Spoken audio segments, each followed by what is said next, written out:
So, guten Morgen. John, hello, you were the very first one. Hello, hello. Ashton, good morning. Sweeks, guten Morgen. Deck host, morning.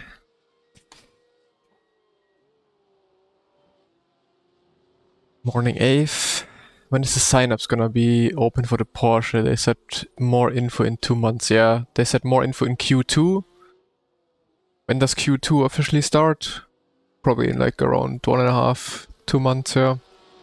Jolly, moin. Josue, hi. Felipe, good morning.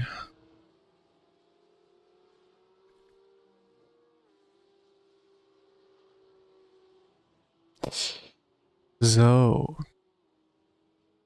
let's warm up a little bit.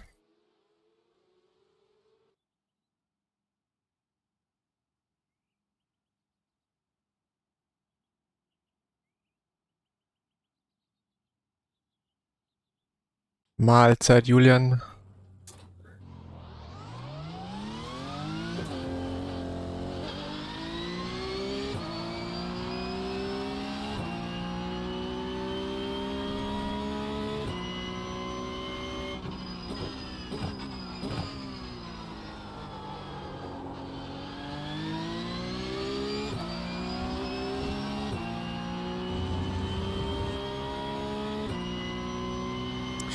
I'm not so sure yet. Like, it all depends on the schedule. Because I already have like some sort of a schedule for Rennsport this year. So I just have to hope that it matches up. But I think it will. It should be.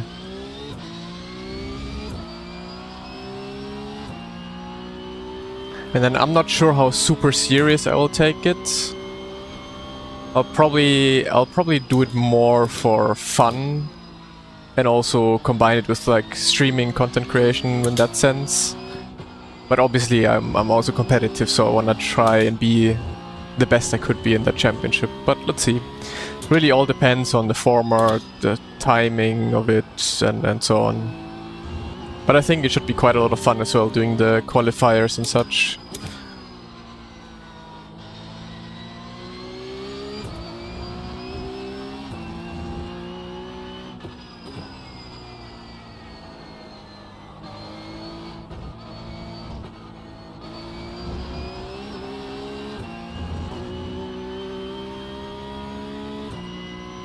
No, 71%, 72% is the maximum I usually break.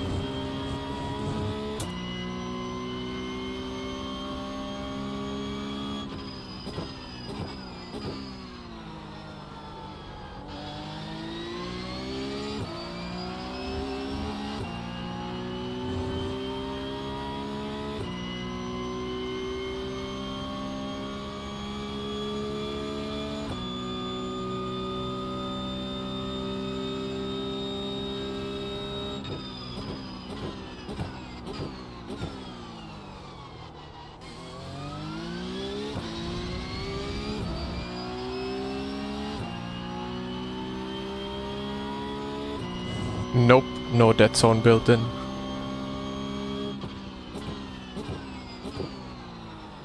Just purely muscle memory and knowing how much to press in my pedal.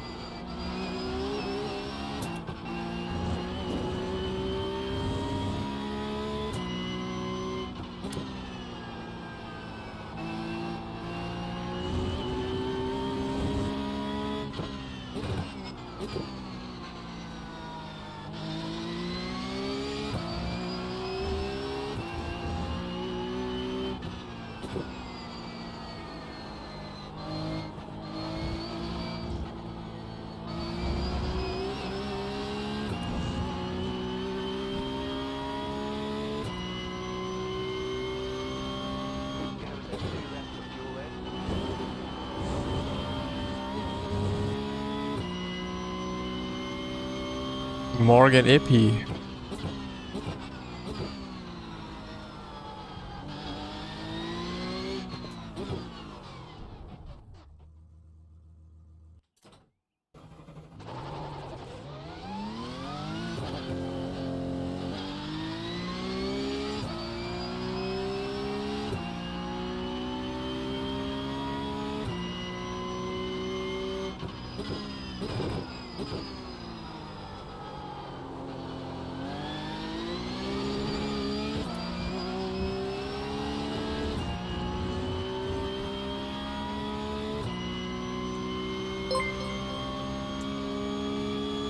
Dr. Swank, thank you so much for the raid and welcome everyone. Welcome to some Porsche Cup. How was your stream? What did you drive?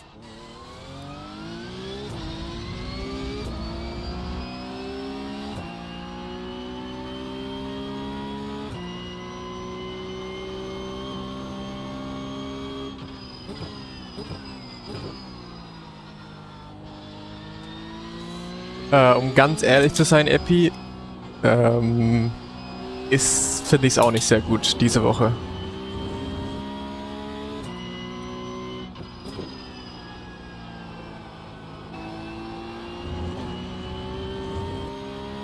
Best way to warm up Porsche tires, basically the best way how to warm up tires in other cars as well. You have to just weave, do some drifting as well, and scrubbing the front tires most of all. But there's actually multiple things you can do. Some just scrub a little bit, some scrub a lot more, some don't drift at all, some drift a lot, and yeah. But there, in the end, there will be one tactic, like especially when we come to PESC, there will be one thing that people figure out that is gonna be the fastest way to warm up the tires, or the best way to warm up the tires.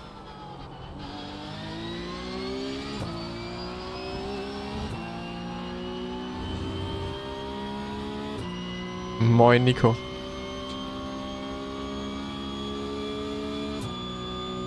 For non-load cell pedal users, would you recommend setting a peak force in iRacing settings? Nope, I would not recommend.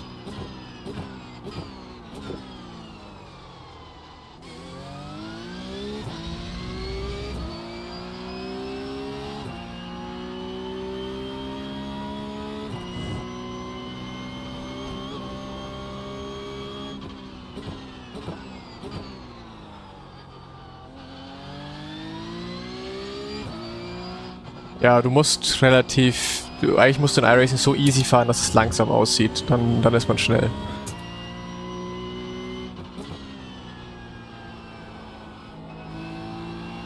Is push braking working in iRacing? What is push braking?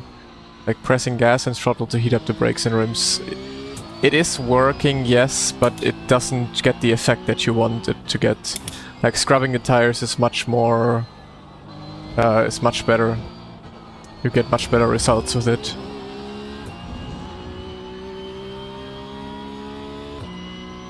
Hey, Paul.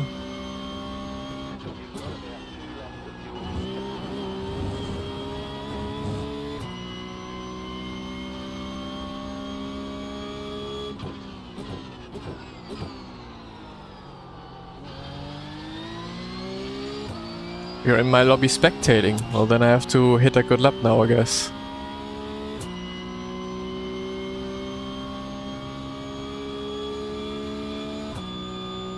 Yeah, but you also don't want to overdo it. Like, there's just a very specific way how to warm up the tires. And it's not really... Like, in real life you would do that. You would throttle and brake at the same time to warm up the brakes, that warm ups the rim, and that warms up the tires, but that doesn't work on iRacing.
Does scrubbing have a negative effect when you race a full hour? I'm not that deep into it. I would guess so, because you're essentially scrubbing away some of your tire life for sure.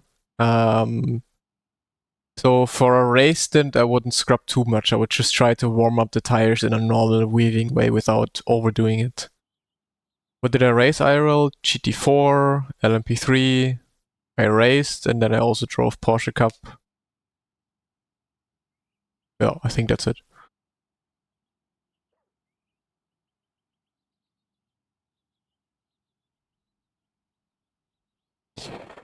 Ich werde wahrscheinlich wieder so 5 Stunden lang streamen circa. Moinsen, Dominik.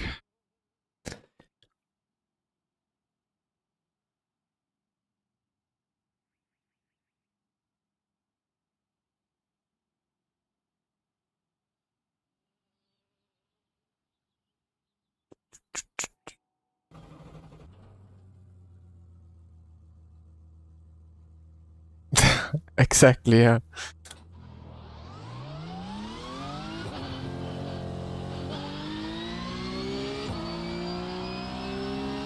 Dankeschön.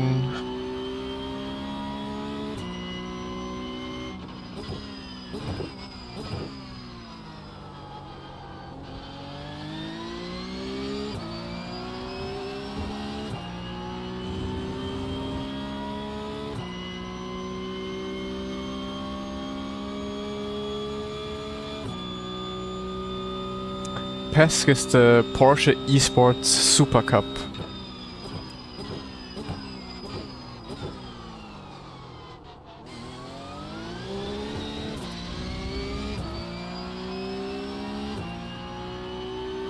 Yeah, it's the same feeling for me. I never know what a GT3 is actually doing. It's better when you drive high downforce configuration, but as soon as you have to go low downforce in GT3s, it's absolute stupid to drive.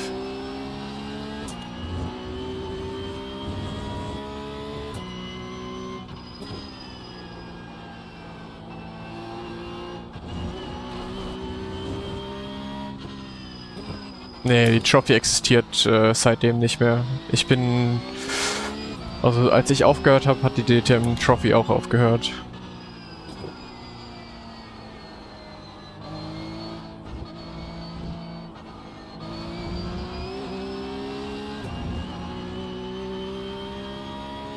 Mann, NLS, hoffentlich bald mal. Ich brauche nur jemanden, der mir genug Geld gibt. Moin, Schrader.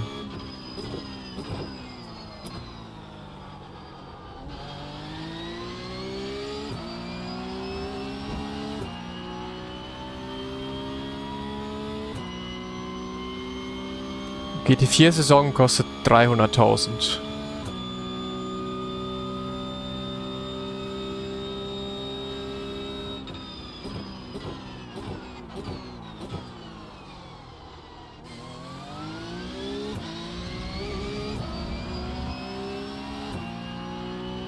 Ohne Schäden. Also du zahlst 300.000 nur um zu fahren. Und wenn Schaden dazu kommt, was halt auch mal easy 20.000 oder so sind, es kommt alles dazu. Reisen kommt alles noch dazu und.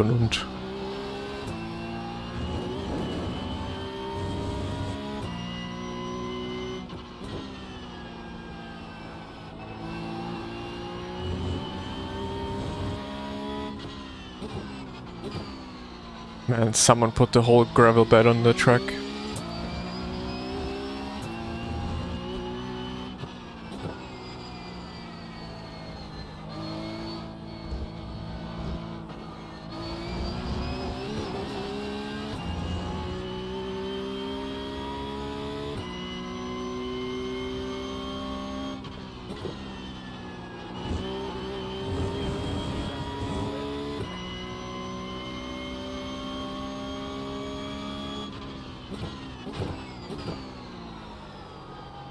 Wait, Yuri? Ah. So hard to see you, Yuri, without the like partner badge and everything from Twitch. Low down for GT3, only fun on iRacing. Bruh. Nah.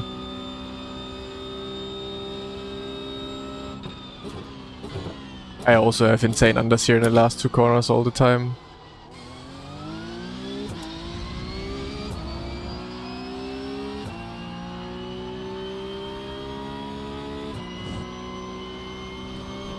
Ja, gerade ein bisschen warm fahren, bis das erste Rennen startet. Ja, Porsche eSport Supercup.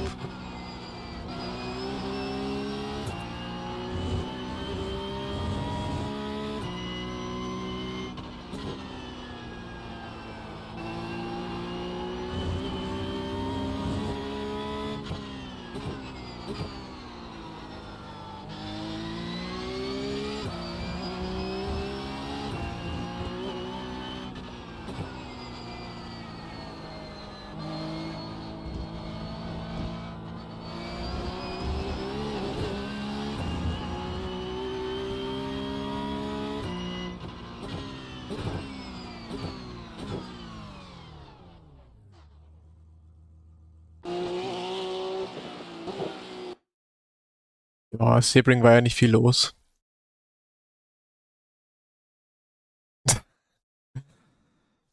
You can fast forward on YouTube. But I might have to try for the next stream the low latency mode. Maybe that's better for YouTube. Still 5 seconds. Yeah, then I might try the low latency mode next time.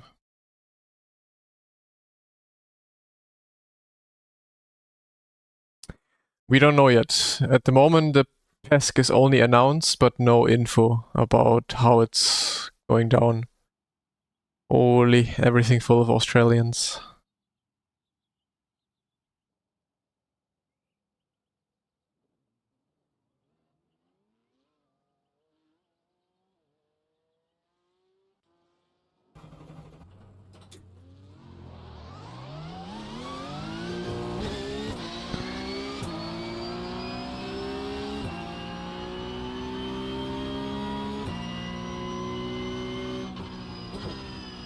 I don't think they will use the old P Cup. That would be stupid if they use the old Porsche Cup.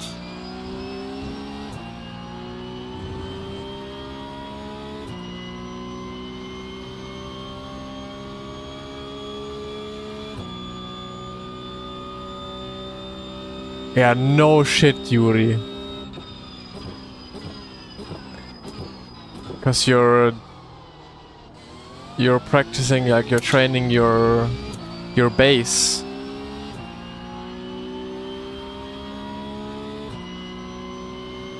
It is very important to have like most of your runs as slow runs.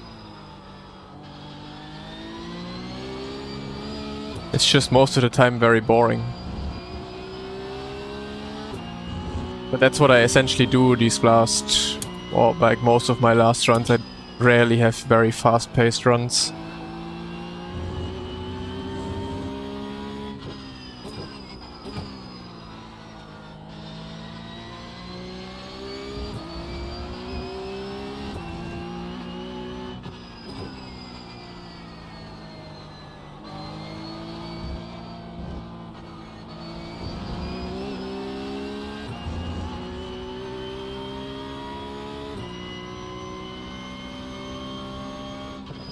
Yeah, at around like I would say at around like 6. Like a 6 flat pace, I would say, right?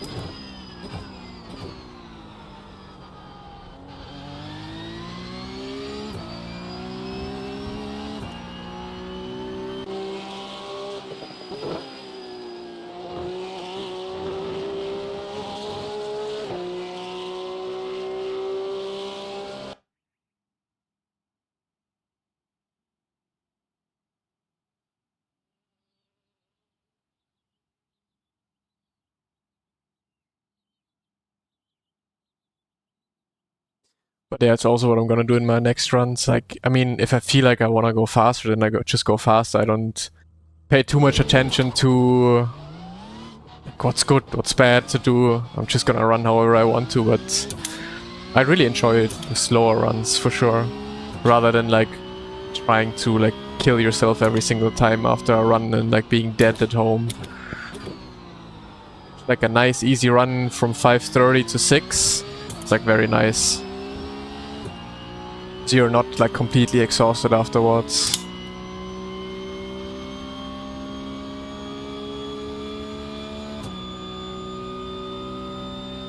That's pretty good.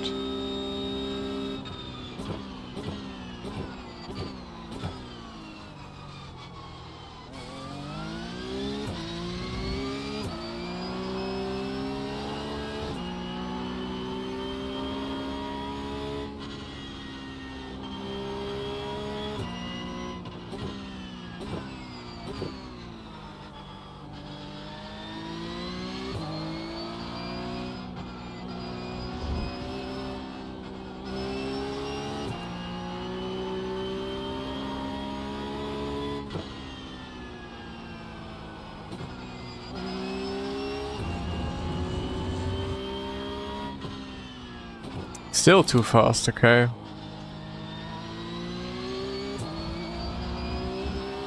I mean, I guess it depends on each person as well. But yeah, I guess for me it will also be too fast then.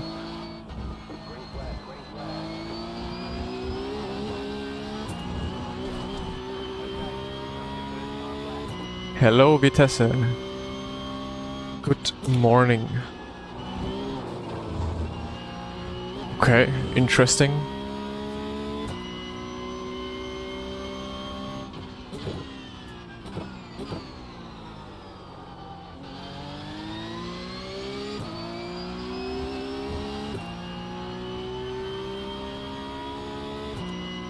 Our feedback intensity in the game is 3.6.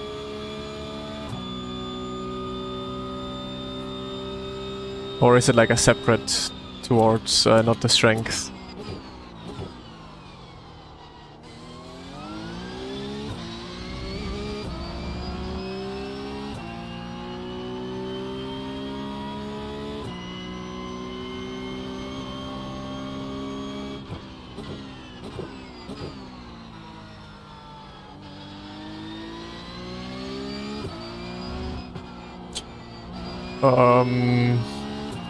No, I think LMU is worth more your money. It depends though what you want to drive. If you want to drive GT3 or LMDH only, then go to LMU. If you want to drive Porsche Cup or, I don't know, something else that is other than GT3, then I guess iRacing is also good. Okay. Concentrate for a lap, because I do not want to start last.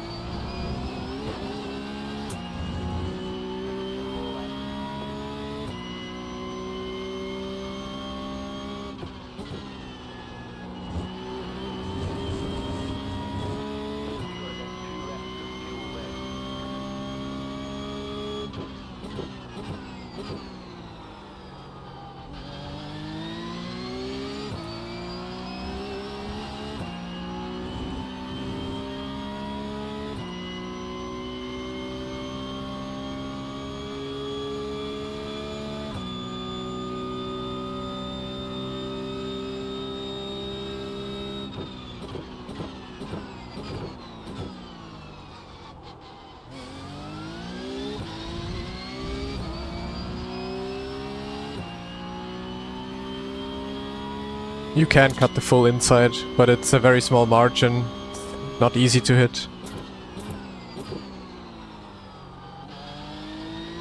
Like a little bit too far on the inside and you bounce like very weirdly about like with all 4 tires. And a little bit too little cutting, then yeah, you have the bounce that I just had. It's really just like a centimeter that gets it right.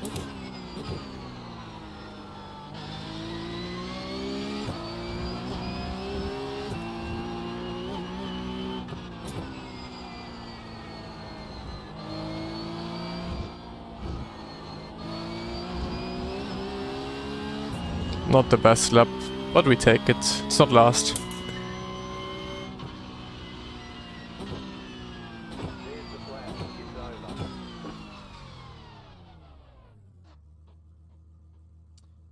Wow, I can already open up the window. It's getting hot.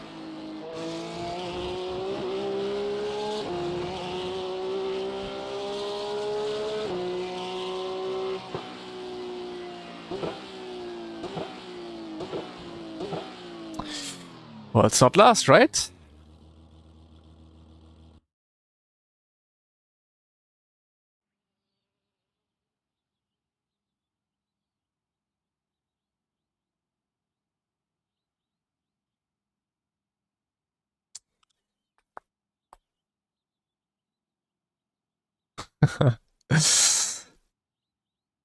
That would have been interesting who got pole. But it's better anyways to be second place, right? You'll be easily be able to overtake on the straight.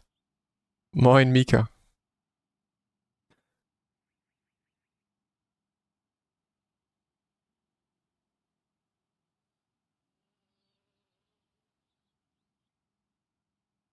How is life? I hope you didn't watch the Rennsport event. Wait, I forgot to bring my water.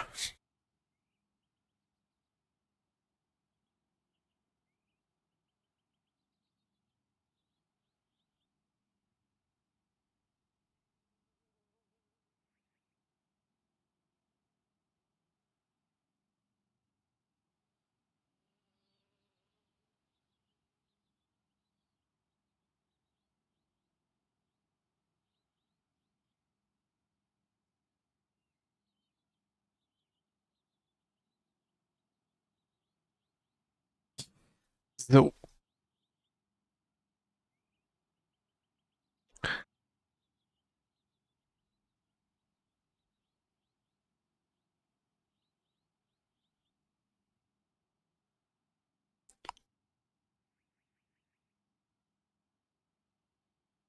watched all of it. Ay, ay, ay.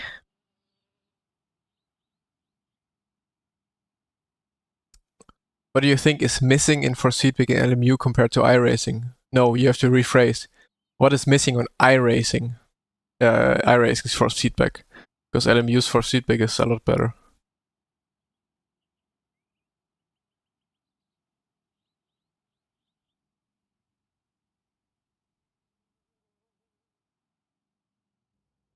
These kind of gloves. But they do not exist. Those are prototypes. Hey, Orion.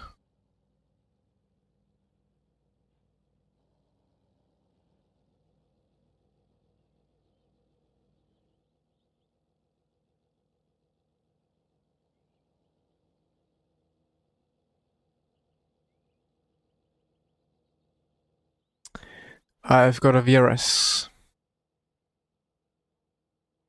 I don't know. I feel like iRacing's Force Feedback is non-existent.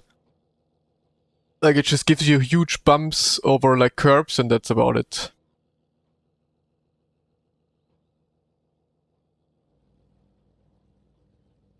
You do not. I don't think it's possible to lose iRating in P1.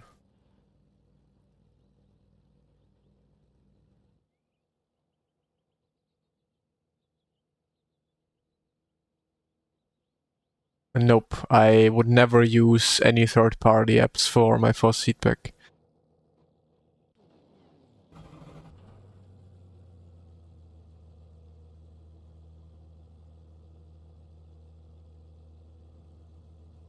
The estimated SOF is 3,224. A 10k, like a 2k. What is a 2k setup? 2k setup could exactly be the same setup as a 10k setup. Aus Rennsport? Let's not talk about it. Terrible. Worst time of my life.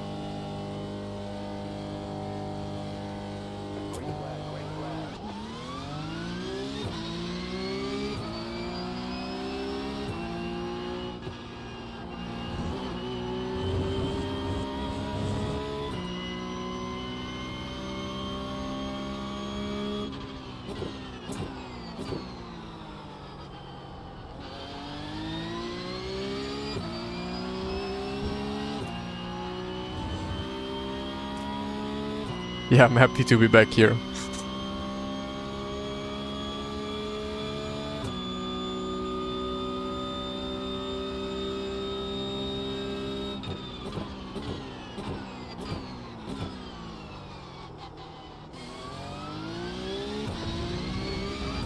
Okay, now it's really GG.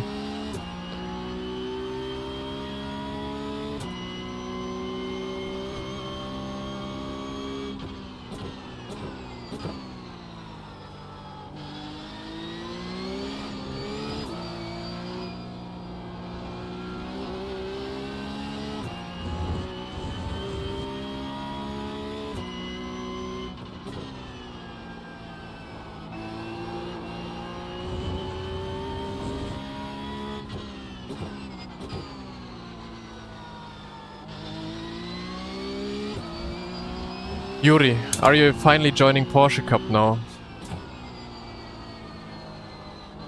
You for sure want to participate in PESC as well, right? Right.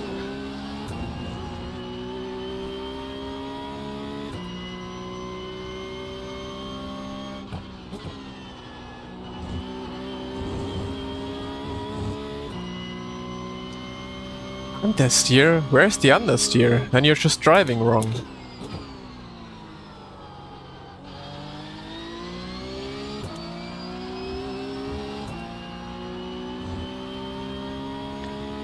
Maybe a little bit. Last two corners, yeah. Last two corners is true. But I always get understeer with doesn't matter which car in those corners.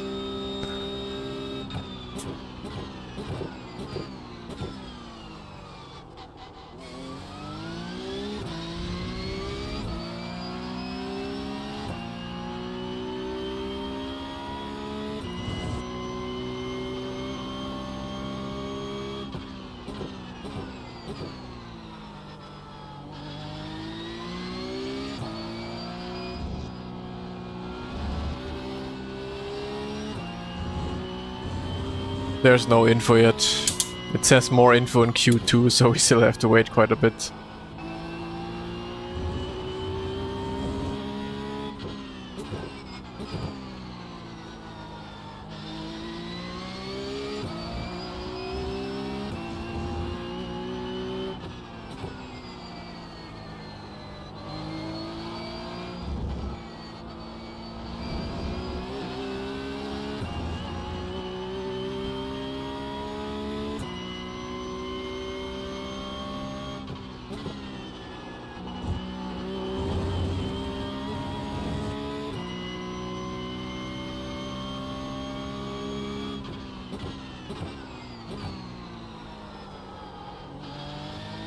We can actually make this a 0x race. That would help our safety rating.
Oh, Alex had a really tough time getting past those guys. The 2K drivers.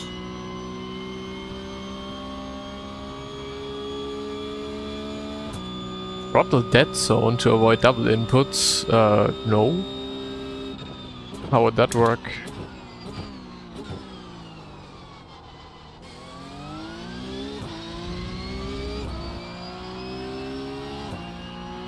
Ultra wide. My equipment you can find down in the about section. Or just exclamation point equipment.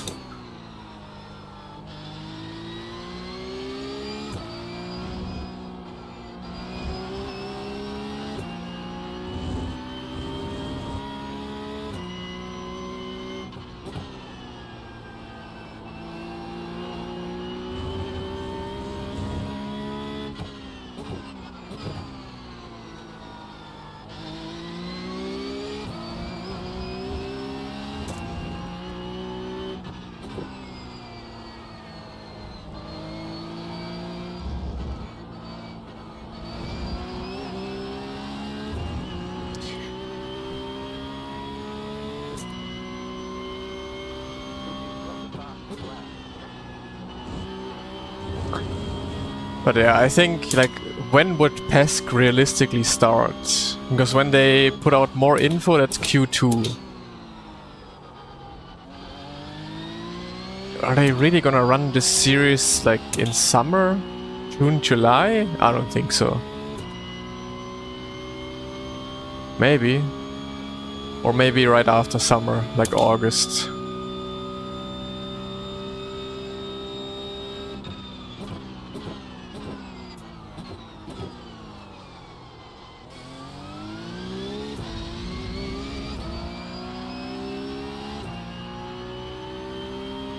I mean, yeah, if you have problems that you're not fully off the throttle, then for sure you need to either adjust your foot to not stand on the throttle or use some kind of dead zone for sure. Because obviously you do not want to have throttle input while braking.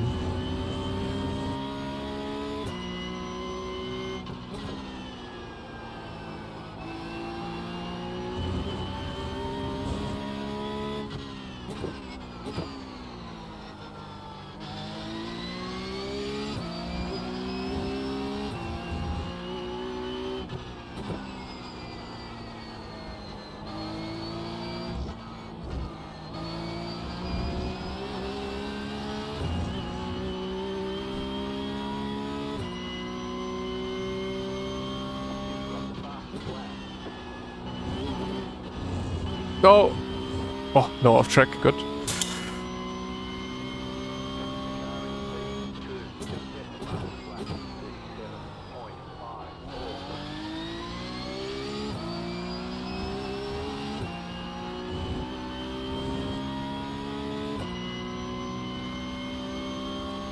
.34" be fine for a desk setup?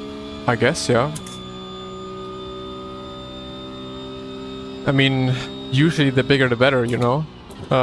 For screens, like, triple screen would probably be the best for, like, iRacing, but not everyone has that budget, so get what you can get and work with what you have. Forfeit if 1x, deal. Alt F4 if I get a 1x.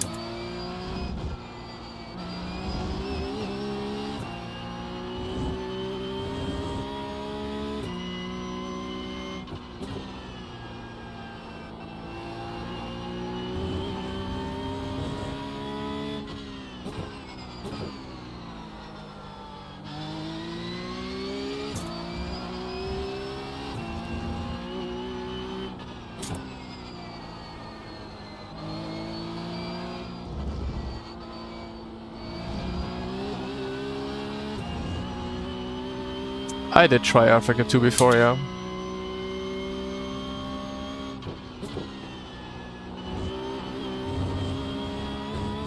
Oh my god, it was so close again to an off-track. PESC is announced, yeah. Yesterday evening.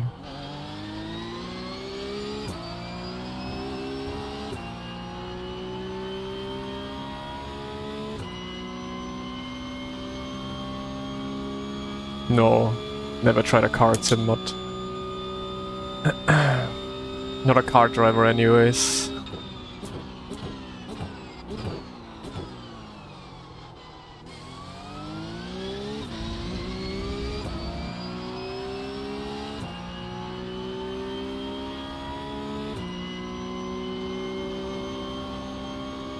Is esports on a decline? You can say so. I mean, this year there's absolutely no esports. Now that PESC got announced, like at least there's PESC happening soon. But even that we don't know a date yet. Be announced now, but 2027 or so. Yeah, so there's nothing going on in esports right now this year, so that's why a lot of people have time. And some of those people who have the time now and been esports drivers feel like they want to do some content. So yeah, you see a lot more content happening.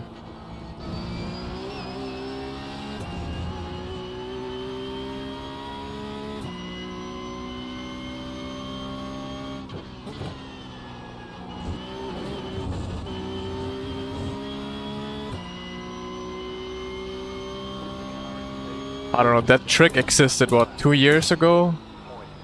2 years ago you could dip your tires into the grass, yeah, but that's no more.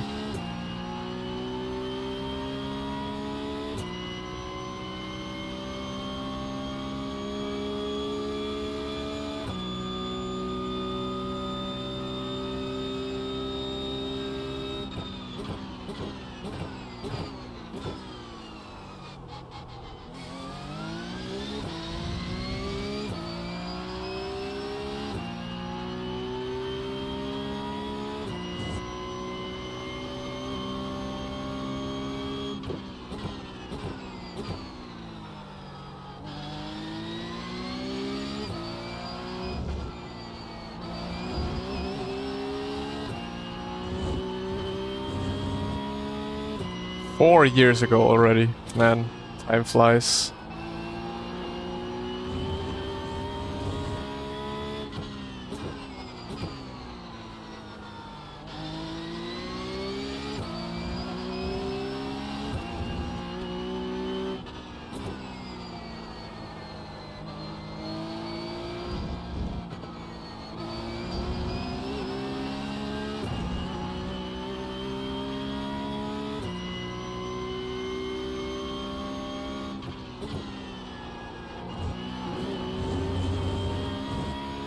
Why do I do that? In order to avoid putting my tires under too much stress, keeping the temperature low in the tires, and for the ABS not to kick in that quickly, because when you go into the brakes quickly, you just stress your tires too much, ABS kicks in, you start to understeer.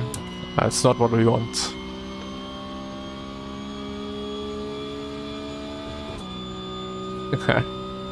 It does. Especially once I actually realize that I'm not like 20 anymore.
I think I've hit turn 1 a single time today.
You can just go to Yuri Kastorp's YouTube channel.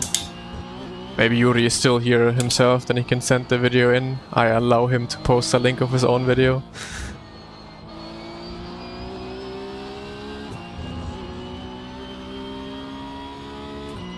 Time for an endurance? No, time to get a 0x in this race, and in the next race, and the next couple races.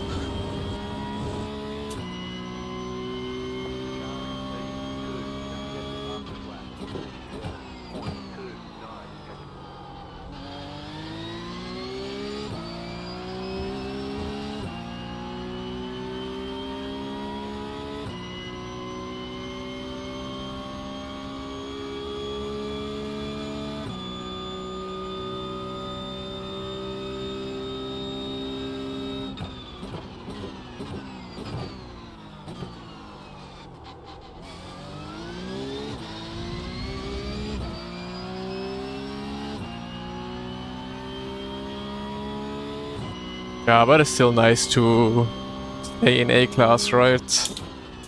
Just in case I ever want to do GT3 IMSA, which I never want to do.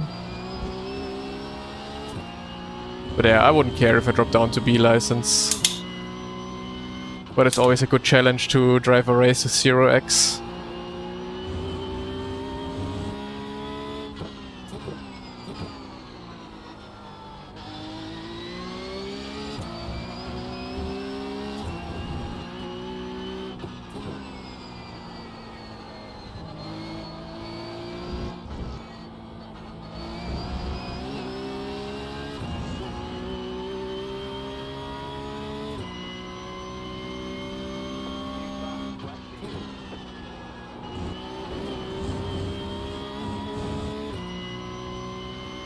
Nope, I am not a pro driver.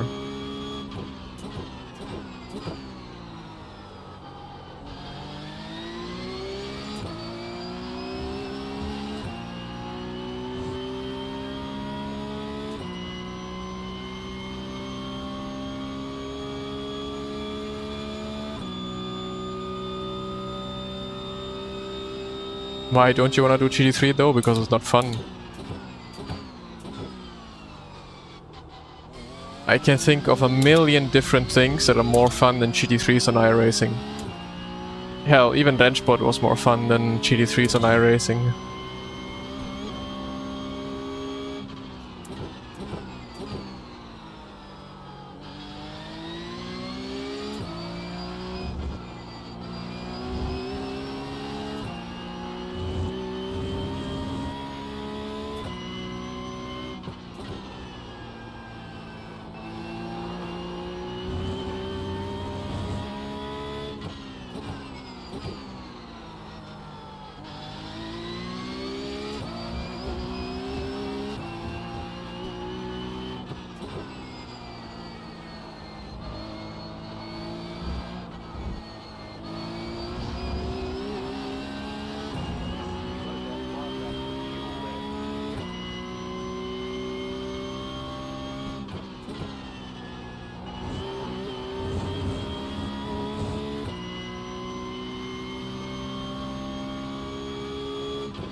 Nah, like so many cars on iRacing, it's just tire limited. Tire physics on iRacing are just absolute trash. But yeah, I say that every single time. I have multi-chat, both chats.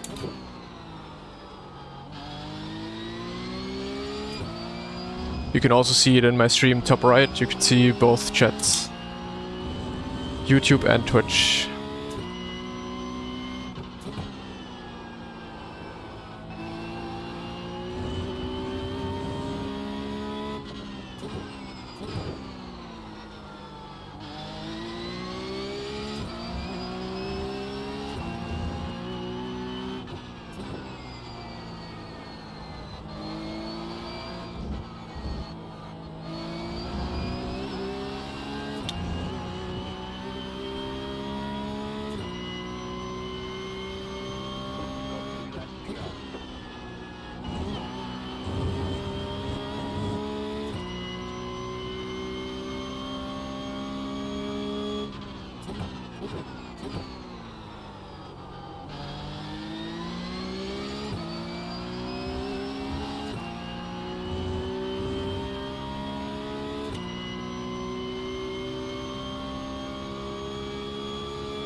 What do I think about haptic pedals? They're fine. I think I would be more annoyed by them. Except of like, I would love to have the Simu cubes and try them. But yeah, otherwise I don't really feel the need for haptics. Well, I'm saying that now, when maybe if I properly try it, I feel like, hey, this is really beneficial and really good, but so far I don't feel like I need it. It's maybe a nice add-on and something fun to have, but, well. Cat is not on my legs right now. The problem is my girlfriend is home this week, so my cat is just chilling with her the whole day, instead of coming here in this room.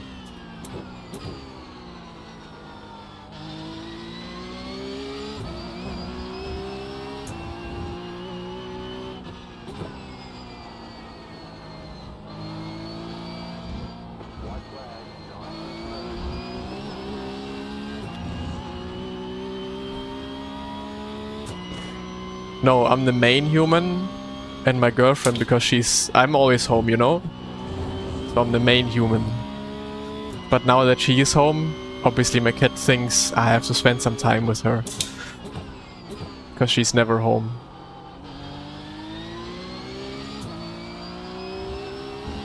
So I understand.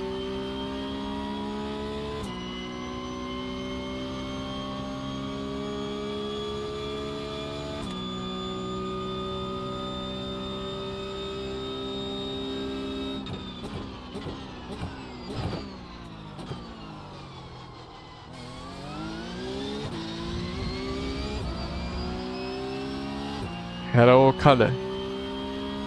Gumo. Modok, hello.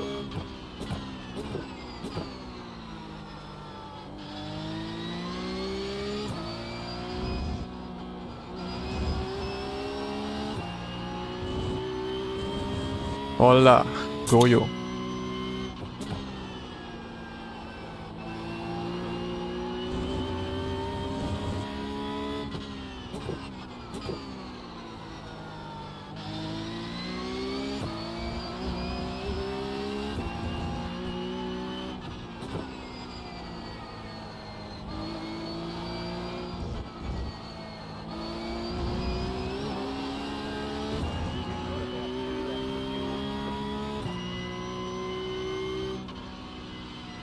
So, good warm-up.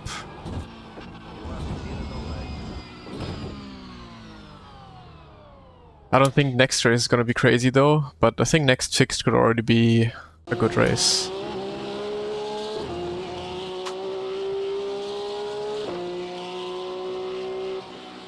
When I put too much steering angle, then the car just starts to understeer. I have my tire sound almost turned off, like I don't hear anything almost with the tire sound, so I just purely go off of, yeah, if I get understeer or not.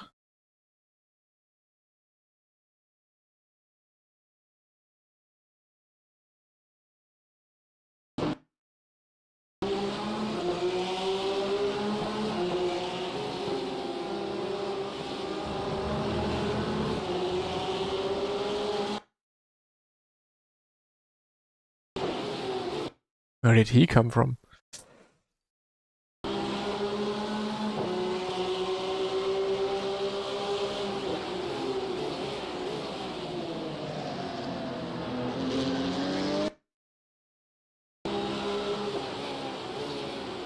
Yeah, you have to defend that against those people. But I mean, honestly, good move. Just sending it in.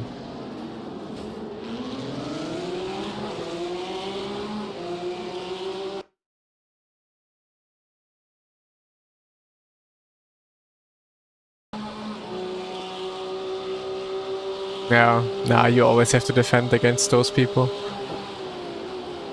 Nope, not using any third-party apps. Did he attack again after this? Oh yeah, he did. Ooh.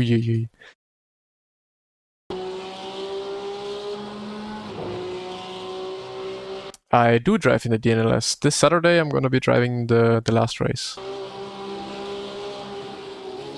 Oh, what a dive. But honestly, like I think he has 2.7k I rating.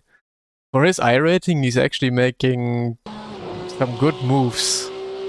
Like, of course, it's a stupid timing to do it in a race like that. If it was for a driving as if it was for a championship, but like he's holding his lines, he's not like stupidly crashing, he's going for the gaps. Like actually, not too bad. Like here, this move is a top move in my opinion. If it was like a last lap thing or so.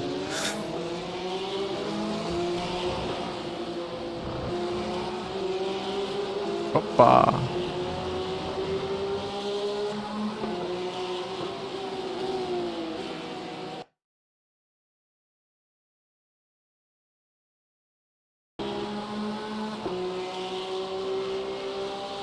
Smurf potential.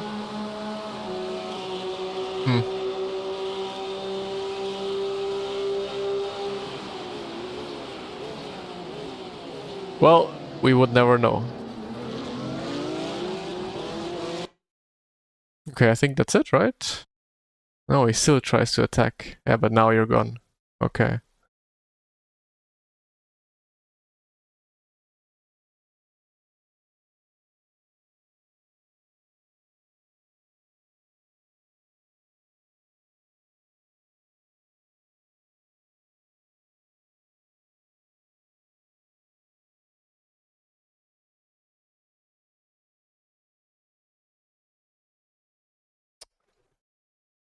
Mann, oh Mann.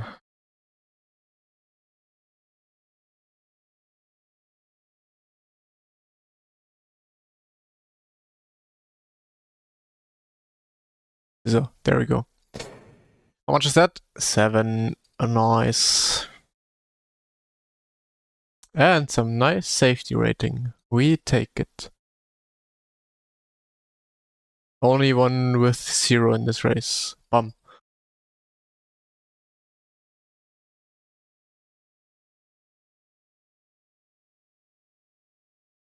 Went from a 39.6 the day before yesterday to a 38.8 yesterday, just by watching you. That's nice. Good job. So was it lines or was it braking pressures or where did you improve most?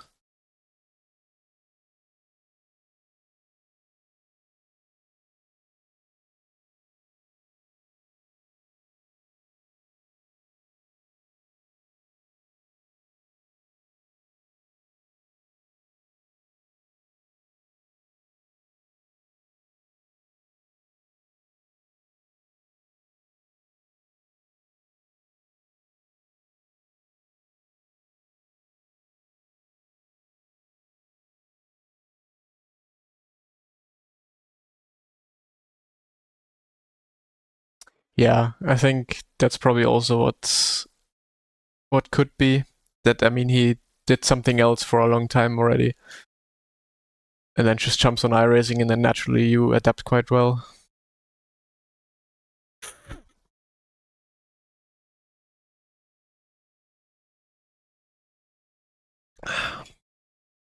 Yeah, you definitely have to drive a bit different compared to the F4 car. PESC is apparently happening, yeah. We don't know when though.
Yup. I mean, until any of the nationals starts, it's also gonna be like, I don't know, probably like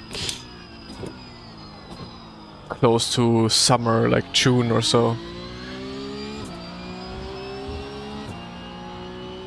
I think it said Q2 is gonna have more info on the format, but not that it actually starts there. At least from how I understood it.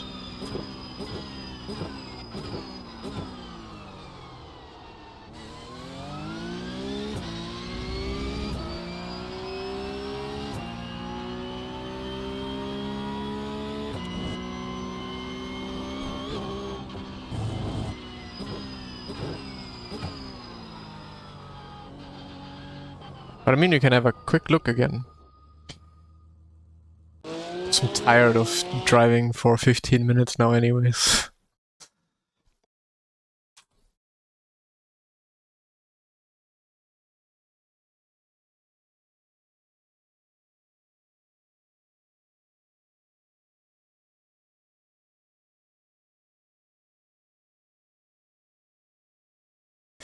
Global Open qualifying is set to begin around end of Q2 2026.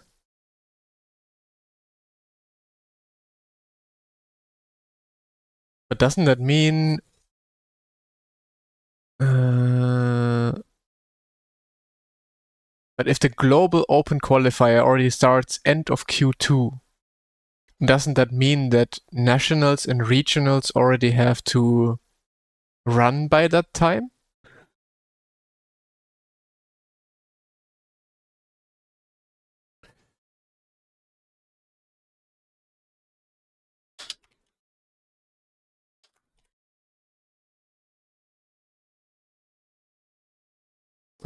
Let me help you with that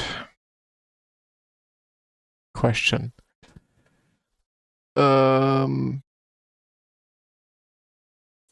So, if you're wondering the prize money, you can see here. $52,000 for P1 and P10 gets 6,200. Well, season winnings, like 6,000 and 50,000, then you have race winnings. GB Cup is running, yeah. Let's hope and see if we get the Carrera Cup Germany once again. Or if we will never see that ever again.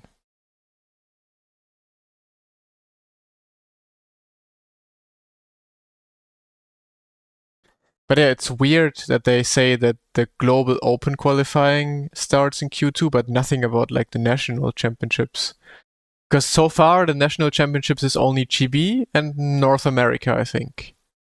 And that's about it. I don't think there's any other national championships so far. Like Germany is probably gonna be in like a regional again. Although no, you need to be in the national first to qualify for the regional, I think.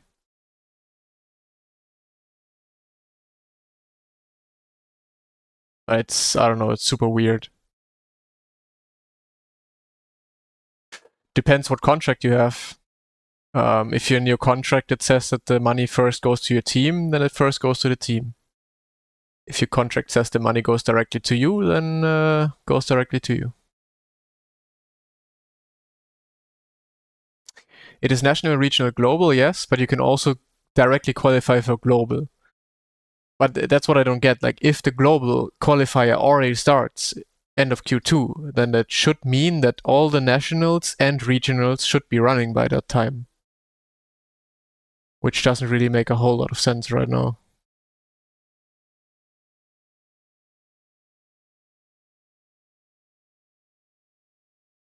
When is end of Q2?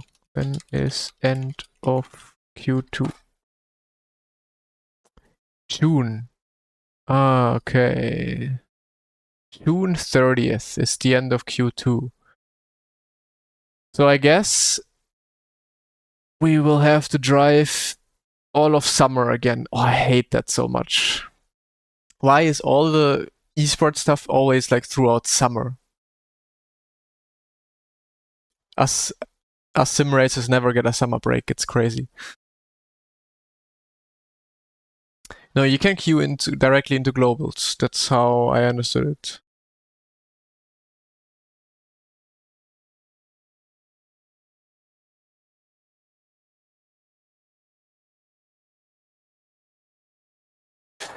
And there's great news for all the drivers who have participated in the national championships. The top 3 automatically qualify for regional championships. Everyone else still has a clear path to the top. The global open esports qualifier will give you the chance to secure your spot in the regionals. And then, okay, so everyone first goes for the regionals. Okay, then the global open qualifier is for the regional. And then I guess like the top, whatever, top 10 of each regional goes into the esports super cup, I guess.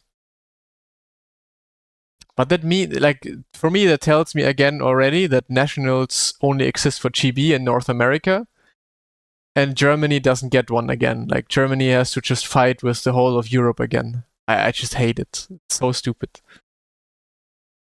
Like so many countries or like always get the opportunity to just drive for like within themselves and have like a good opportunity of actually like, you know, winning and stuff. And us Germans always have to battle against the world.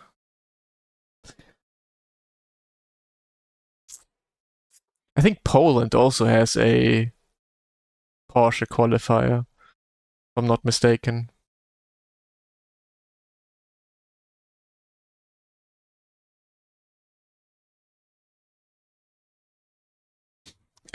I mean, I guess I have to quickly move to Africa, get like a citizenship there, and then I can drive for Africa. Yeah.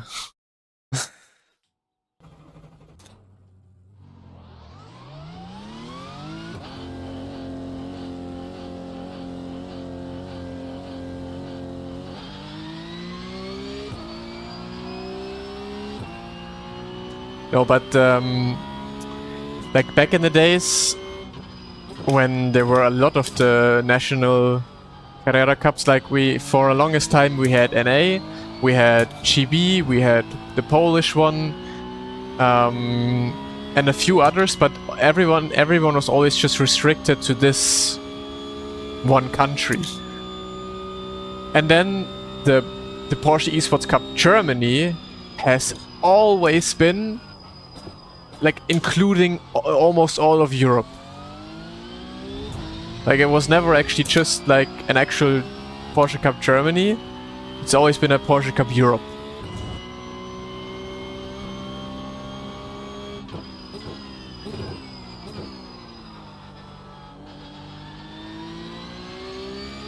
Could marry me for Scottish citizenship. I would not understand a single word you guys would be saying up there.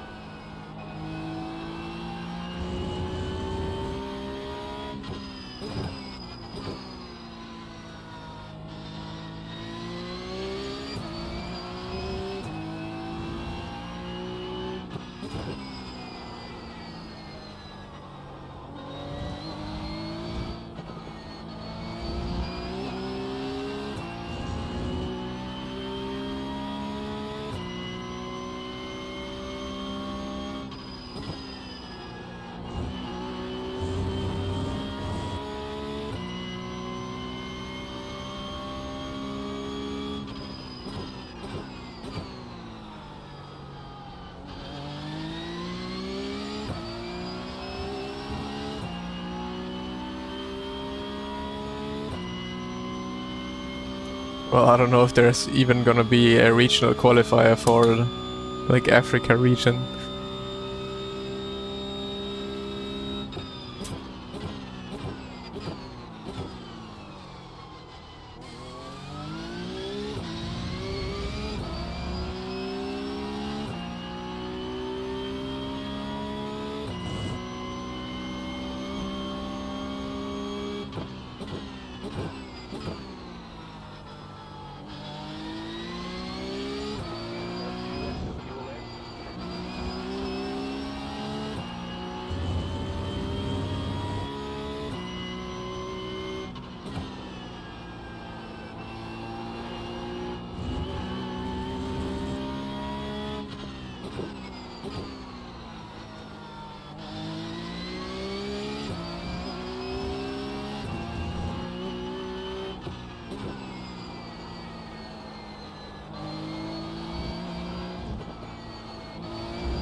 That's probably the better direction, yeah, to go.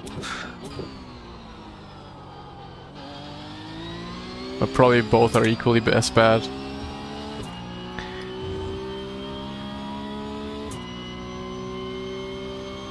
Hey, Emil.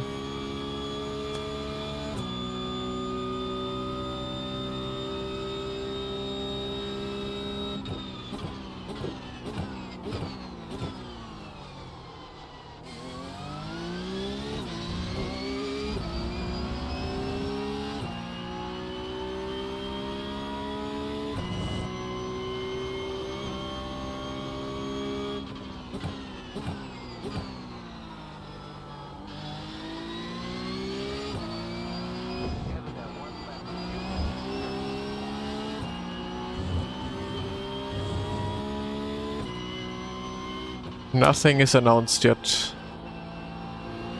No one knows.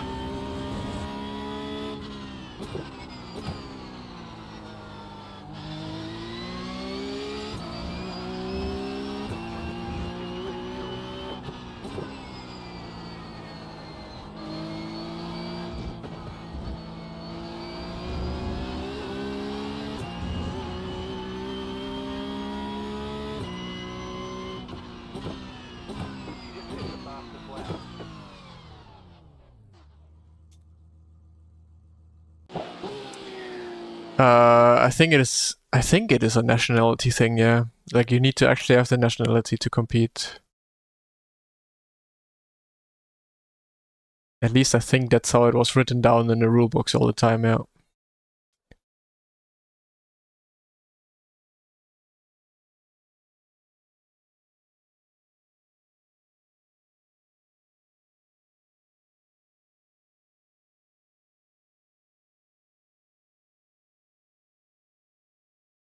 What track is this? Hockenheim.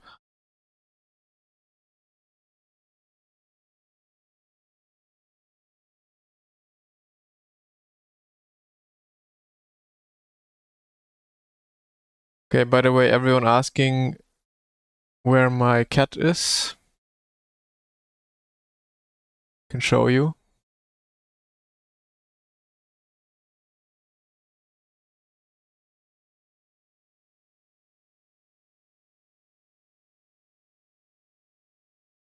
There.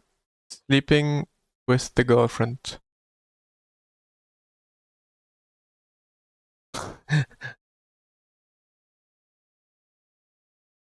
Or does it reflect less? Too much reflection going on.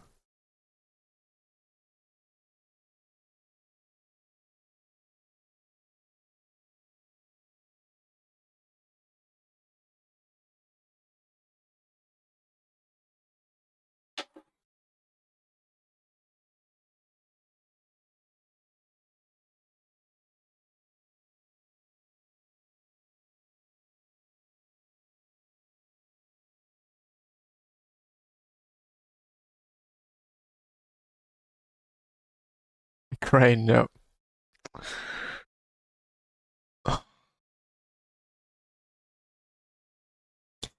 Now, if you're good in GeoGuessr, you can find out where I am.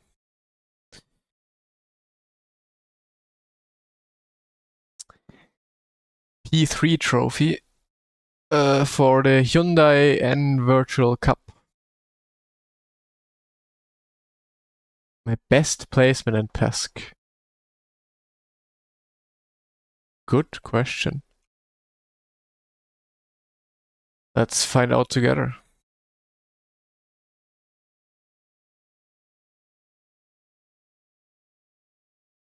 How can I go down in the years? Here, 2024, 23, 22, 2021, Super Cup 2020, 2019, 2019.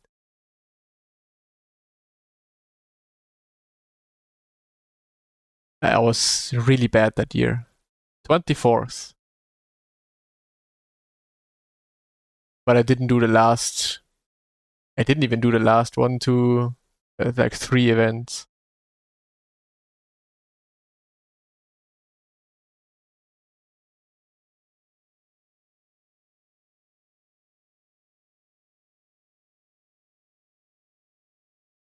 What was our best result? 14th? 14th? 12th? I raced for Williams, yeah.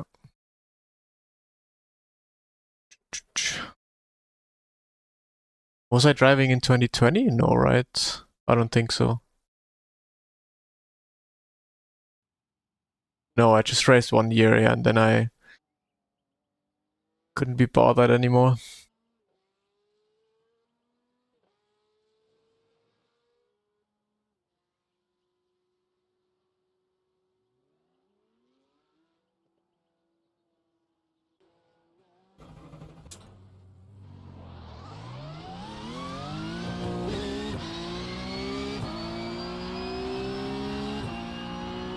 Why did I move on from Williams? I just wanted to have a new adventure, a new like type of like goal in my mind. Back then, when I left Williams, I started basically my own team. It was a good time, and that team is the Falcon Esports team now.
Heute mal ein bisschen Plus machen.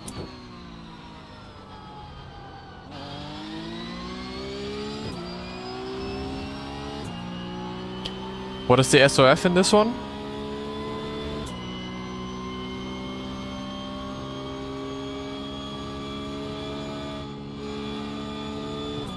$3.8. Getting better slowly. So next fix should be 4 already.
Mann, oh Mann.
7. Here's the flag.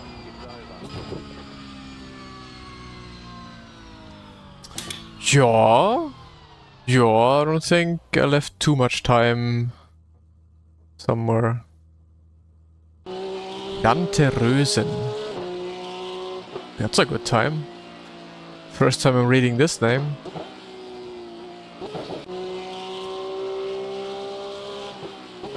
I mean, turn 1 could have been a bit better, but it was actually fine. The bounce was good.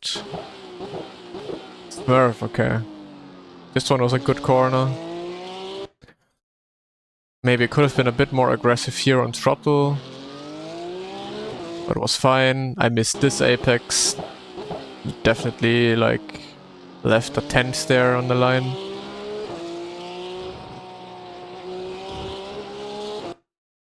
Missed apex here.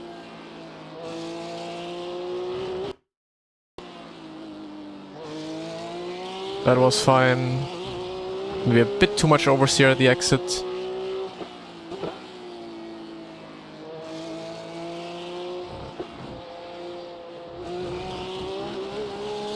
No.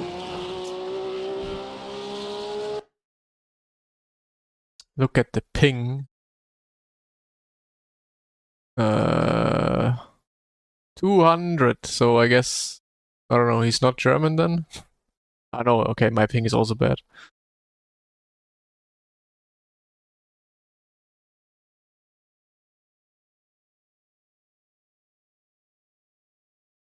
I don't think so. Like, my ping is almost the same here.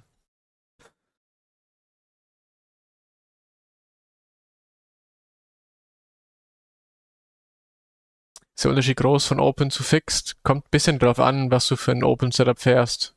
Ob du hohen Wing, niedrigen Wing fährst. Aber im Grunde ist kaum Unterschied.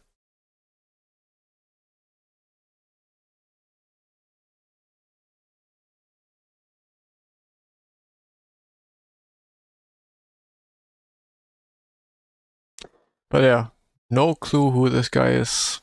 If he's legit, then well done. That's a good lap time.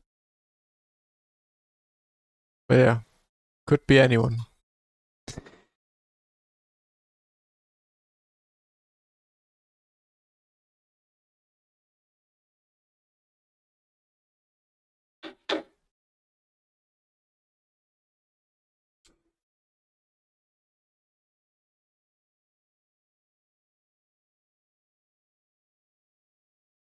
Oh yeah, let's not forget race setup.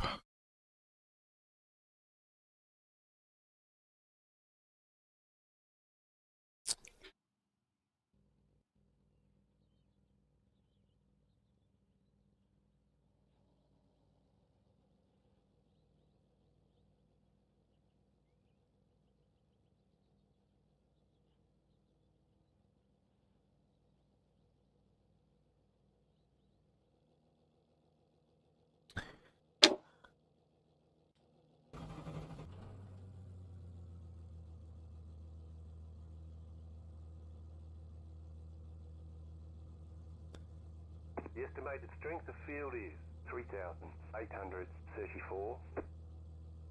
Gibt's einen guten Start, Double Clutch 50% Half the oder field is on the circa grid. 50%, dann ab dafür. Alex, only P6.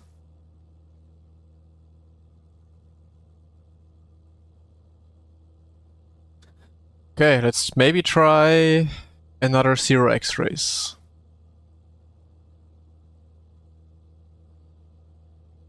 Moin Phil.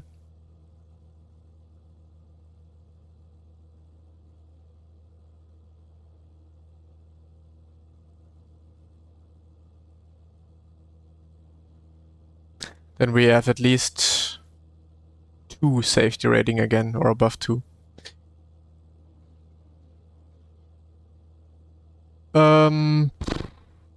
Wahrscheinlich nicht unbedingt, aber im Grunde ist es auch eine Double Clutch, die Launch Control.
I think Alex crashed. I don't know, he's in P10 or so now.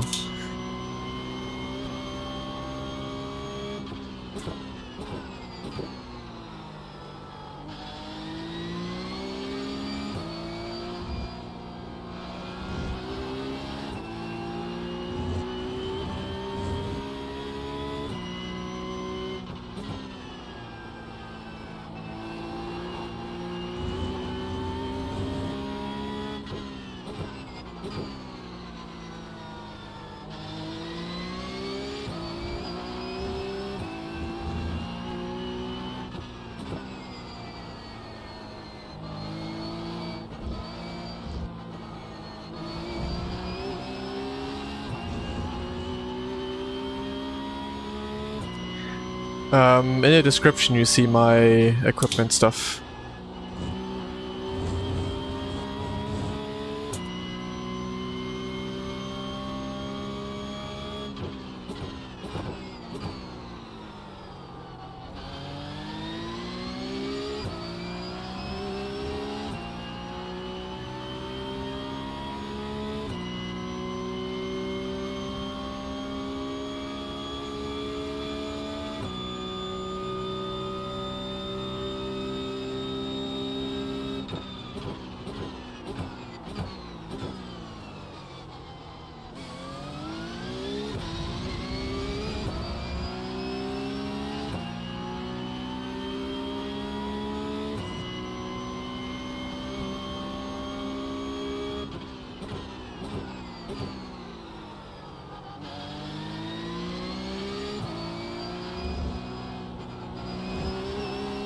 I think the 90-degree left corner is still the corner on the track where I lose the most time.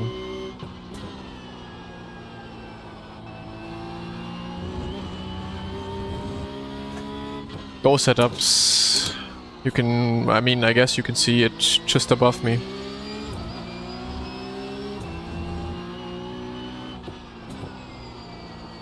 And a look in the description would also help.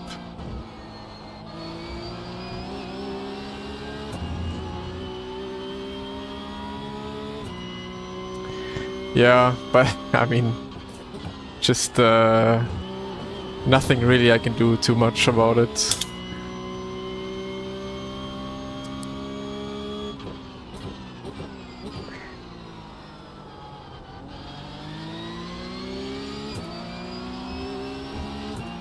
Like some of the questions I already tend to ignore. Like I still try to obviously be nice and answer everything, but if someone asks about pedals or equipment or so, literally just one quick look in the description would help, whether it be YouTube or Twitch.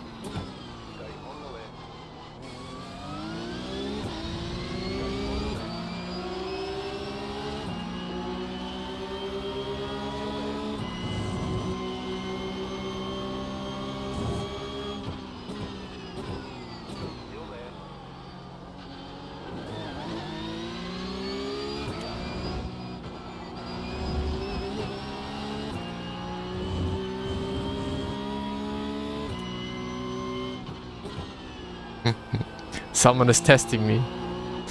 Up.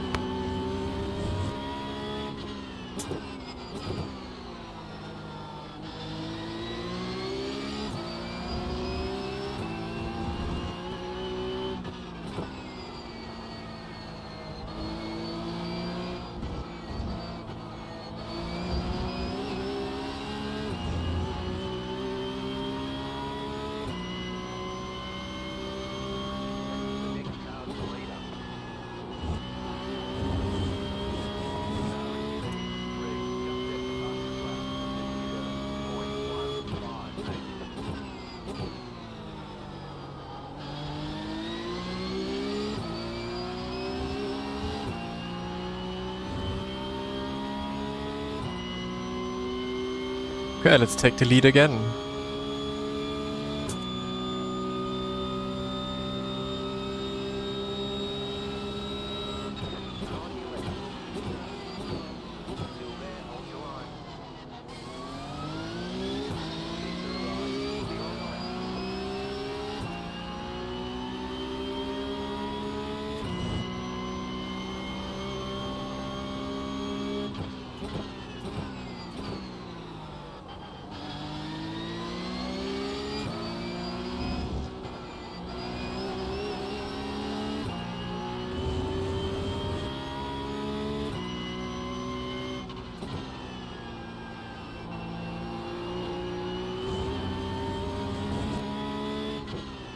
Oh, who put all this gravel on the track?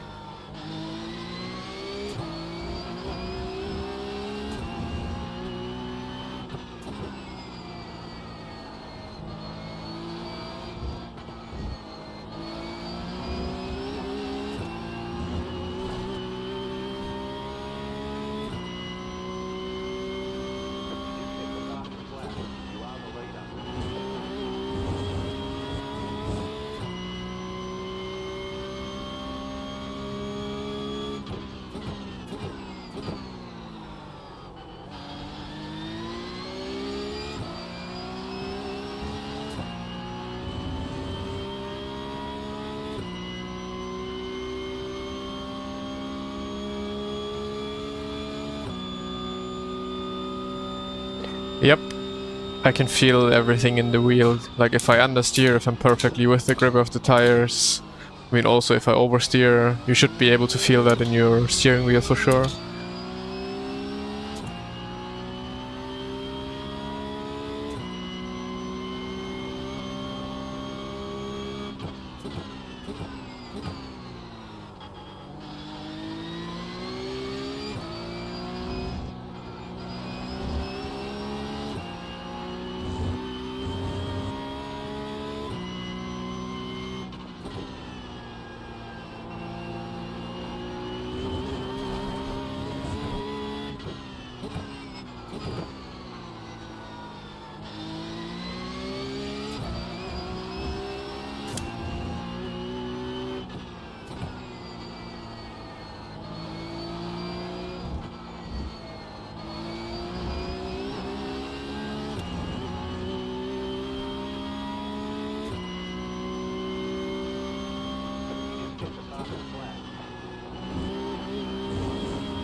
I mean, it's not too difficult to describe, because once you get understeer into a corner, like you do a little bit of wrong trail braking, too fast turning into the corner while your speed is still too high, that's when you get understeer, and that's when you feel like your steering wheel is getting very soft. Compared to when you go into the corner with like perfect amounts of grip, then your steering wheel is staying quite heavy. Because that's when you can feel the grip still being on the front tires. As soon as you lose grip, obviously, it's when when your steering wheel gets lighter. So that's basically how you can feel if you get into understeer or if you are with the grip of the tires turning into the corner.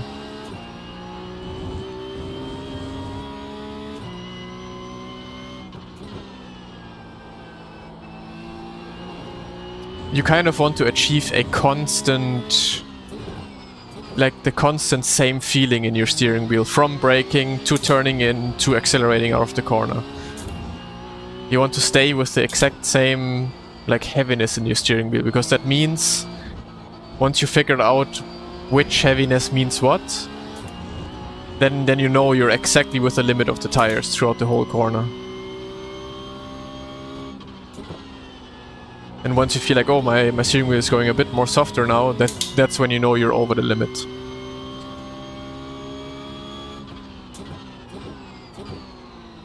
Or sometimes even under the limit, you know?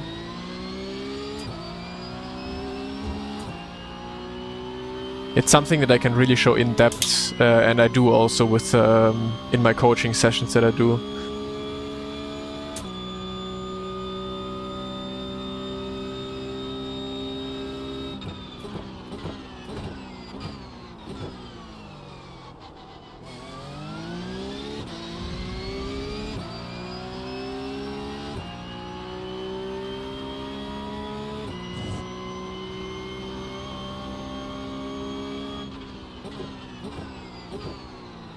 I don't think it's that hard, to be honest. I usually mostly drive the standard settings, and I rarely click a whole lot in settings or steering wheels or so.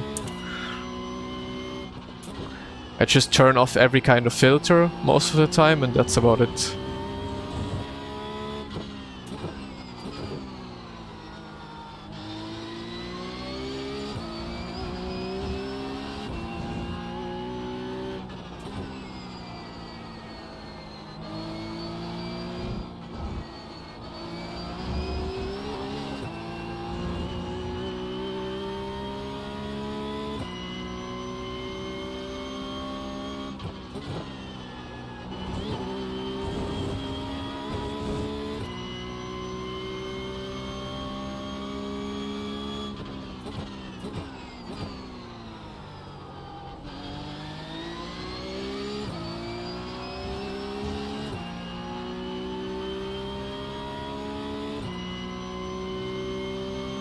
No, because if I overdo the steering, then I'm just gonna understeer.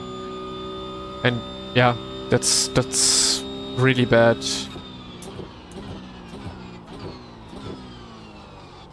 I mean, to counter the oversteer, you just need the right approach into the corner to not even have to oversteer to begin with. I mean, generally you do want to have a little bit of oversteer. Like, not too much, obviously, but oversteer in the end gives you the rotation throughout the corner. But you want to be within the limit of oversteer.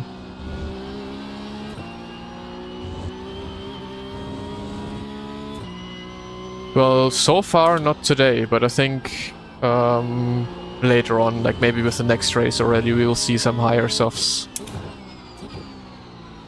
At least 4K for sure. I mean, yesterday there was one 6.1K or so, I think. Then 1 or 2 more 5Ks, and then it was just like in the morning. And I guess we will see the same today.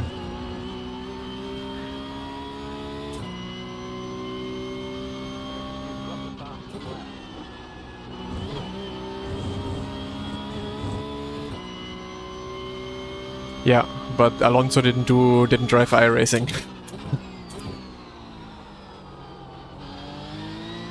But yeah, in some like some other sims or in some real life situations that obviously works, but not on iRacing.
Oh, off track.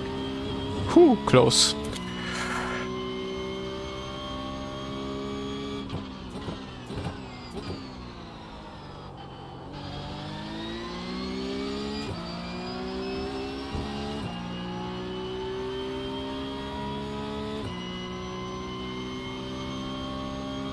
He used to drive a bit on iRacing, yeah.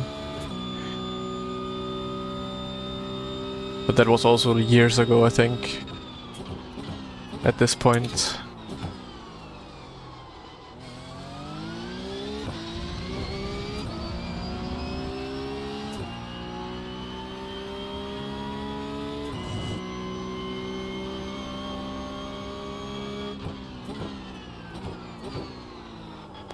But haven't there also been rumors that it wasn't even him back then?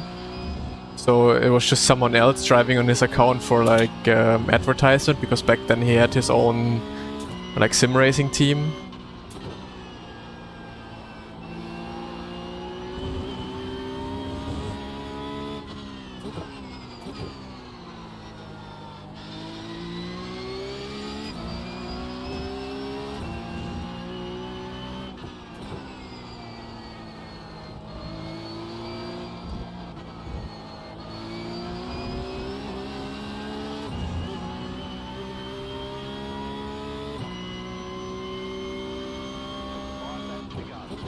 Wenn du die Software benutzt, dann werden die Setups automatisch in den richtigen Ordner reingeladen, ja.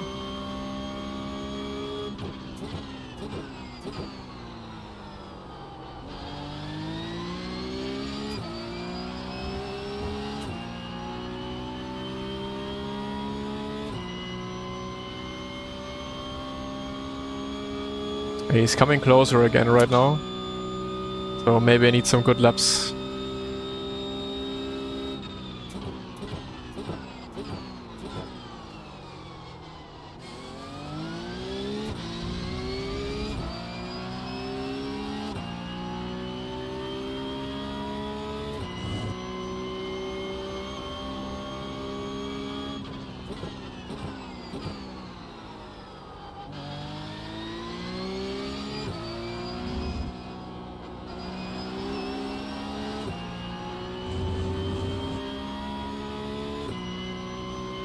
What's the news on PESC? That it will happen again. That's it.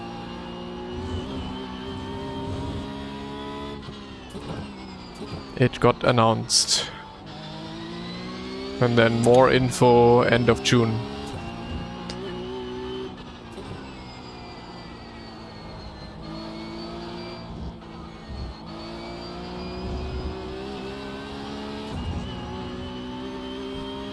On iRacing, yep. Ay.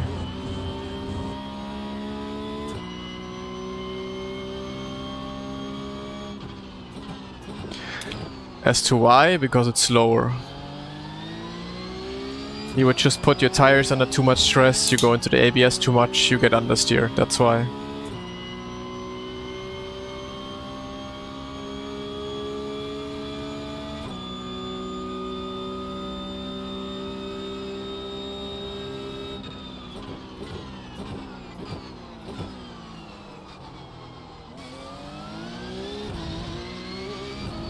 Okay, he's back. There's an official statement, yeah, on Instagram, Porsche Motorsports, and then they have an official Discord server with some further info.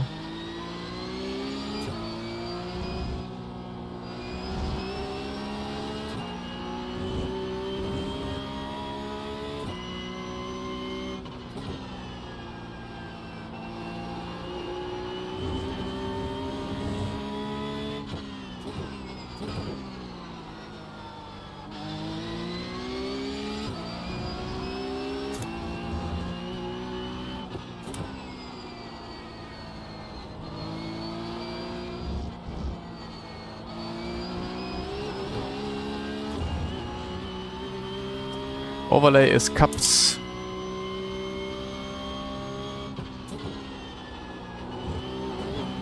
No, one off track is over.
No, I never considered it. Too expensive.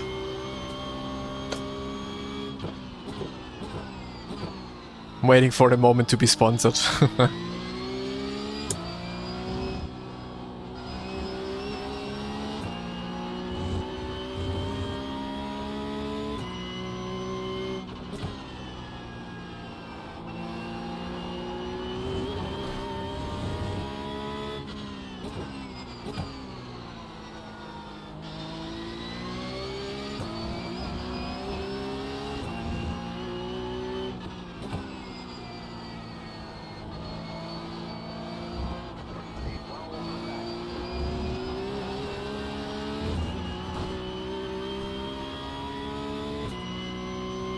I did drive the 992 Cup at the Red Bull Ring.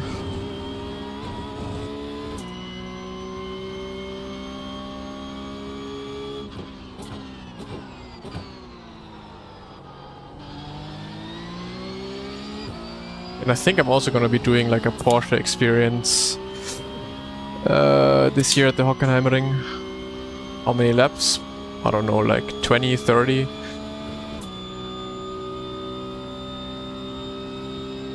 Was like a full day of testing.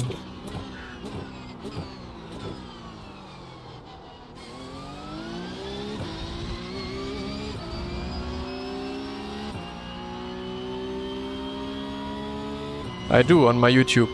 You can find a video.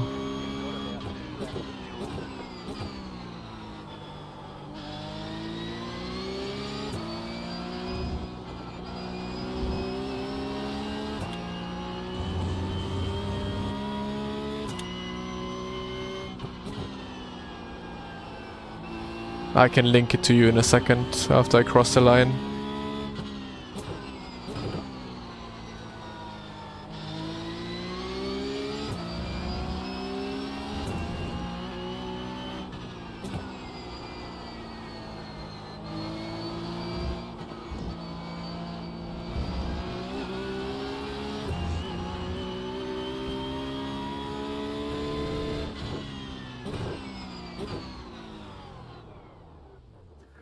You won. You deserve it. Good race.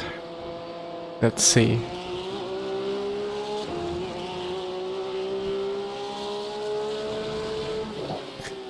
Where do we have it? It's been already 2 years ago.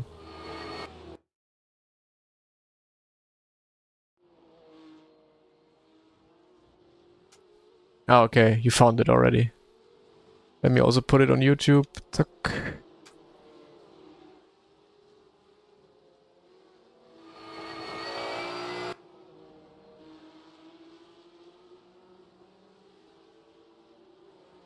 I guess we can also watch it together. To also show you the differences.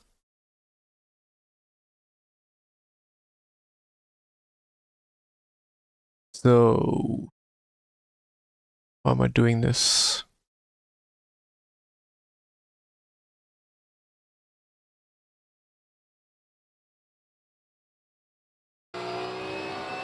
It's like the car is bouncy in real life as well. Very much so.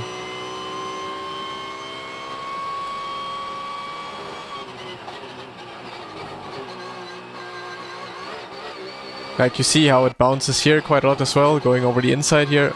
Bump, bump, bump. And braking, just like on iRacing.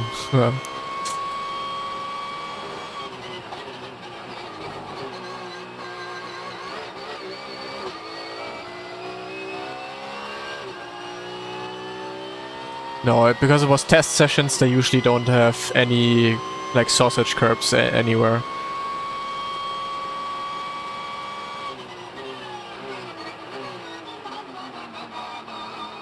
It's actually quite accurate. Like look, like peak performance is at 71%.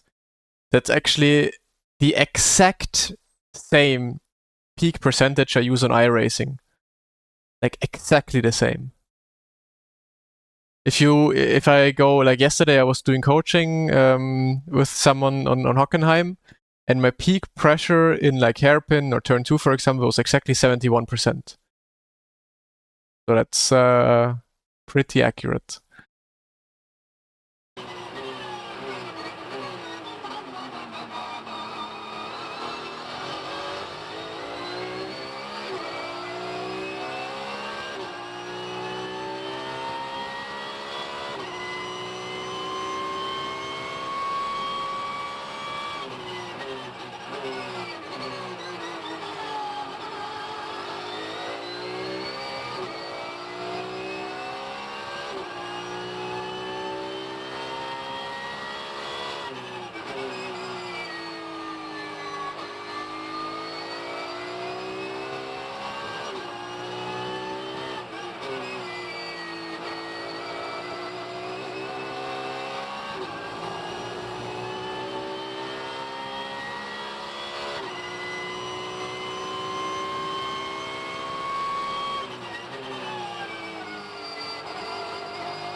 But that was easily one of the most fun cars that I ever drove in real life. Like, LMP3 is boring compared to that. I love GT4s in real life, very fun cars. But Porsche Cup in real life is just insane. But yeah, the cars in the sim don't have this exact characteristic. The iRacing Porsche does it already quite well, where it really only rotates either on the brake or on the throttle. But in real life, it is like the car only rotates on the brake, try braking into the corner, and only rotates on full throttle. Like, you can do whatever you want. You can go to 20%, 50%, 60, 80% of throttle. The car will understeer. The car will only rotate out of the corner on 100%. So you really have to try and hit, like, go from 0 to 100 as quickly as you can always. And the car really, most of the time, can handle it, because it really has a lot of grip on the rear tires with the engine on the rear. But you can basically see it in this corner where I go on throttle. Like here, not fully, at like 50%, and the car just understeers. And the moment I go full throttle, you can see my car rotating out of the corner. Then I'm just slightly power steering out of the corner. That's how you have to drive the car in real life, and that's how, like, sim racing titles don't really have that exact characteristic of that car. Because in iRacing, the car starts to rotate at like 50% throttle. Usually on iRacing, you go 50% of throttle, 50, 60, 70% depending on the corner, then you hold it there for a while, and then you go 100%, and you get the rotation. But in real life, you really have to go to 100% as quickly as you can. In the Super Cup, for example, you see a lot of people also, a lot of drivers are, what they are doing for a corner like this, for example. Like, you have a long left-hander where you possibly can't go to 100% immediately, right away. That's where a lot of real life drivers are on the brake still. Like, they go on throttle to like the 50%, 60%, whatever, but are also a little bit still on the brake to kind of rotate the car through that. It's like a little trick, I guess, I can see from real life drivers that they like to do on this Porsche Cup, is like, while throttling out of the corner, still be a little bit on the brake applied, because that gives the car also a bit of rotation, apparently.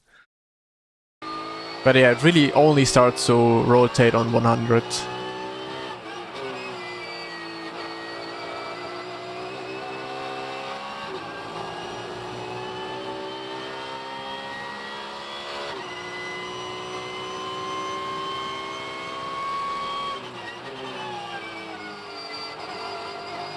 But an insanely fun car to drive in real life.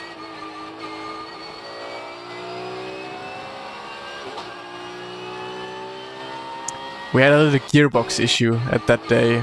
Like, watch when I shift up to 4th again. A little bit of a hiccup in the gearbox. Is your sim seat position similar to real Porsche Cup? Like, every time I went from the real track back to my sim, I did some small adjustments to my own sim. Because real life driving positions usually felt very good, so I tried to adjust my seating position in the sim as well to the real life one.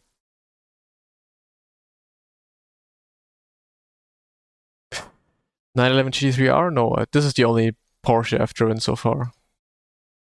I think I've never driven any other Porsche. No, I have driven a Cayman Porsche. That was my very first time on a racetrack. My very, very first time on a racetrack was... When was that even? Here, this one. Very first time in a race car. And you can see me, like, braking way too little.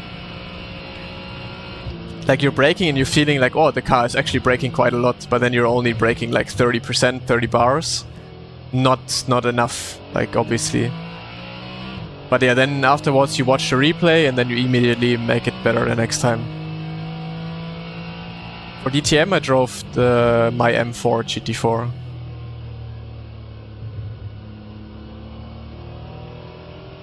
Wait, I also have videos of that.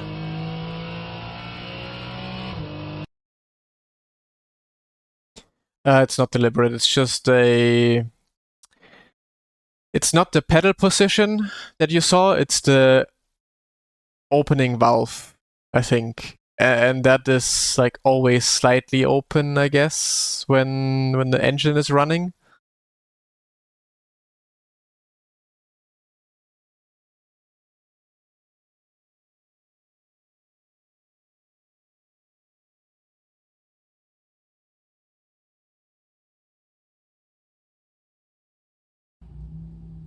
This, for example, some Norris ring laps. That's what I drove in DTM Trophy.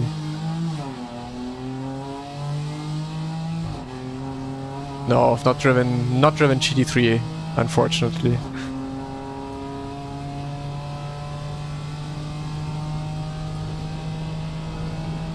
Oh, I don't know. When I drove that Porsche Cup, that was 2 years ago. I don't remember anymore how high or low it is compared to the seat.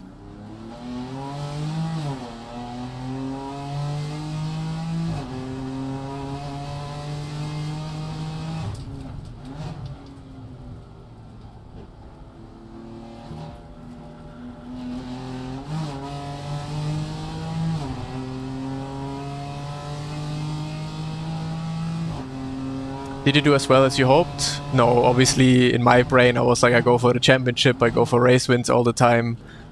But that year was like filled with insanely good drivers. So I got a few podiums, which was nice, but obviously for me, myself, I wanted to win races, I wanted to win the championship, but that unfortunately didn't happen. Wait, I can show you one funny thing. This one.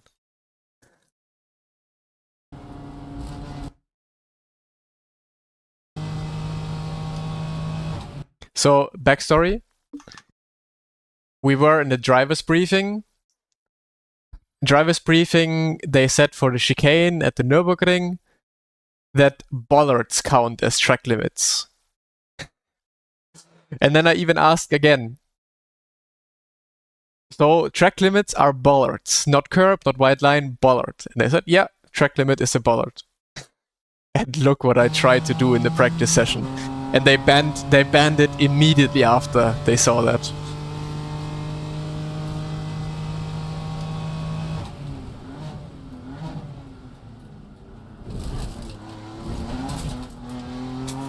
Just straight through the chicane.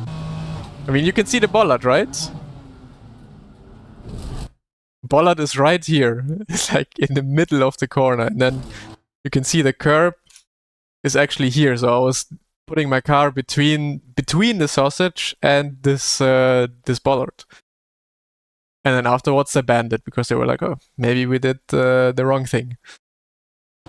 But it did work. It was like, I don't know, like 3/10 or so quicker.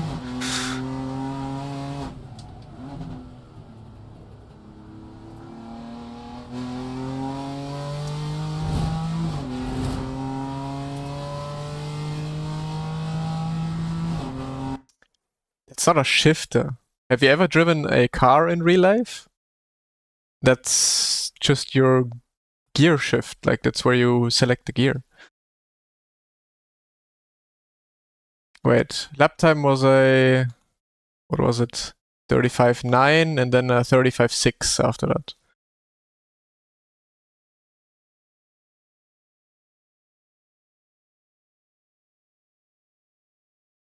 M4 GT4.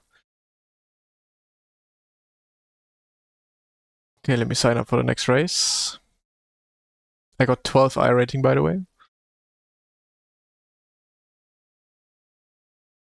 Nee. Im Grunde ist es ja ein ganz normales Auto, also die sind immer da. Es ist ja ein Auto auf einem normalen Straßenwagen gebaut und da hast du normalerweise immer alles drin, was im normalen Straßenwagen auch drin ist. But wait, I've also driven M2 CS. Where is that?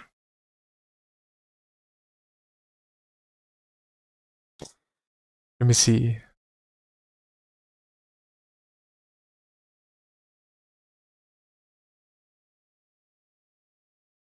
M2, when did I drive the M2?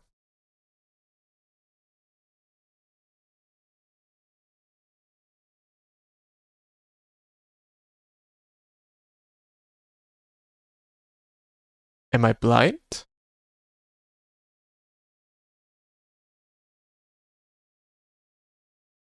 That must have been...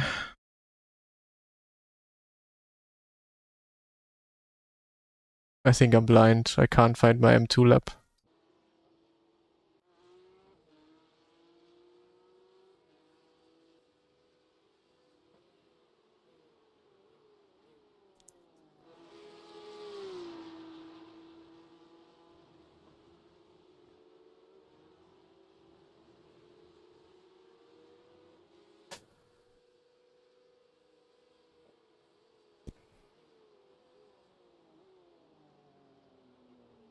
That's ridiculous.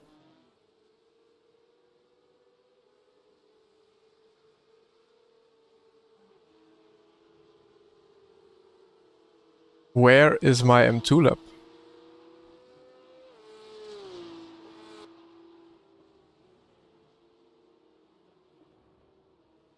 There we go.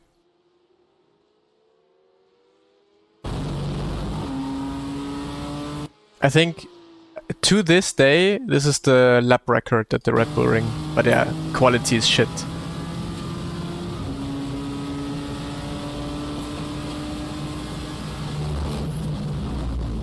Ich habe keine Bremse limitiert, würde ich niemals machen.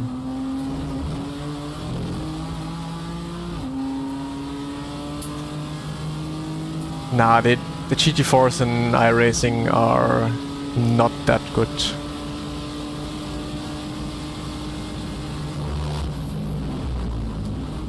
But yeah, like, this car in every sim is fucking horrible to drive, but this car in real life is quite a lot of fun to drive.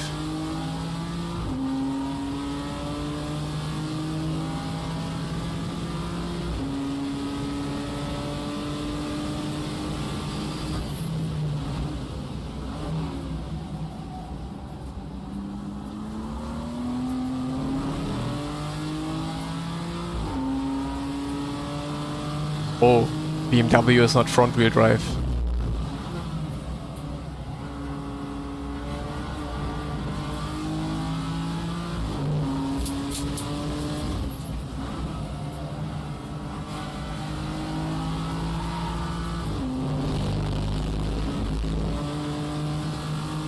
That's the kind of curb sound I wanna have in the sim.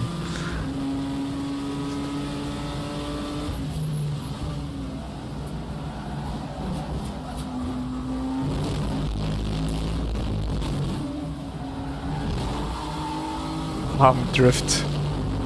Okay, I actually lost a lot of time to my Delta. It is understeery, of course, but it is also oversteery at the same time.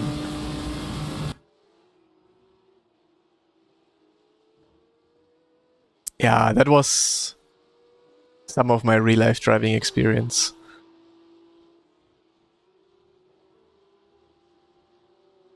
I also have LMP3.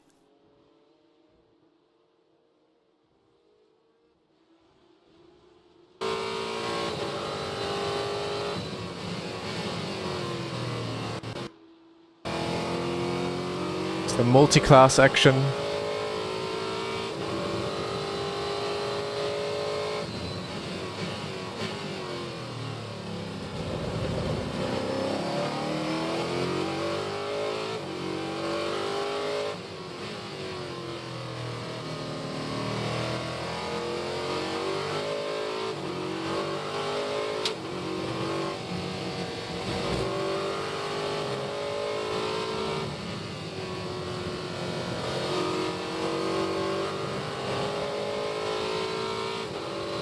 I did.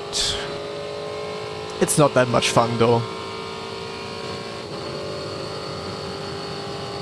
Because you cannot, like, the car needs to be driven very strictly and, like, it's obviously a great experience, but I would much rather drive GT4 or Porsche Cup or so rather than this. Any interest in Formula 4 IRL? I have all the interests to drive IRL. I just don't have the money.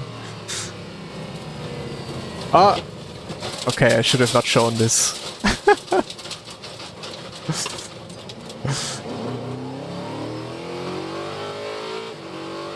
Well, happens.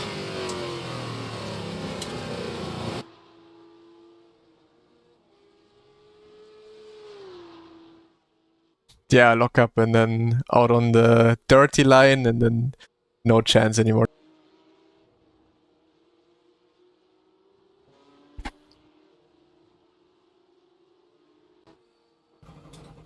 Is the LMP3 forgiving to drive? No. The LMP3 is one of the most unforgiving cars to drive. Like one small mistake, you cannot catch the car anymore, it's over.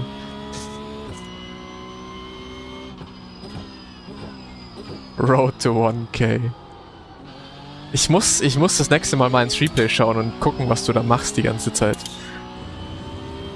How did you get the chance to drive IRL? I won the DTM Esports Championship. Prize for that was I make my racing license and I get a test with a DTM trophy team. The DTM, like at my first test, I was immediately as fast as all the like professional drivers there. The DTM liked what they saw, tried to get me into contact with teams and stuff, and then like basically 5 days before the first race of the season, I got contacted by a team, hey, do you want to drive for... It was like 4,000 euros for the whole weekend, and I was like, holy shit, of course, yeah. Got on my podium in the very first race, and then, yeah, they wanted to keep me in the series. I still paid money for it, but yeah, I paid 25k per season. I didn't have to pay any damages, nothing, so lots and lots of money, of course, but for real life driving, of course, 25k for a season is absolutely nothing. So yeah, then I did it for 2 years. Got some opportunities to do also LMP3 through that for free, which, yeah, quite the nice experience.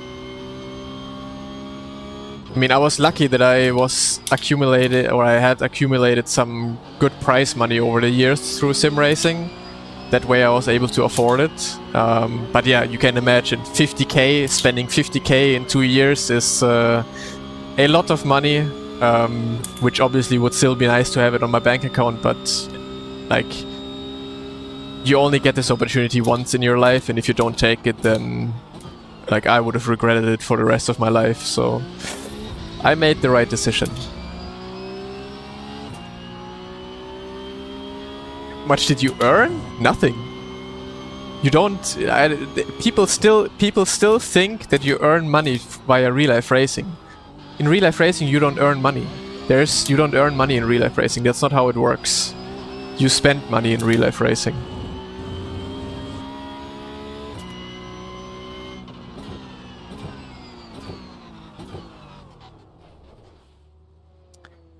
There have been offers, yeah. But I mean, offers are usually... Like, you get offers, and those offers are like, hey, we want you to drive for us. And I'm like, okay, yeah. Tell me more. I pay 200k. No. But I don't get where the I don't understand how everyone always thinks that you get money, like you earn money by doing real-life racing. That's not the case. There is maybe, I don't know, there's 0.001% of drivers, of real-life drivers in this world that get money for driving. Everyone else pays millions a year. I hope you can continue IRL as long as you can. Well, that already stopped. I do not do real-life driving anymore. I would, if someone is in chat with a real-life team who wants me to drive, feel free to reach out. Wait, I am number 3? Who is driving? Miguel Costa Emanuele Olivier. Okay. It's the first time I see number 3 next to my name in a long while.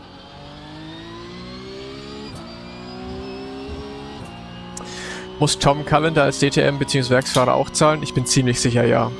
Auch er muss zahlen. Factory Driver werden bezahlt, ja. Wenn du wirklich bei Mercedes angestellt bist, dann ja.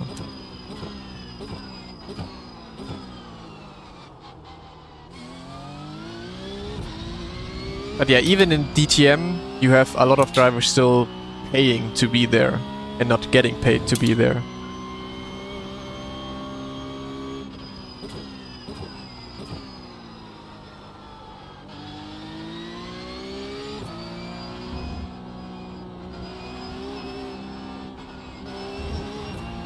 And especially like championships like GT World Challenge or so, 90% of all those drivers there pay to be there. And they pay like $500,000 every single year, if not even more.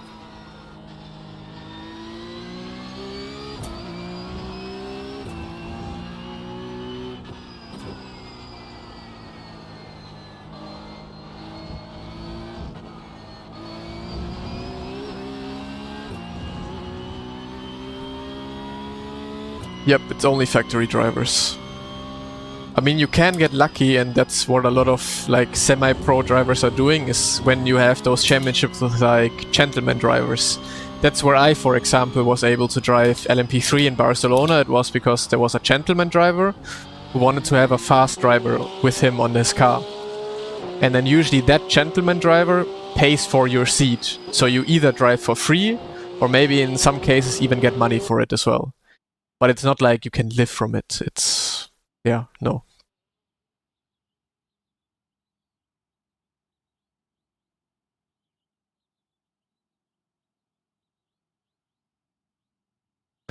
William Chadwick, I mean, yeah, if he's good at, very good in sim racing, so I think he's also going to be quite good in real life for sure.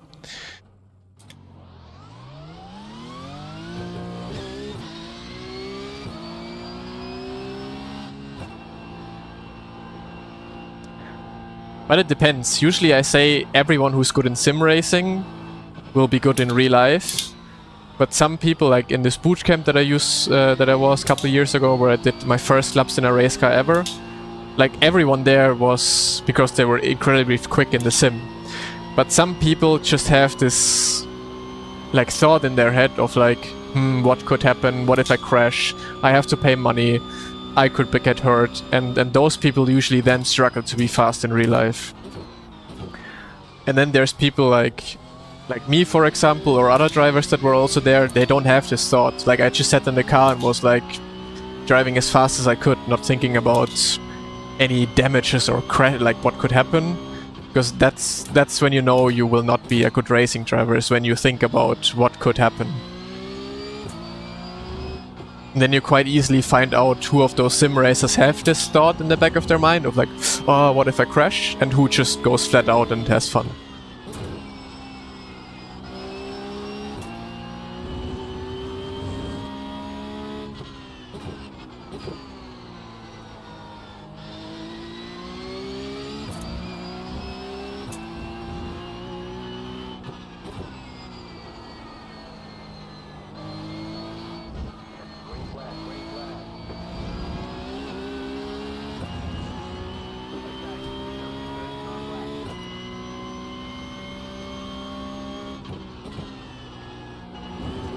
Oh man. Okay, not too bad though. Well, if they actually crash, then bad luck.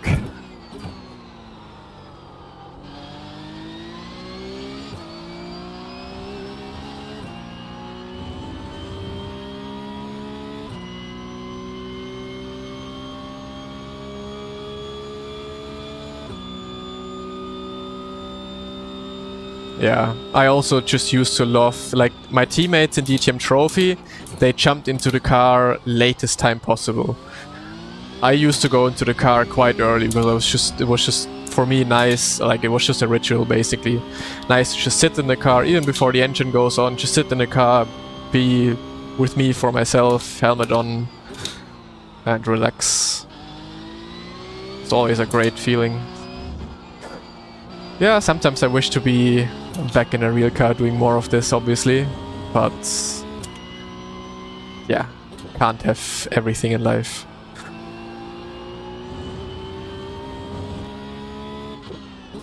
Maybe when I'm old, I have enough money that I can spend on real life racing. Then I am the gentleman driver.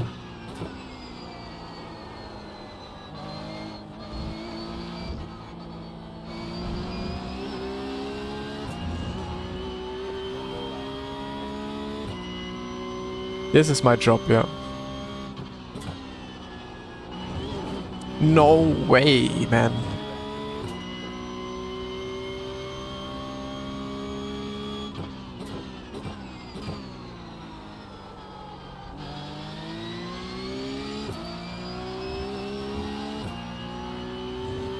Okay, let's put it on pole.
Nah, that was one of the worst laps ever. Holy.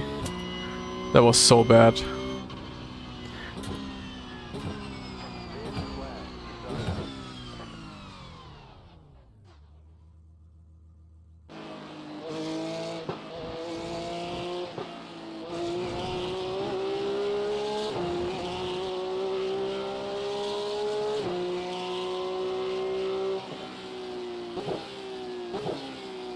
Okay, but I think that's gonna be quite the fun race.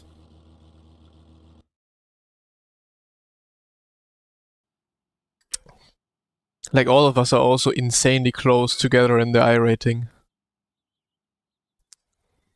I think we're all at 10.5k, right? What are LFE settings?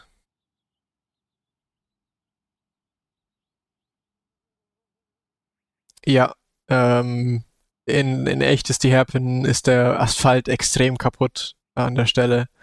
Deswegen kann man nicht unbedingt komplett innen fahren. No, pole doesn't matter. I could be starting dead last, it wouldn't change my I rating. All that matters is your finishing position in the race.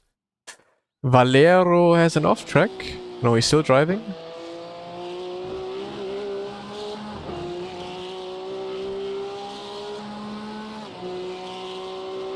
Ooh, 2 off tracks. Ay, ay, ay.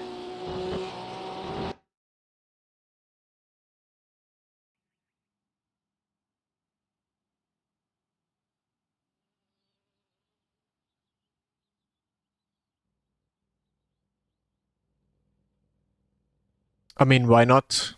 I mean, it depends. If you have to travel 6 hours to the event, then it makes sense to take a hotel and like be able to go both days, you know. But you can also just go on Sunday. It really, yeah. Both are okay. Both are good. 22 to Miguel. That means if I win, that should be some good I rating. So let's go for it.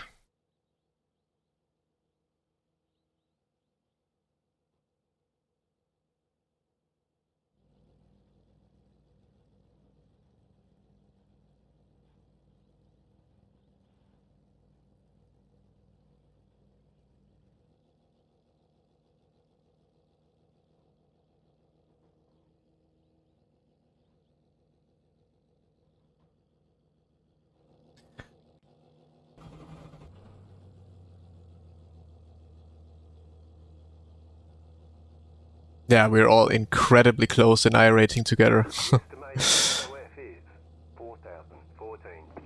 Probably whoever wins this is gonna be upper head in the iRating graph next time. Today would hurt our points a lot.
Didn't mean to push him, I wanted to be on the inside, but couldn't get to the left fast enough.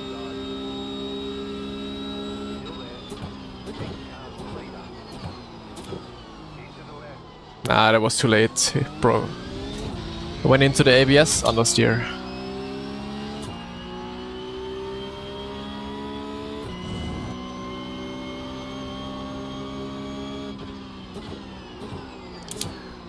Okay, let's settle down for half a lap and then try again next lap.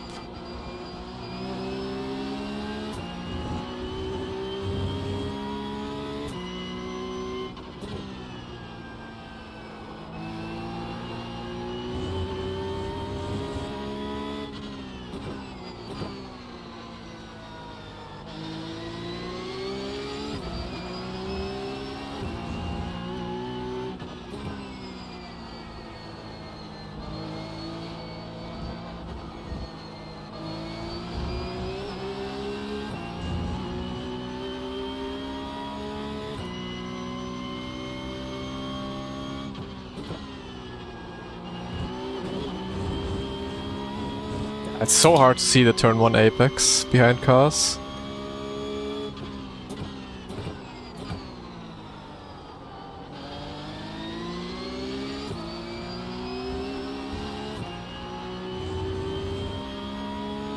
Let's see if Emanuele attacks.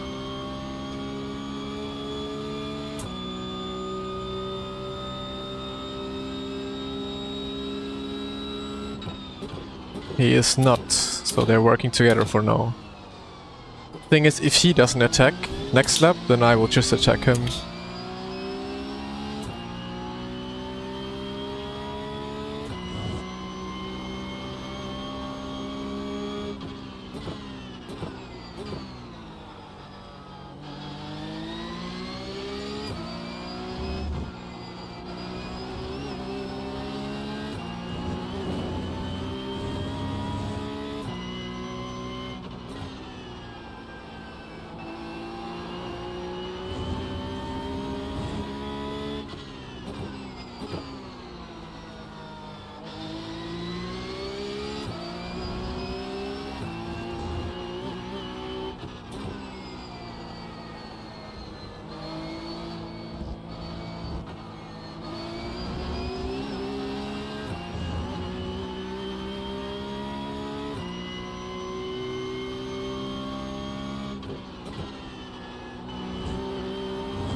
Okay, good position.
I think pace is quite good, so I have to get past him quite quickly.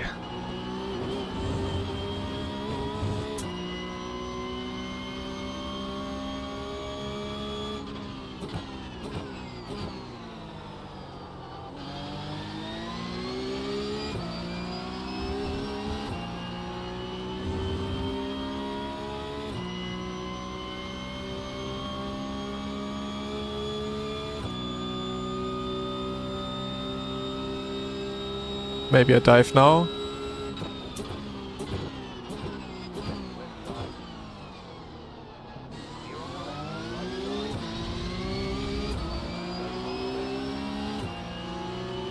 Nice, okay. You could have tried to stay side by side and actually be up ahead for this corner, because usually being outside here is quite beneficial for the next right-hander. But yeah, he doesn't want to lose too much time to P1. Because I mean, he knows himself that he could still win this race if we catch back up to P1 and then... yeah.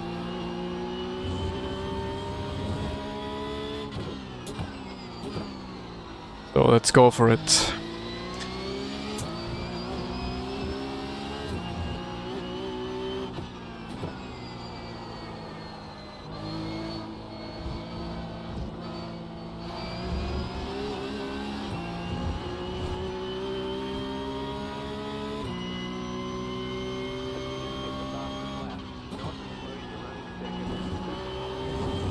No way, that was so stupid.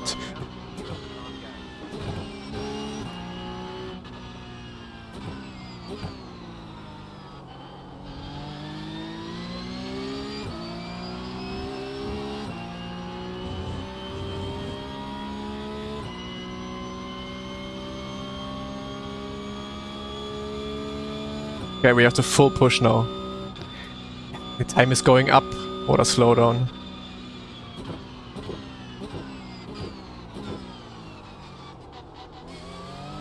Okay, full push. Full concentration. 2.3 seconds to P1. I think it is possible.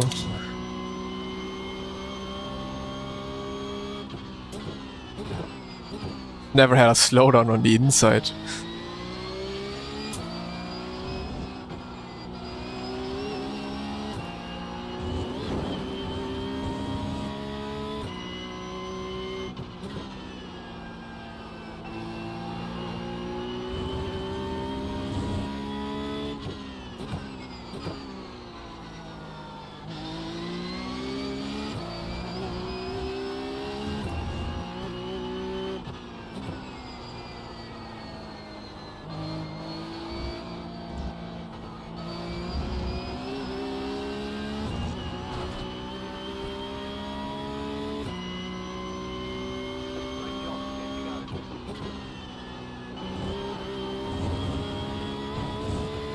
That's how you have to drive the corner.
I just feel like I'm stressing my front tires too much.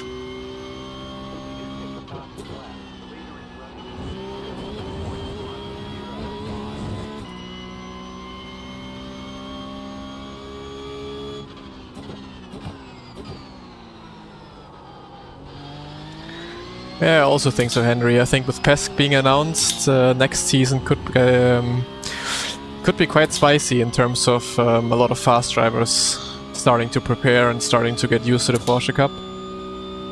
Should be good fun.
But Miguel's pace is quite good right now.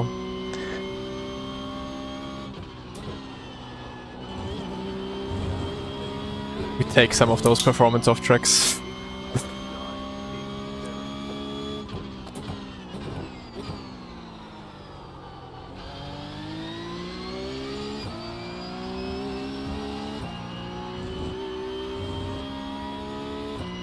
But Emanuele is getting closer, so hopefully they're gonna start fighting soon.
Okay, that was a good lap.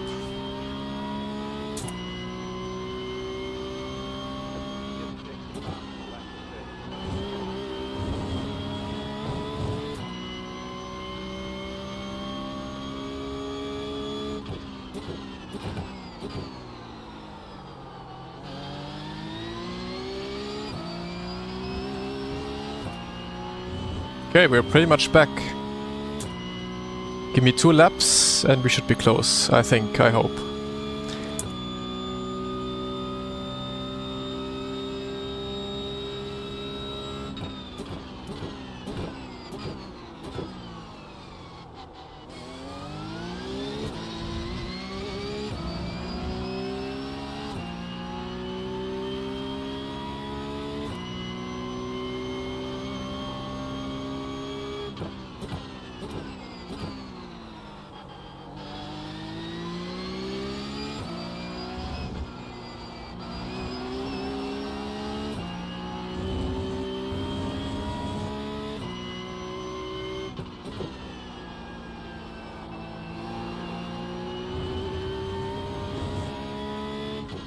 Oh no, did he get a disconnect?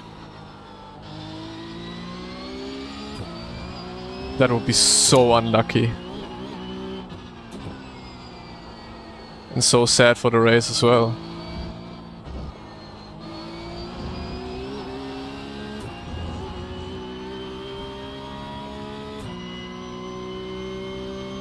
Well, big F.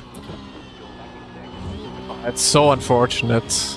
I was looking forward to some good fighting now.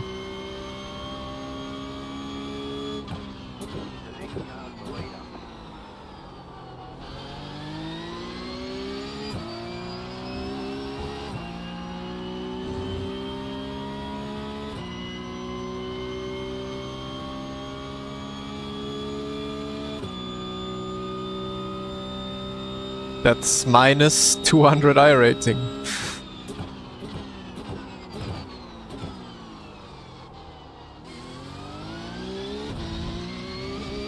Well, maybe like 170 to 180.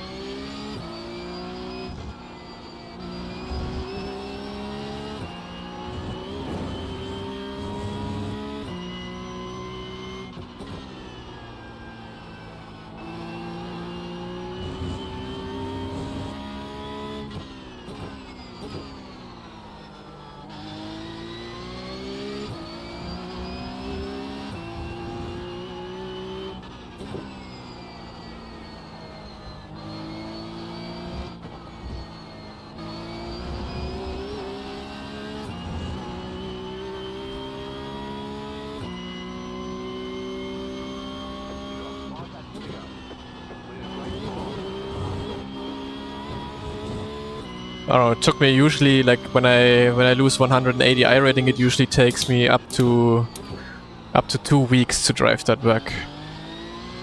Depending on how much I drive, of course, but usually it takes around, like, on a normal basis, 1.5 to 2 weeks.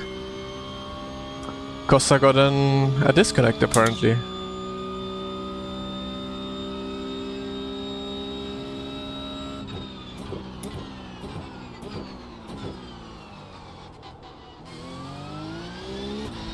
Okay, time to lock in. I still have someone to overtake.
Come on.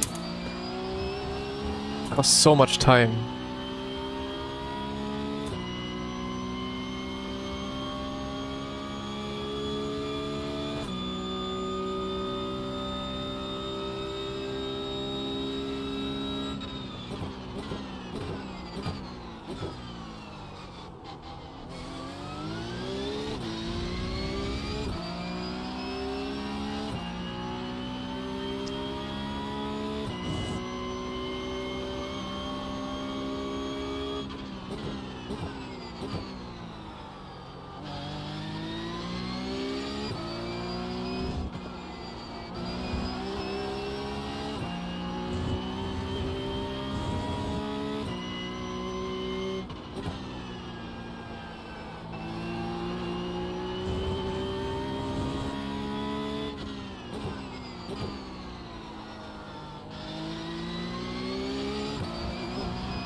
It might be just one chance in the last lap.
Okay, yeah, it's gonna be last lap.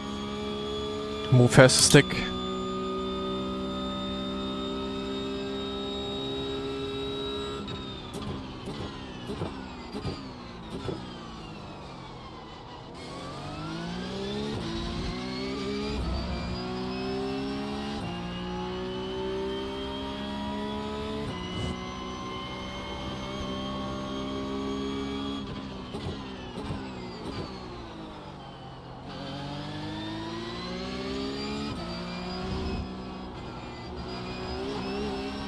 That was bad, lost quite some time.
Hey!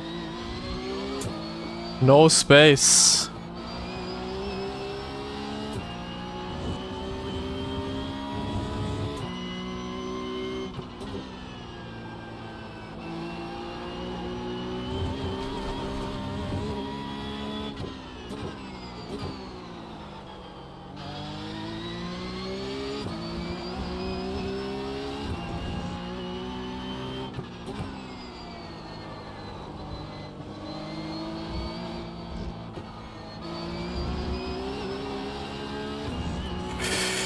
Well,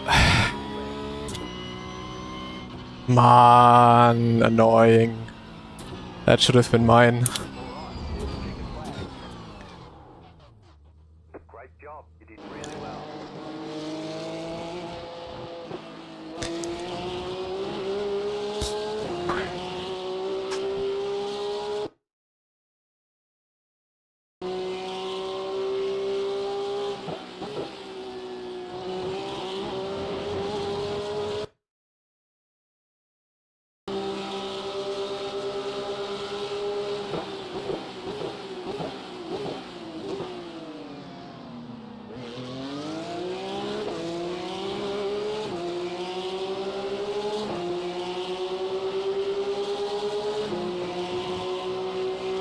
Oh, Hockenheim is great. Always is.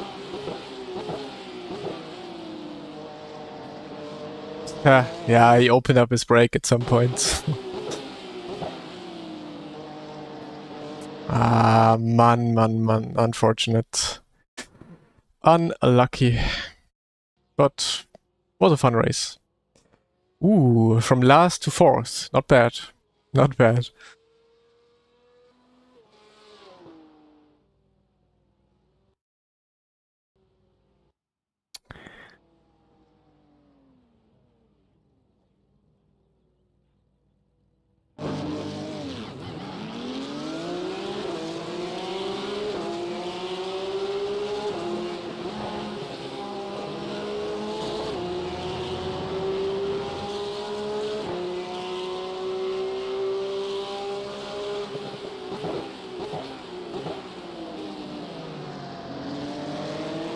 I have to figure out the last corner.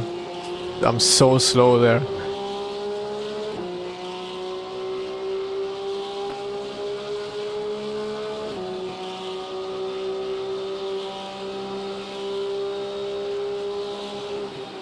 Yeah, way too late on the brakes.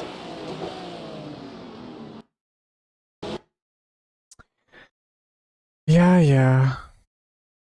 But yeah, in the end I killed myself with the race. With the off track I had, or slowdown I had.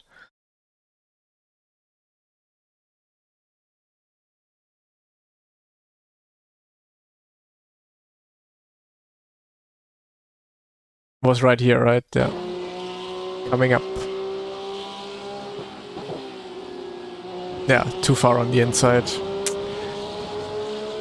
And then I think I could have maybe been a bit better with serving the penalty, because here it got up again, then here it went up again. So I lost a lot of time with that penalty. Unfortunate.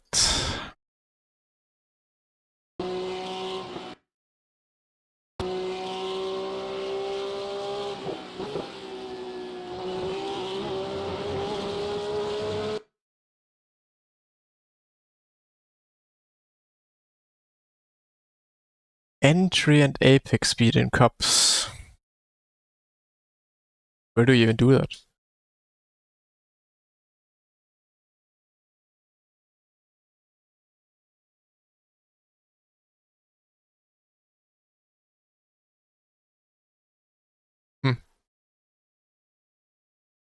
I don't know where I would be able to do that.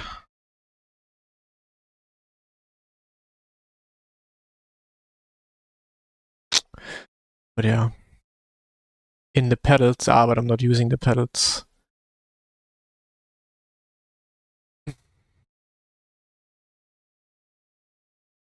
I think I had some extra liters, yeah. Can I see that in the replay here? Cockpit, fuel level. 5.5 over the line. So let's put out 4 liters. Yeah, sounds good.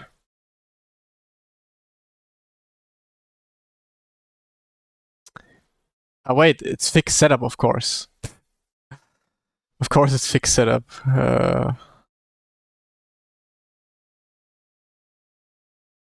Man. Twitch chat.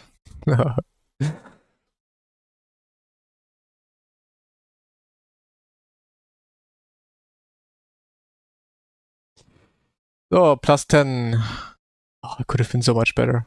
Man.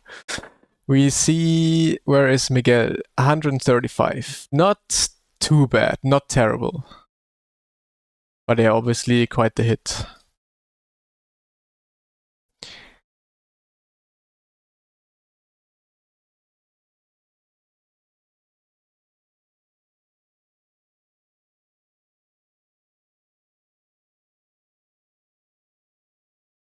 Moin salty. Linear mode in iRacing is the same like in VRS settings? Good question. Is there a linear mode in iRacing? I've not seen that, I think.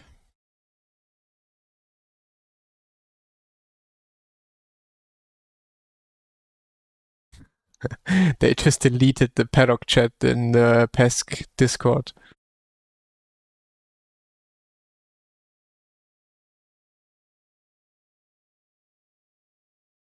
No GIFs allowed, I guess.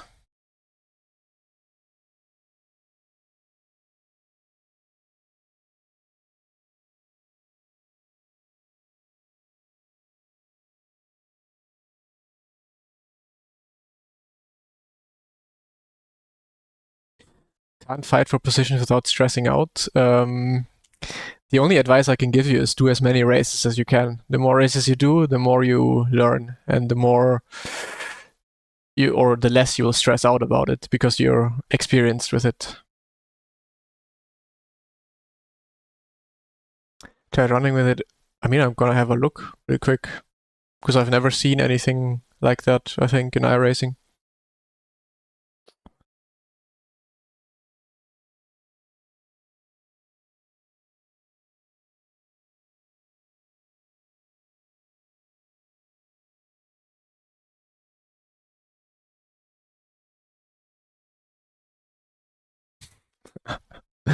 Yeah, especially coming from the open setup back to fixed, it feels so understeery.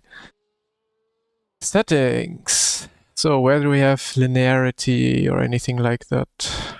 Driving aids, driver view, wheel force feedback. Use linear mode on.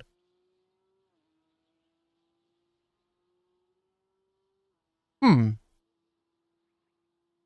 Yeah, it sounds like it's the same setting that VRS has. On VRS, you're at least also able to adjust it, like how strong you want to have the linear mode, or how linear you want to have your linear mode, or how not linear you want to have it.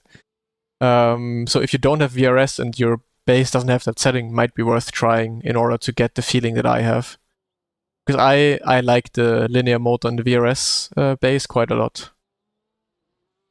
So if you have a base where you can't do it in your profiler in your software, then it might be worth maybe checking this out. Because like it exactly says that it boosts the smaller forces and decreases the larger forces, which I always thought was like an issue for me on iRacing. I always just felt like the high forces are way too strong, and then the smaller forces are way too low. So yeah, could be quite good to have it.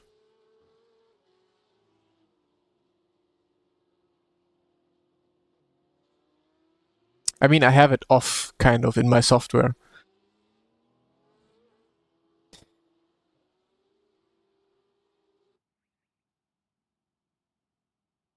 Yeah, the first adjustment, especially when you're used to driving your force feedback for a long time, then the first time adjusting to it is obviously hard, but I think it's a good setting. I'm gonna go quickly to the toilet. Toilet break. Up.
Do you have to say something?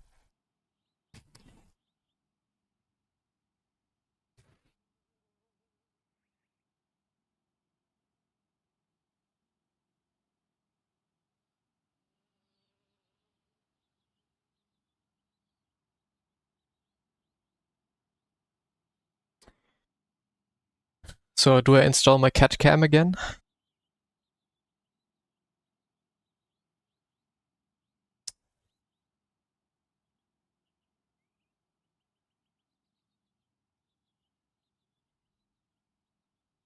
Would be too much right now. Maybe I have to make it again for the next time. Ay, ay, ay. Ah. So. Hallo. I didn't steal anyone. She just came to me. To the favorite parent.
Or just, yeah, either try to disable that, or maybe force feedback just a bit lower.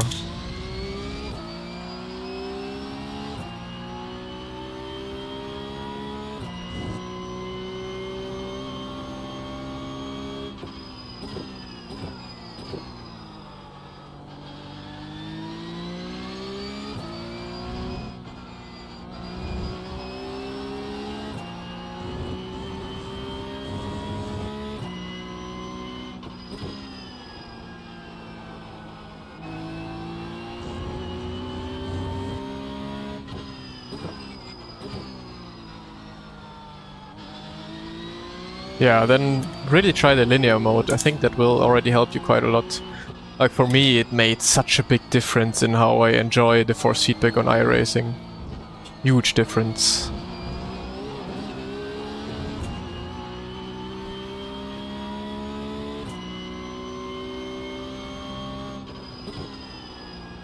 Because obviously after you put the linearity mode off, then you have to put your overall force feedback strength a little bit down again, because obviously the low end is quite high then.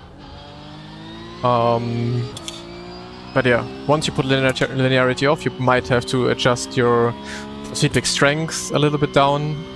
But for me it was just so much better. So much better.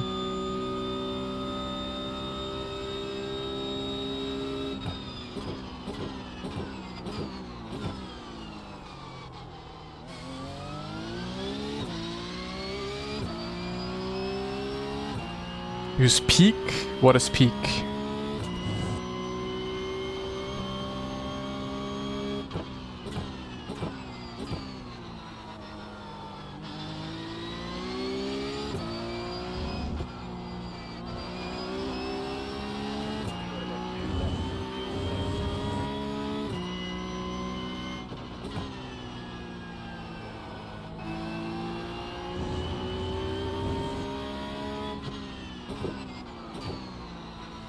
Yeah. Well, that would be bad if those settings are already off.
I mean, I don't want settings. I don't want more settings. I just want the force feedback to be better in general.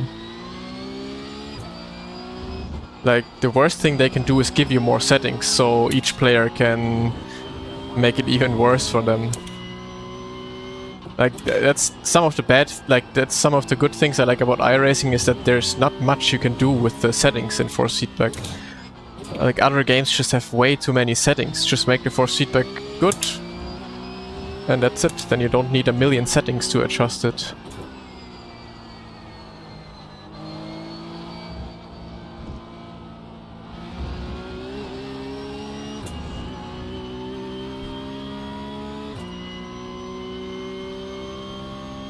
Hit the fastest lap.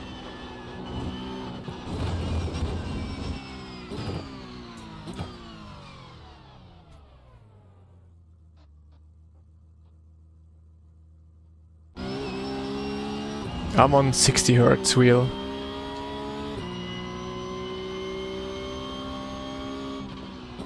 So let me check how much fuel I actually had in the last open race. Maybe I can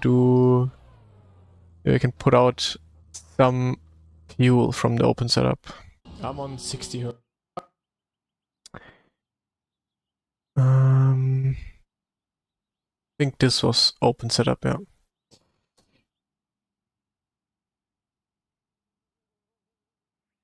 I can put out 3 liters.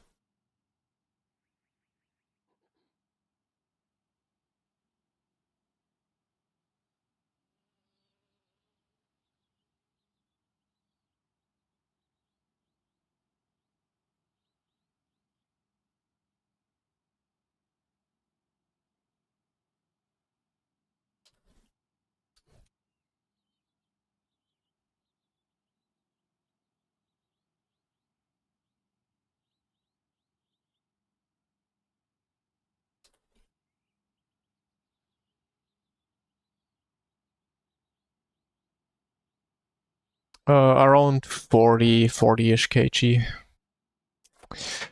41 should be enough. Let me double check what I just did. Yeah, I have 42. I don't want to go too close. I want to have a little bit of margin still.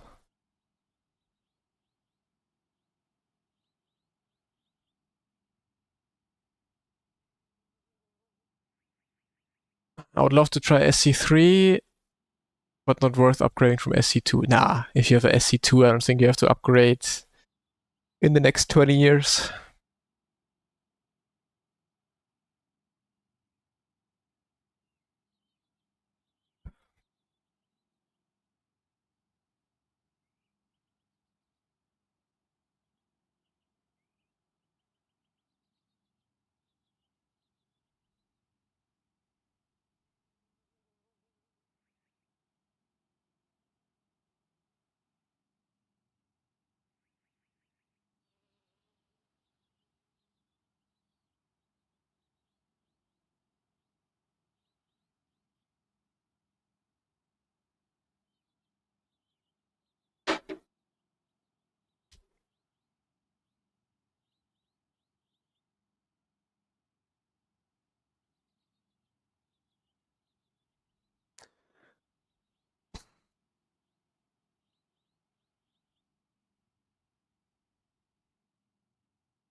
Now we're getting more and more good drivers in. The next fixed setup race could already be quite interesting then.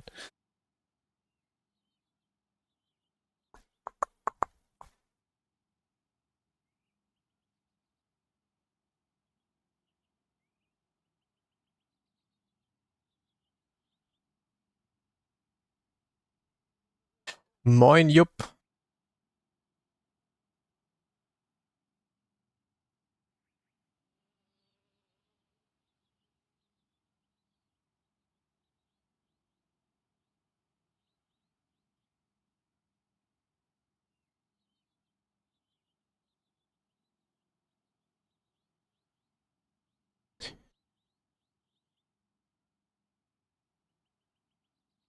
It's one-to-one inputs. There's no modification.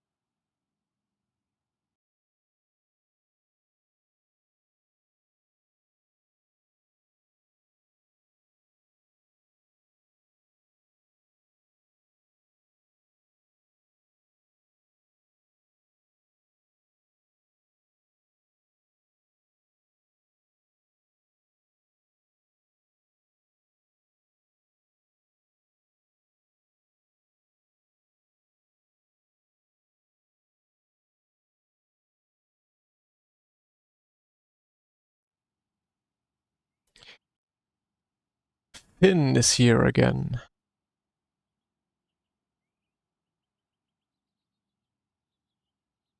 Okay, looks like a good race, I think. Should also be some good SOF, right?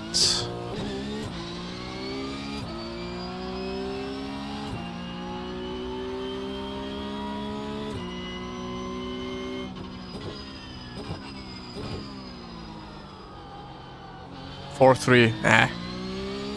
Expected more.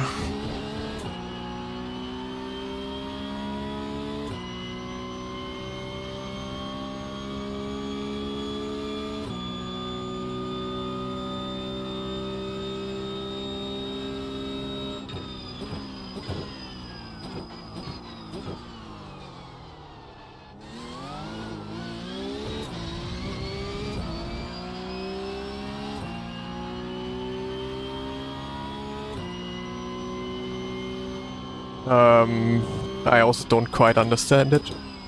It's, well, I don't think they have released everything quite yet. It's, there's national championships, the top 3 of the national championships qualify for the regionals. But you can also just qualify for the regionals through an open qualifier. And then I guess you have a regional championship, and the top X drivers in each regional championship then join the Super Cup. That is my guess. But, that being said, some regions are obviously not as good as other regions. So the Super Cup might actually be way worse in terms of competition compared to the previous years.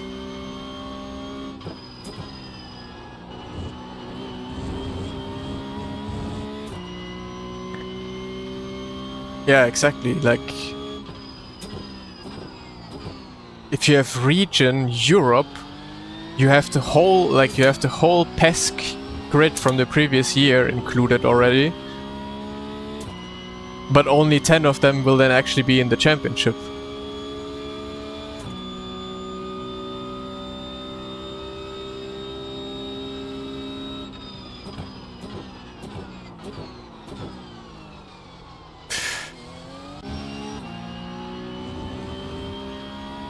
Well, same for the Hyundai N Virtual Cup. They also had regional qualifiers. China, Japan, and Korea, and then literally the rest of the world. So that was, yeah, interesting qualifier.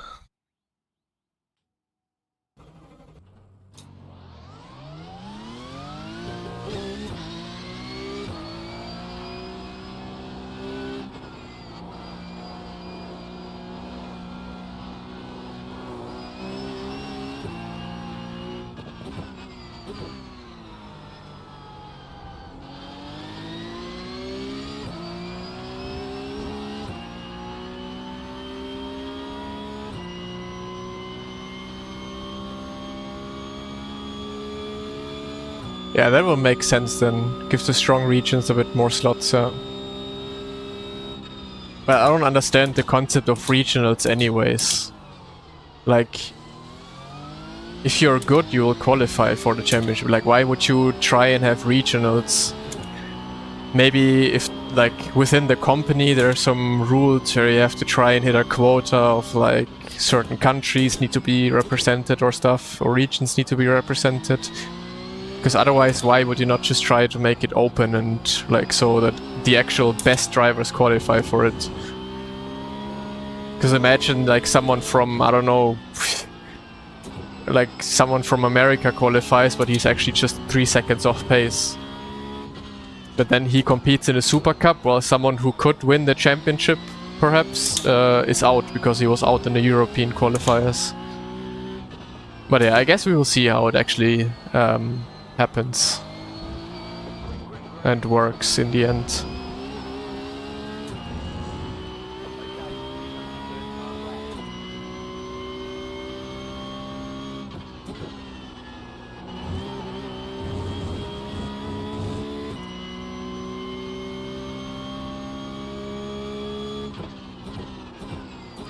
Am I planning on competing? I don't know yet. It really depends on the schedule.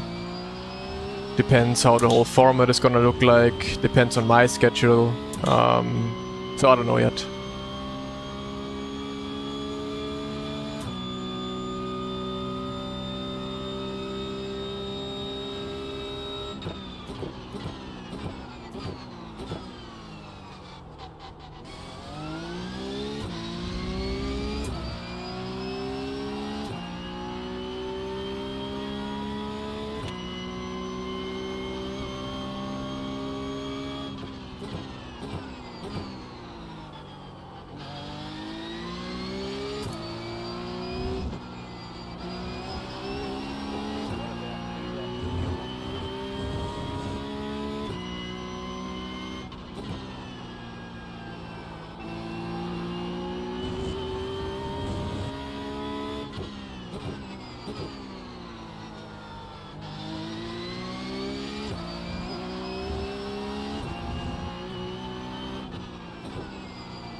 I mean, there is some capable people organizing it, but that doesn't mean that if like the company gives them some instructions on how things have to go, then those capable people can also do little against it.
Dante Rösen, who is this guy?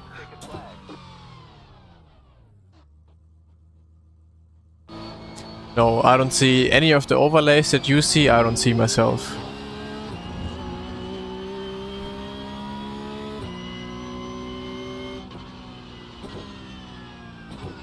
Next season pickup schedule is a bit rubbish?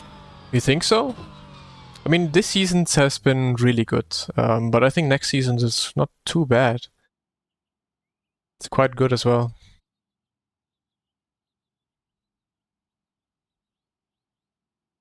Ah, you know his real name. Is it a German server? No, it doesn't look like.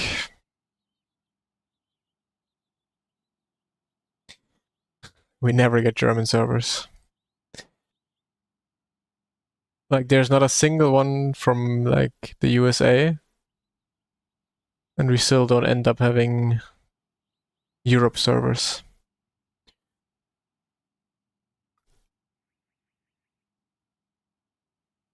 It doesn't show ABS.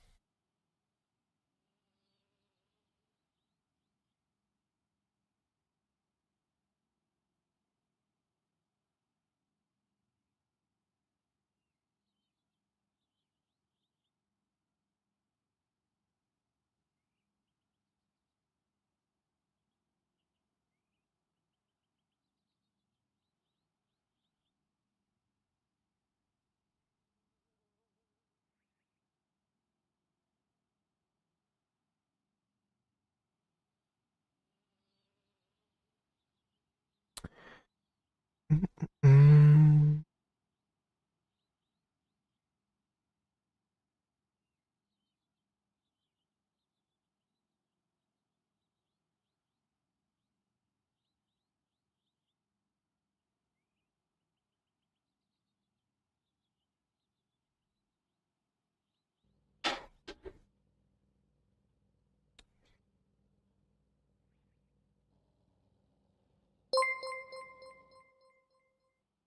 'Lou, thank you so much for 9 months in a row. Oosh. I haven't even been streaming for 9 months. Thank you so much, mate.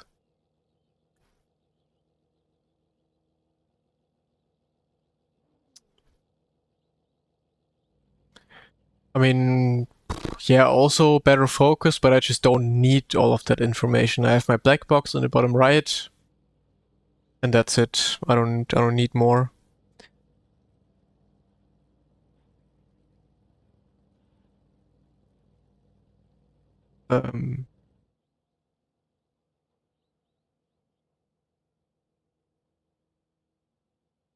Stupid. What am I using here right now? Oh.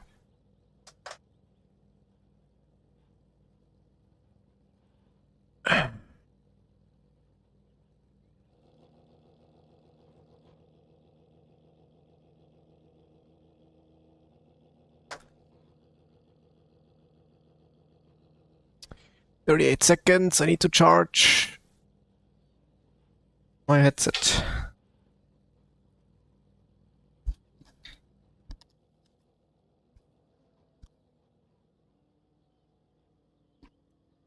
Okay, setup is in. Good to go.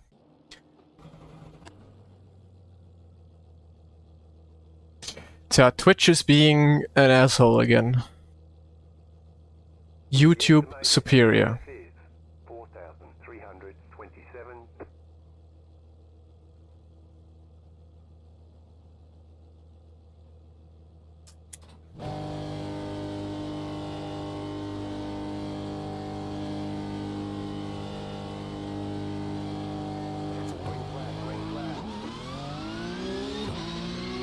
Duck.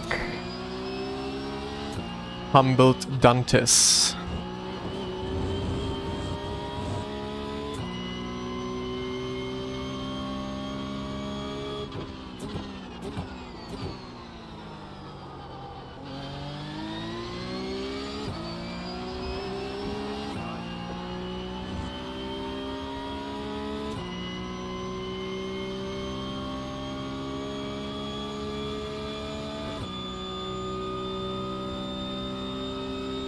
You won on Smurf? No, I'm not a Smurf.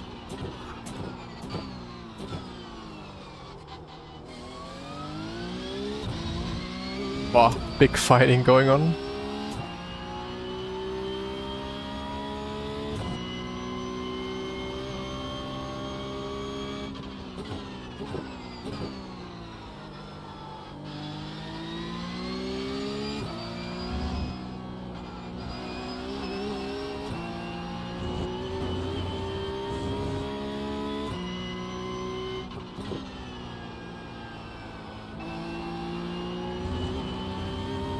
Okay guys, I think we will have some time to talk.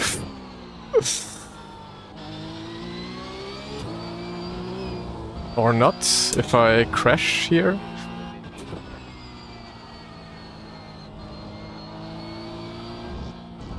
Tire already dead.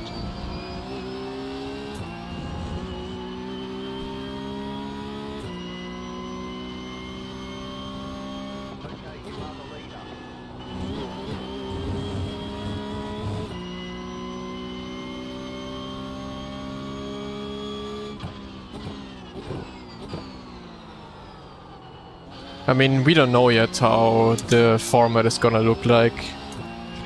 But it seems like it complicated things a lot more. Especially for us European drivers. I would be quite happy if I was from any other region but Europe. About the overlays. I don't like having, like, I don't see any benefit in having overlays on my screen. First of all, yeah, you could lose focus if you look too much at a certain overlay, but also I have my black box in the bottom right, the normal one from iRacing, you know. I just have the relative open there and that's about it. I really don't need anything else on my screen.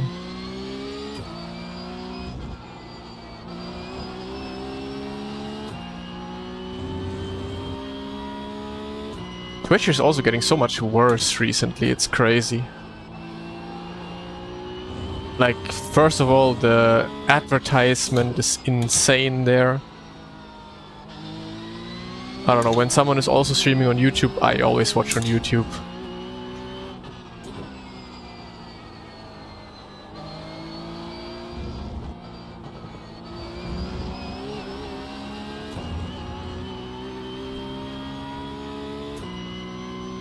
No fuel calc, I never drive endurance races, mate. I don't need that.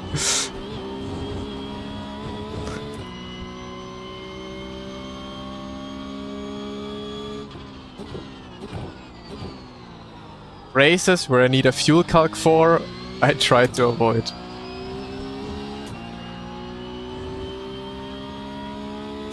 But even for Roar, for example, I didn't have a fuel calc. I had my chat. My chat is my fuel calc. That's it.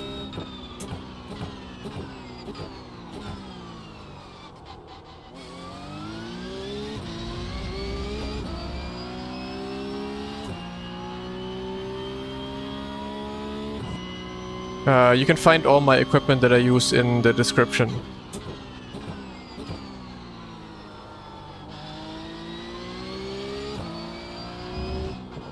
I think it should be in there.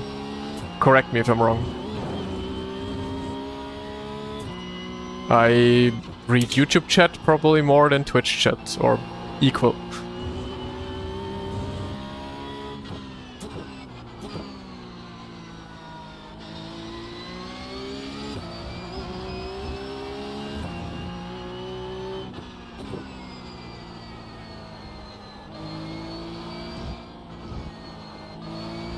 So no false statements here, please.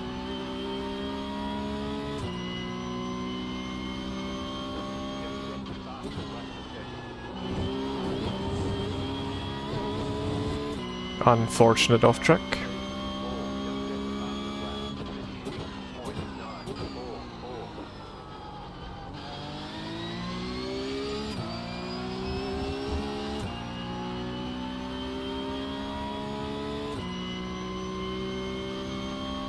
Yeah, on LMU, yes, but even on LMU I just like sprint races, you know. Everything that's longer than 40 minutes is too long in my opinion. Unless I drive like a special kind of event at some point, then yeah, I can also see myself driving for longer. But usually, imagine you play a Counter-Strike round or a League of Legends round or whatever and it takes 2 hours. Nah. And some people do that way too often. Some people, like, I see them drive endurance races up to 8 hours every single week on LMU or even on iRacing where I'm like, holy shit, I could never.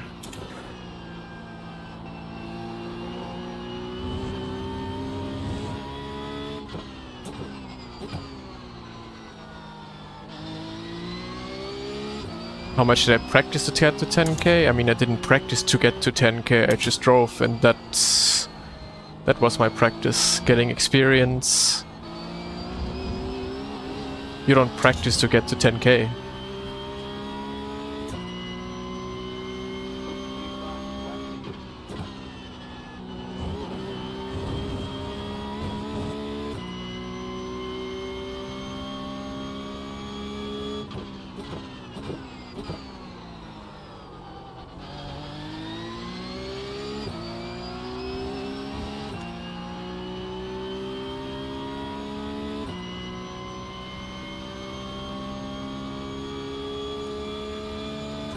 For iRacing, I was on Race Room. We are mostly on Race Room, Race 07, R Factor 1, GTR 2, those kind of games.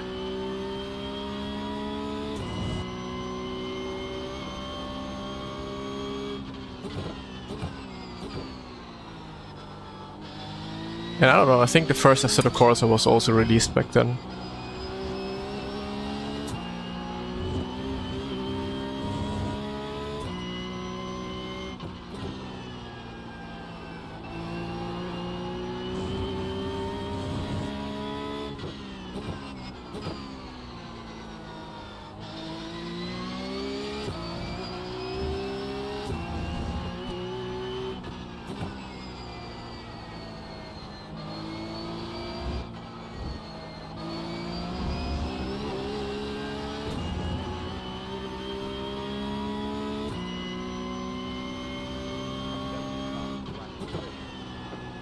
It's not as crazy as it used to be, but every year you still have the DTM Esports Championship, which I'm really looking forward to also compete in this year, hopefully. I think if DTM Esports gets announced this year again, then that's gonna be top priority for me.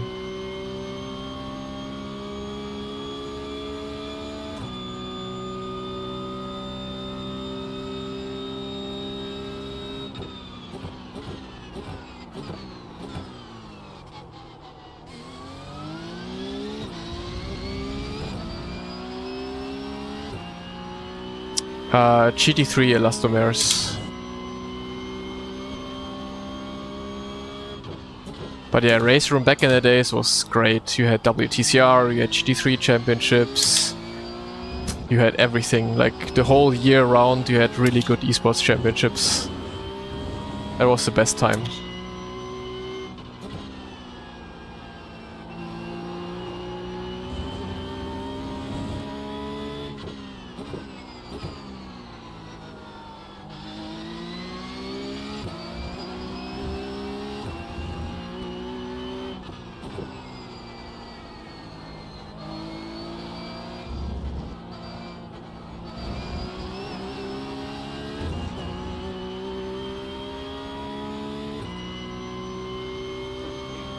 I did around an hour of driving before I jumped into my first race.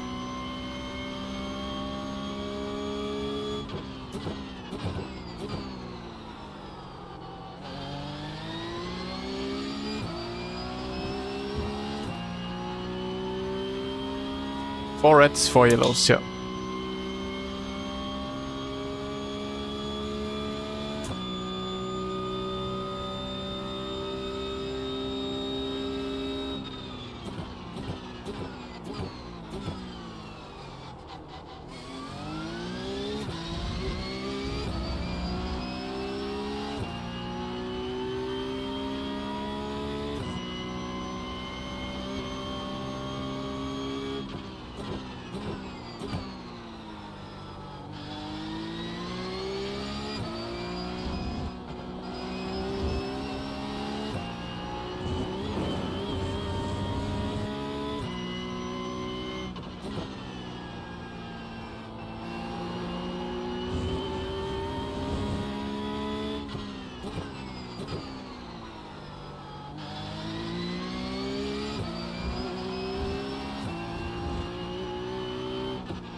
I have quite a lot of movement in my brakes. Like it is very soft.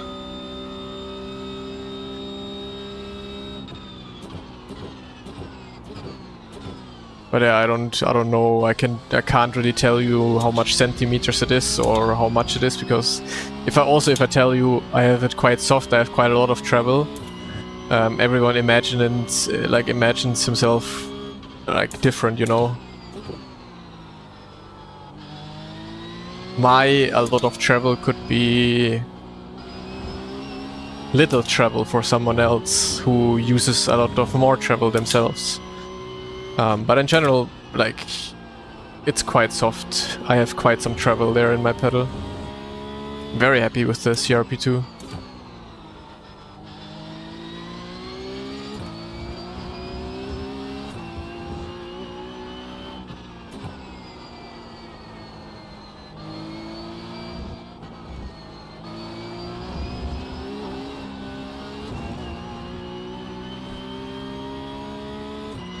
How do you qualify for it?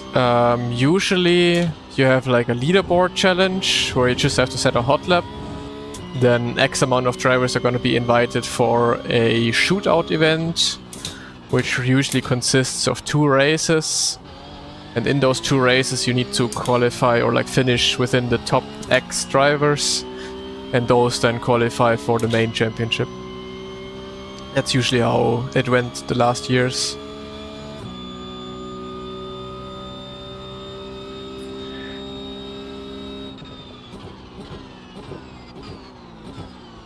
Similar to our IRL car. I mean, every car in real life is different, has different kind of brakes. And I think it is very hard to compare real life brakes to sim racing brakes anyways.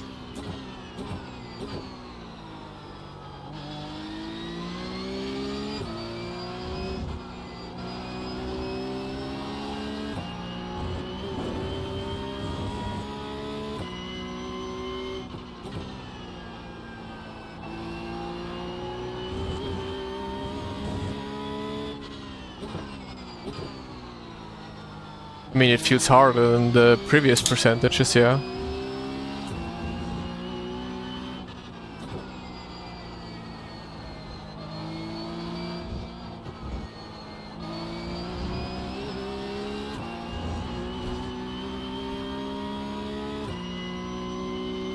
I also offer real-life driver coaching.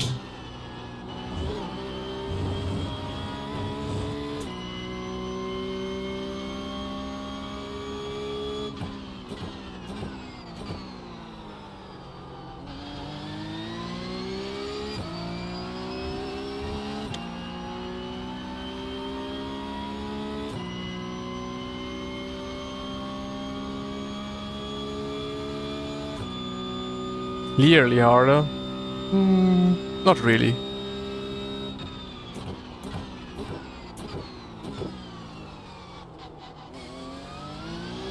So it's the elastomers, they compress more and more. So at some point they just get progressively harder, but it's not like that all of a sudden I hit a wall.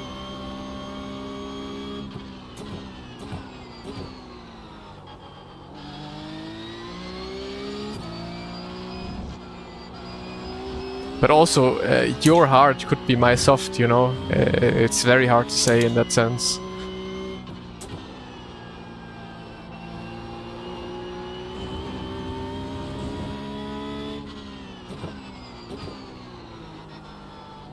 GT3s and race room similar to iRacing? No, the GT3s and race room are actually good.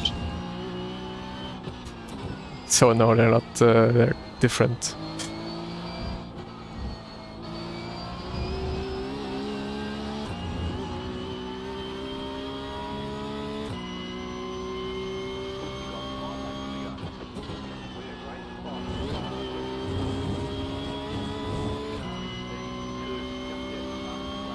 LMU. Any game is better than iRacing, let's be real.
No, because if you go more than 71%, then your braking force is obviously gonna be less. So your car will slow down less if you go over the limit. So when I go do overtakes, then even then still 71% is the limit. Because you want to brake late, obviously. You want to be late on the brakes to make an overtake. But if you're then late on the brakes, but overdo it with your braking force, then yeah, you will just shoot straight. And you will not get the overtake done.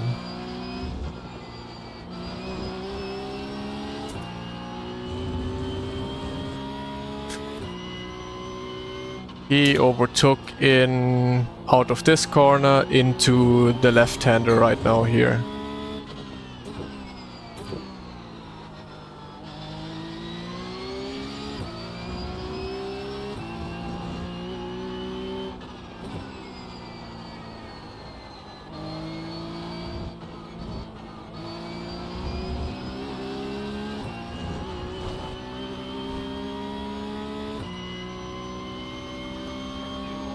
I feel the limit through my steering wheel.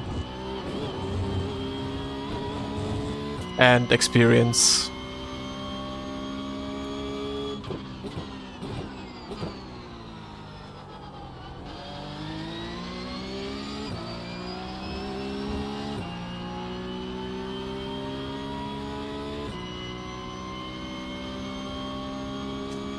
Really depends how the overtake is set up, but if I'm still behind the car and I'm not side by side, then obviously I have to brake a little later in order to get side by side with him. So, I mean, depends on the overtake, depends on the situation.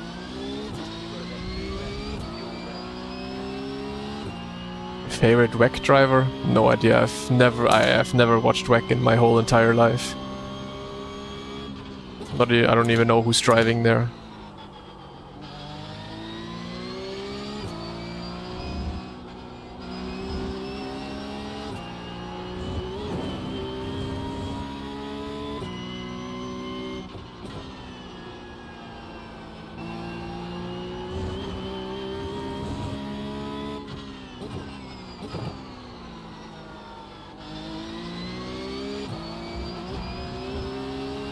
The only real life races I watch are F1, DTM, and that's basically it. And then maybe only races where some friends of mine are driving.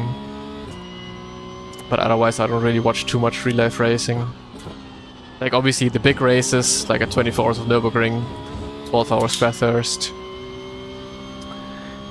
stuff like that. But usually I don't watch too many racing championships in real life.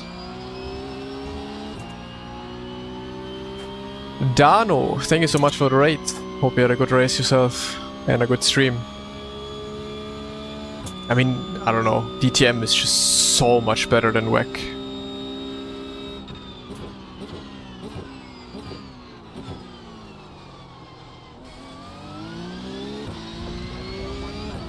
IMSA? No. Couldn't care less.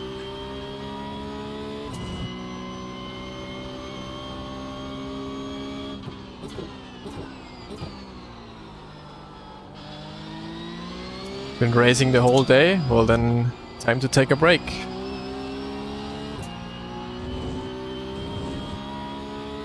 Oh wow, 12-hour stint then.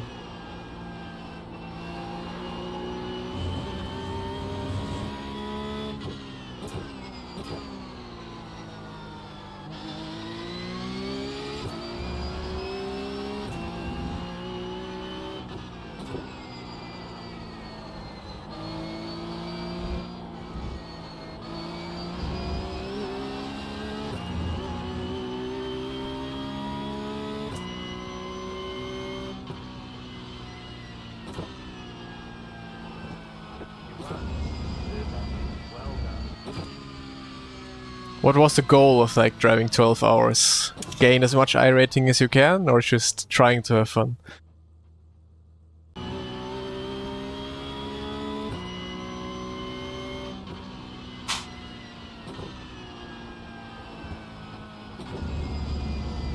Farming Bathurst. I saw a lot of people are driving the LMP3 right now and also streaming.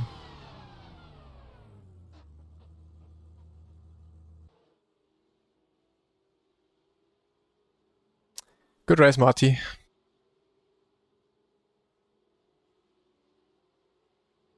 Going to DTM at Oschersleben. I'm also gonna be at some DTM races this year, most likely.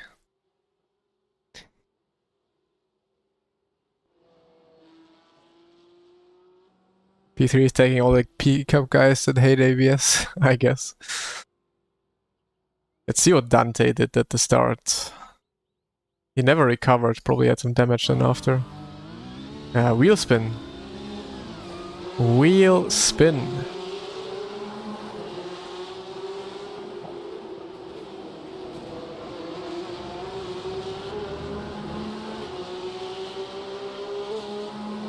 No, you don't want to abuse the ABS in any kind of situation. Never. Hoppa.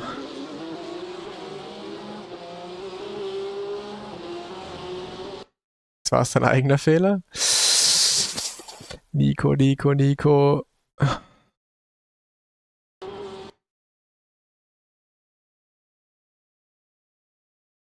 Lap 4, I would guess.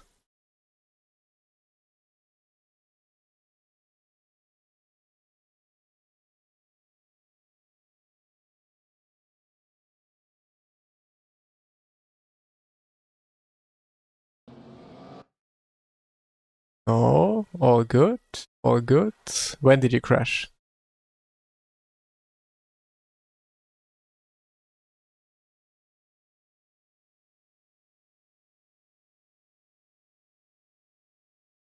Oh, lap 7, yeah. Oh, no, it's not on my replay. Ah, come on. Well, I cannot watch it.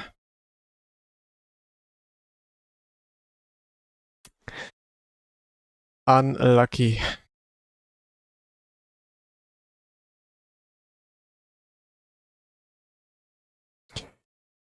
$12. Nice.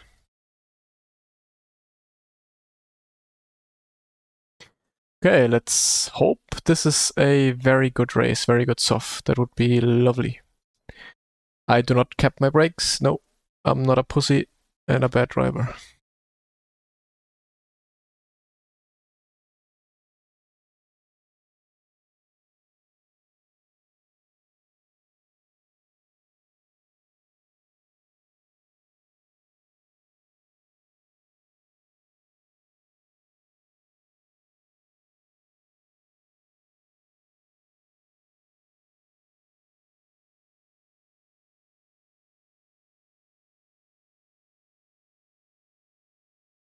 So I had to put my phone, my streaming phone, to charge.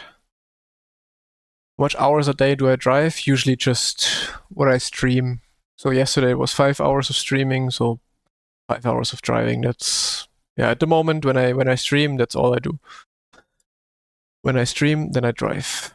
Or when I drive, then I stream.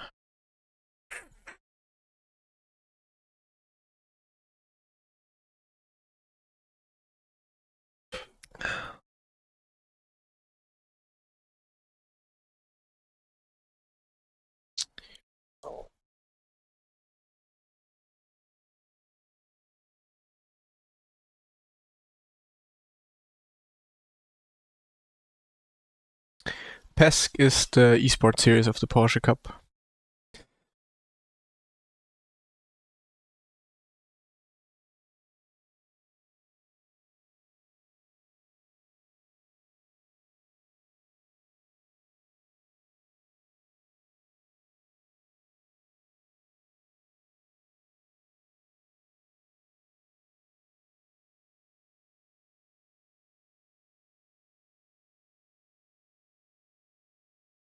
Yes, of course. Usually it's like an hour that I do before jumping into a race and turning on my stream.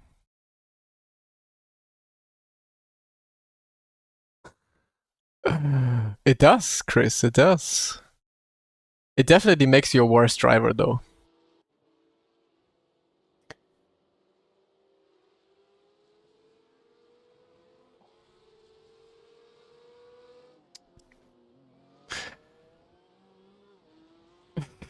We have issues with sweat while racing. Yeah. I do. Depends on the races. If it's like really exciting races and really tense races, then I tend to sweat for sure. Gail Bötticher, thank you so much for 9 months in a row already. Shoosh. Where have you guys been like the last 9 months? I've only been streaming for like what, 3 months? Wanna tell me what wing you drove? No, I can't. Go setups.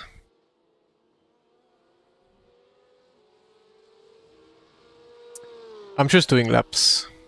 Doing laps so I feel comfortable, and then I usually know that, okay, I'm like, if I feel comfortable and I know I can't improve that much anymore on my own lap time, then I know I'm quite close to what the fast drivers are gonna be doing, and then I just jump into a race.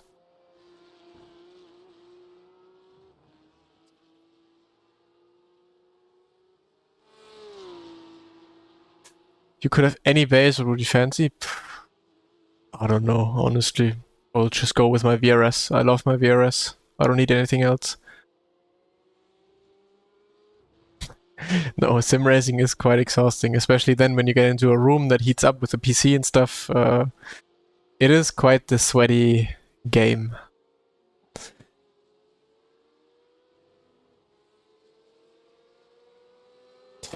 Getting hungry slowly, but I think next race is probably gonna be the last, and then I hit 5 hours once again. What time is it?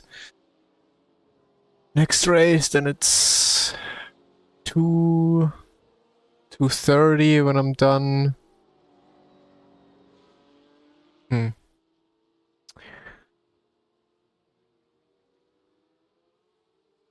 Don't you get bored if you only race P Cup the whole week? Depends. When the races are exciting and there's good drivers in the races, then it doesn't really get boring. But yeah, if there's weeks where there's not too many good drivers that you can fight with, then yeah, it can get quite boring quite quickly.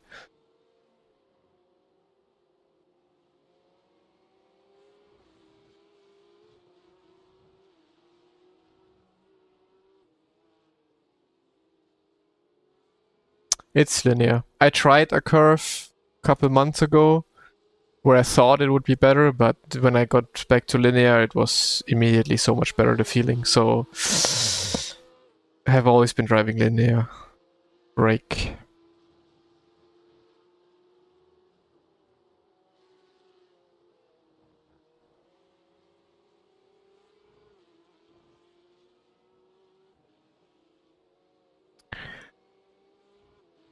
Where am I in the series? P1, both fixed and open. Actually, I'm gonna get a quick snack now, so I might be able to go for a run immediately after the next race. 3:30.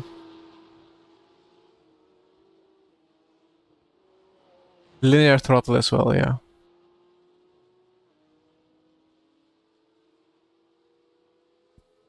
Or? Yeah. Gonna grab something to eat real quick.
So.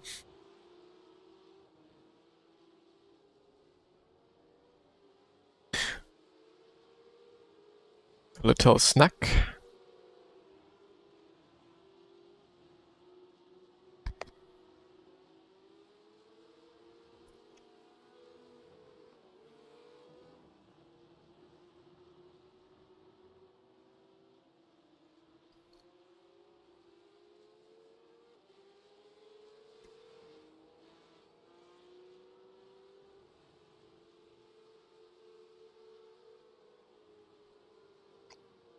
Hello, Janus.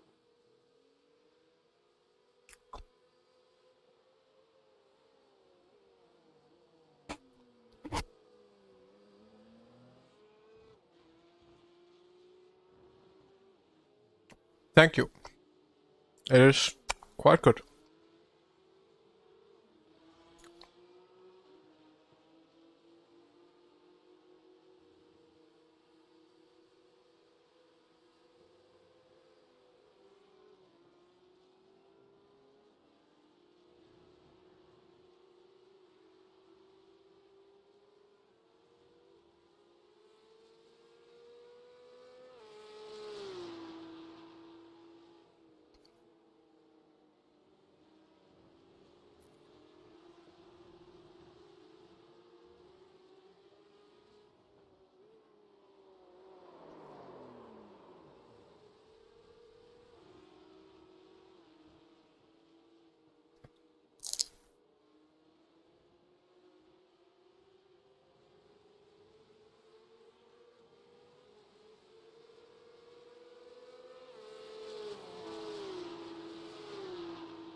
In the qualifying,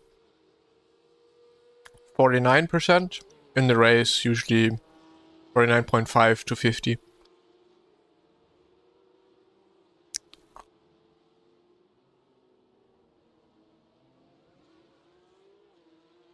Bruh. Shadow banned on YouTube.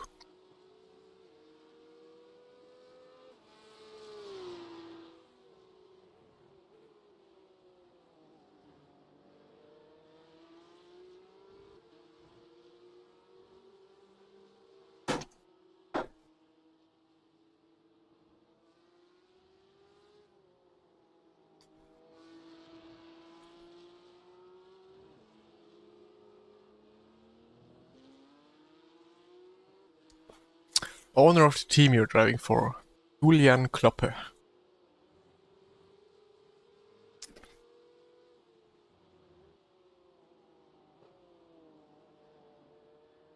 Should I get myself a Coke?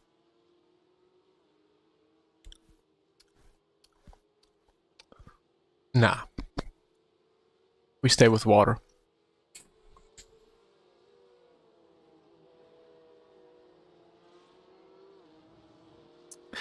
$12K at marathon pace, let's go. I don't have too much time though. Like when the race finishes now, and I finish the stream, I have like an hour of time for a run. Like with getting ready, going out, coming back. Because then I have coaching at 4. YouTube wasn't putting up the comments. Interesting. Can every YouTube viewer try and send a message? See if it goes through.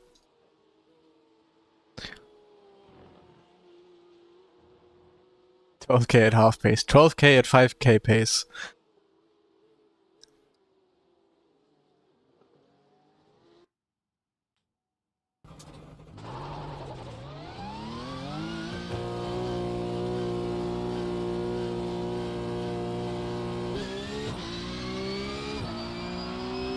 But it's like 12 degrees outside right now, very nice. The only thing missing is sun.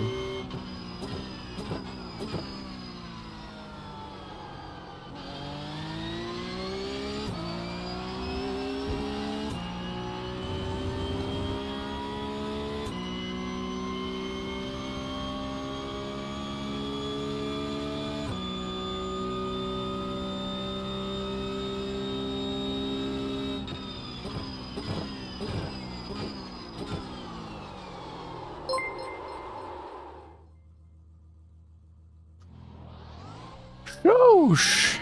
Anonymous tipped $5.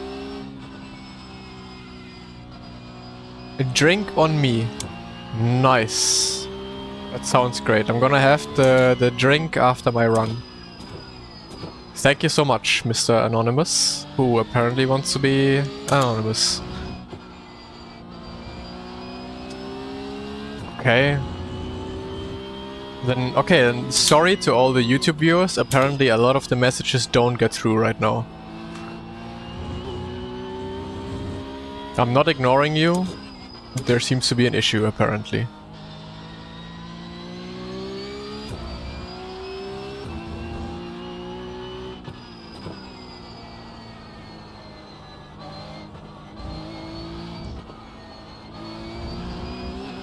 Whoever wants to have my chat, have a chat on YouTube needs to send a super chat. Easy solution.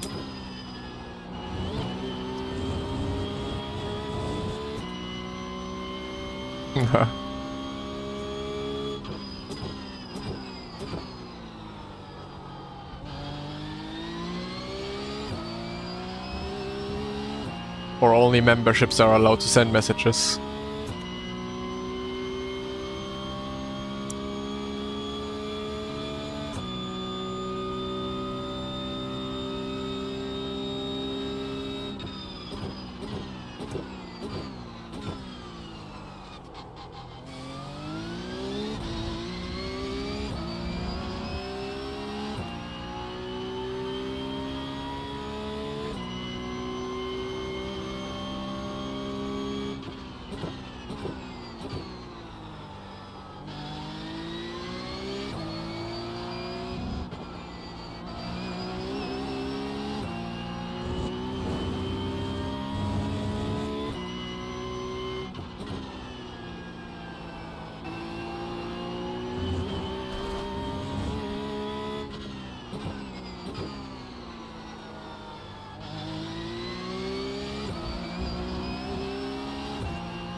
No, only Yuri.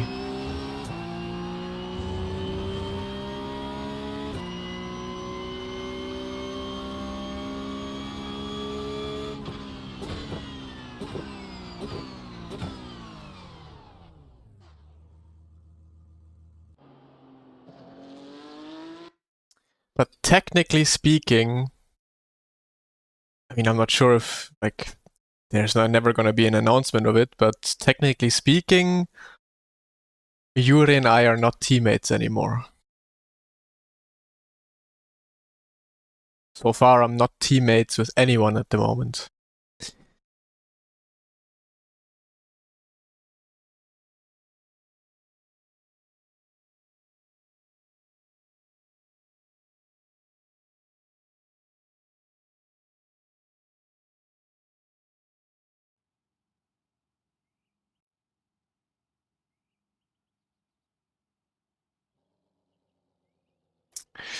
Yeah, that's not the grid I was expecting.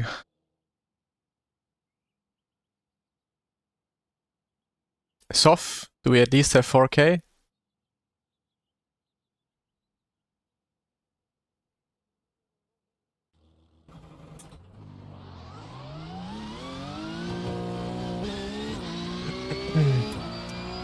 Recommended brake bias for the Go setup. Depends. It really depends on what you like. I go with like 49 in the qualifying and then 50 or 49.5 in the race. 4.2k soft.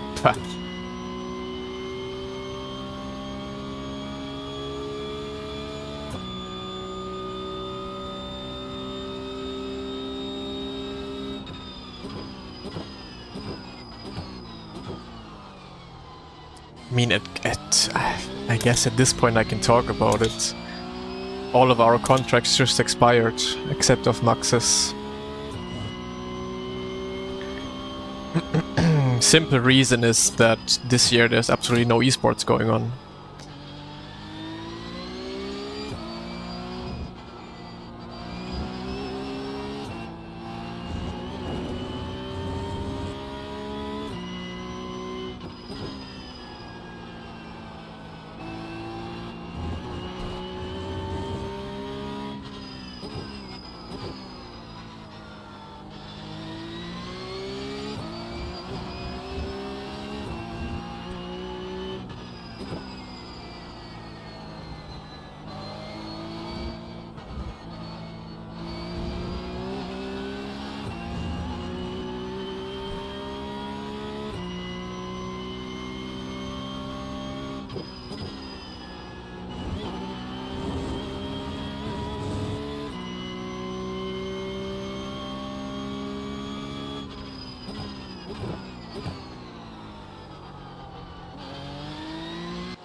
Yeah, we just have to see how this year turns out, and then especially how next year turns out.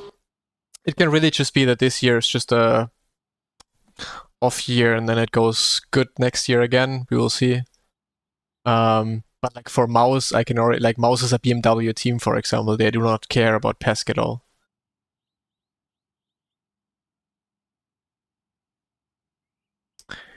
So let's go.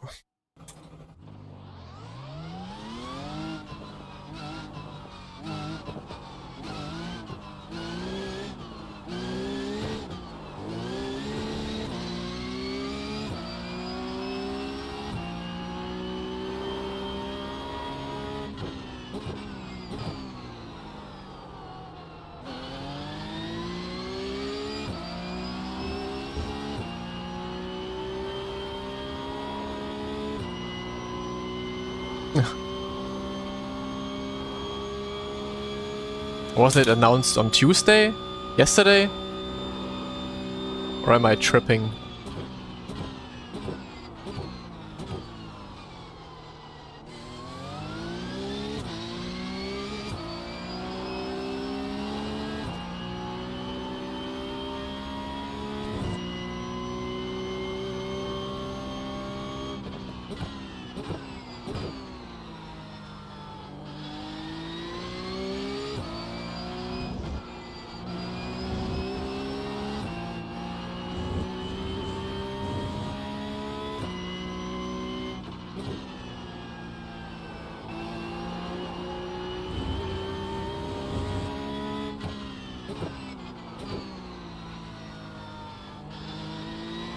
I just turn it.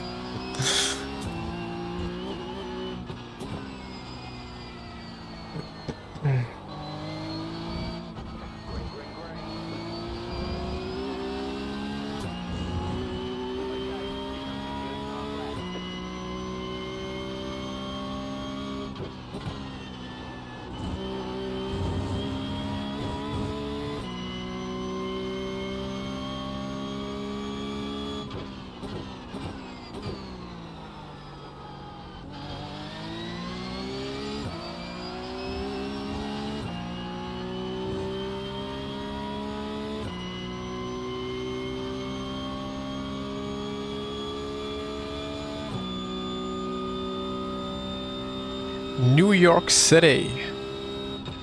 You still have a lot of snow from that blizzard.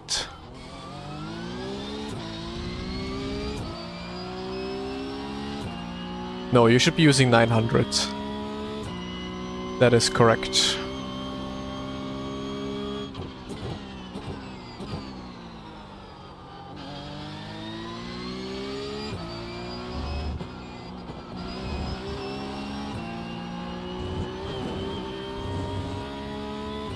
Delta is session best, yeah.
Hey, I warmed up my tires a bit more than I used to. Now the second lap is not good. Okay. Noted.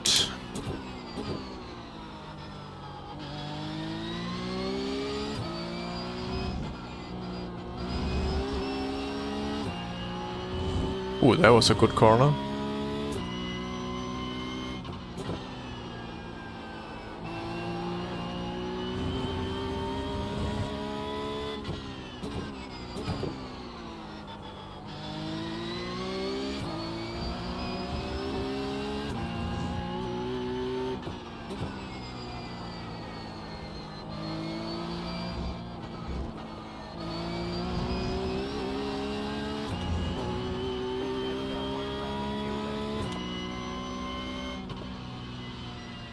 Ah, close.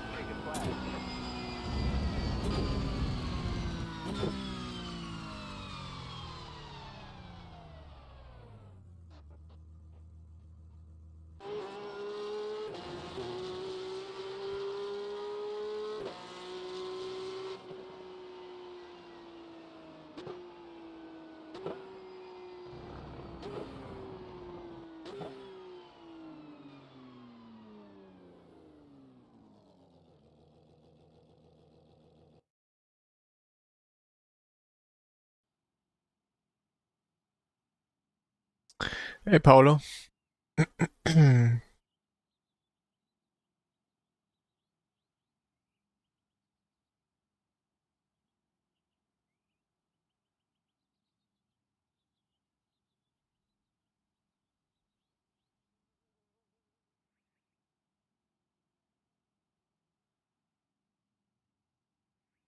Yeah, it's Lewis from Coanda driver.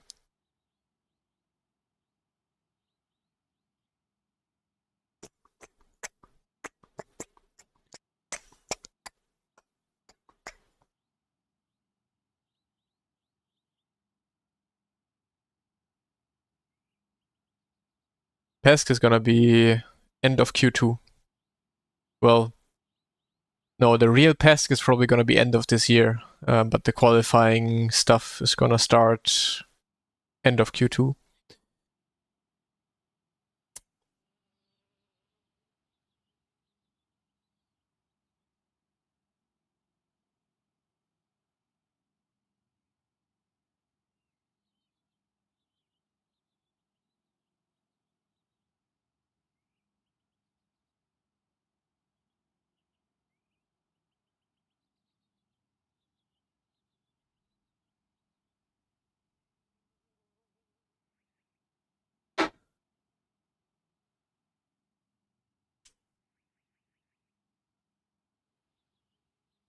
Yo, Elvis. It is.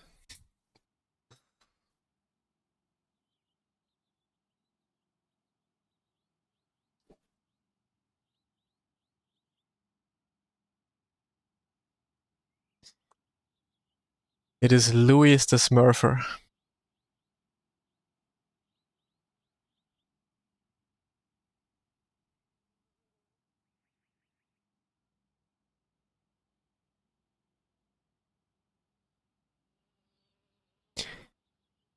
I think he should be sacked for smurfing. It's my opinion.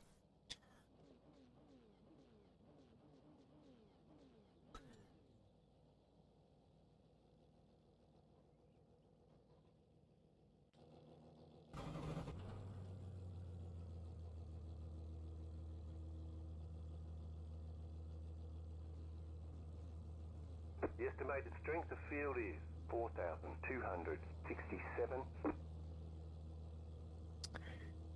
You can have fun with main account.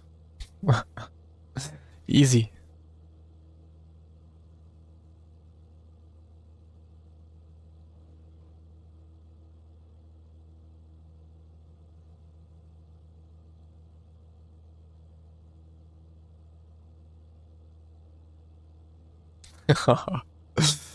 I'm gonna report you for smurfing.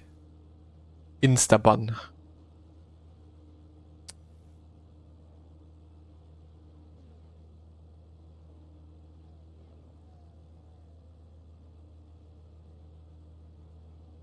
I don't even know. What? Yeah, Luis, what is your main account I rating actually? I don't even know.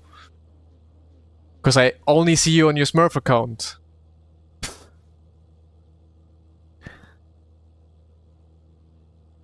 $10 on the dot. Nice.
Oh, boah.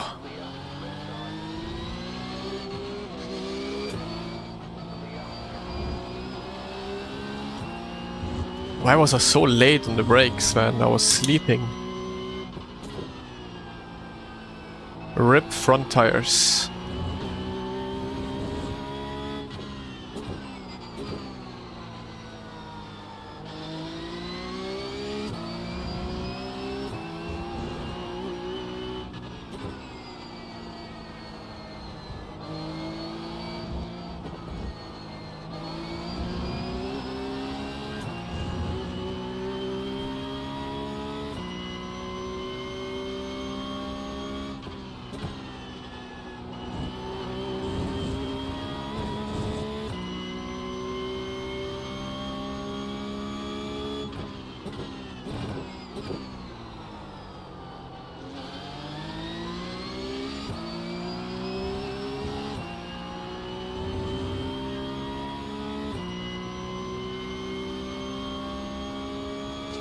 All the Kwanda gang showing up.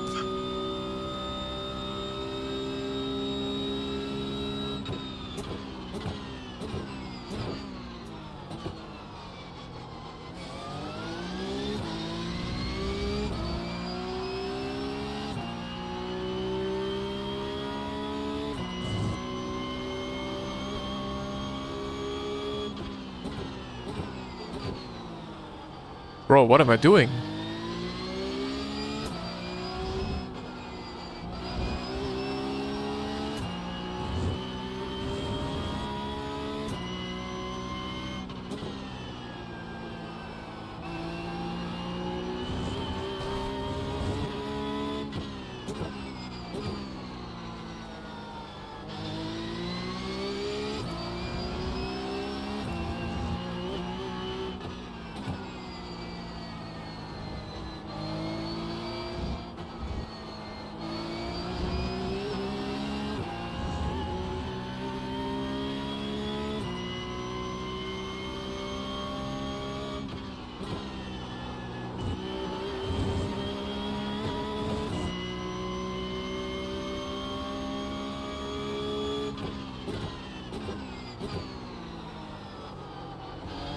I mean, I just don't get it. Like, for example, Lewis now, like, Hockenheim is usually quite the safe track. Like, not a lot of crashes. He's leading. He knows he has the pace. Why at this point not use his main account? But I don't know.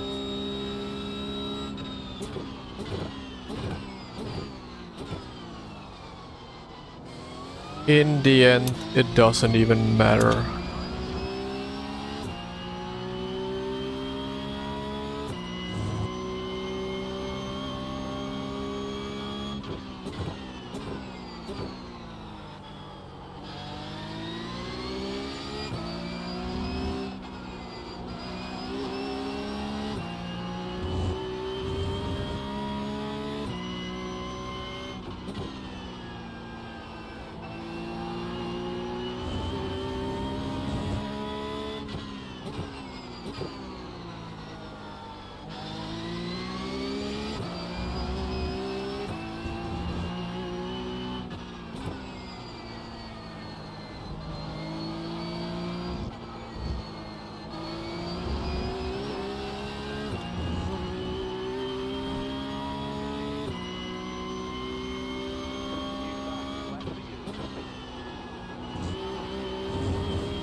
why would I play with a cheat 27 on a new account where I can do it with my existing account?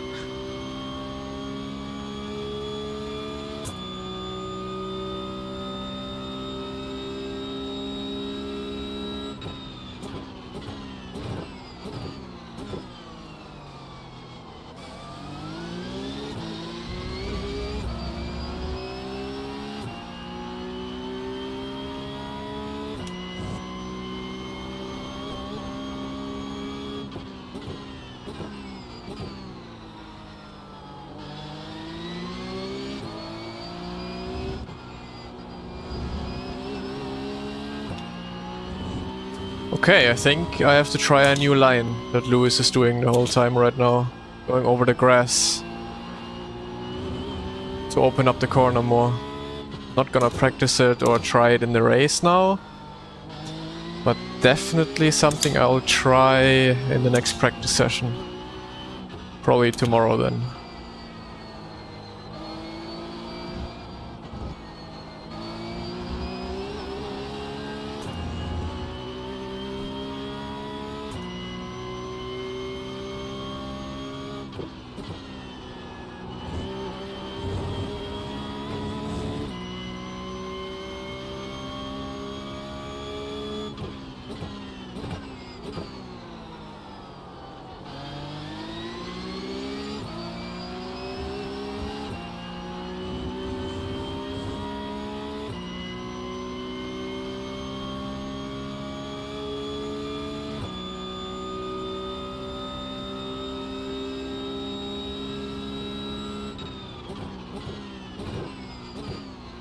I don't even understand why people got disqualified for the Bathurst when smurfing. Like, why were there disqualifications? That makes no sense to me.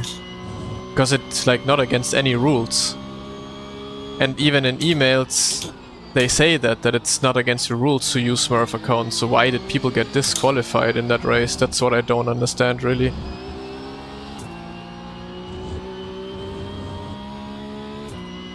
So is there a specific rule in the rulebook or sporting code about special events or what?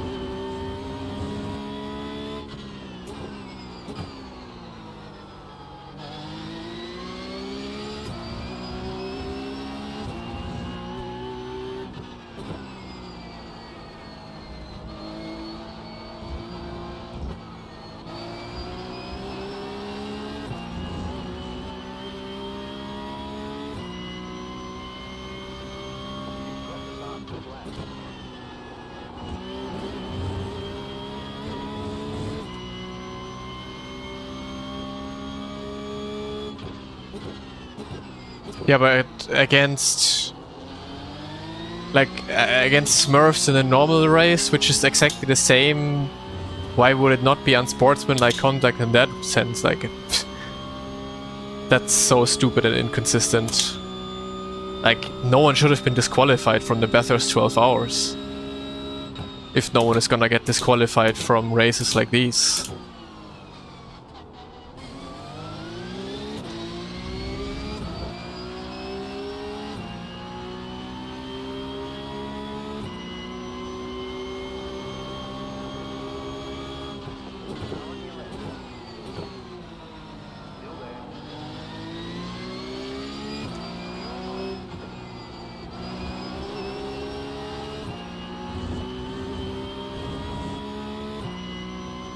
Yeah, I mean, I saw Basic Ollie.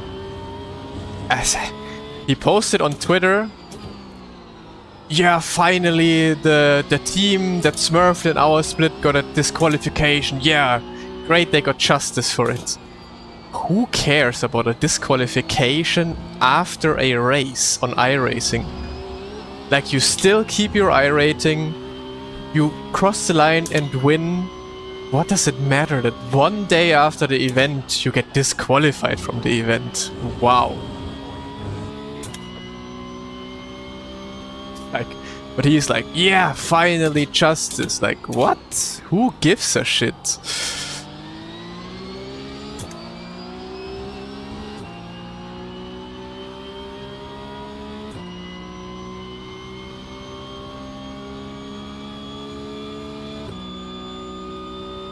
Yeah, I guess it's content farming.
Imagine.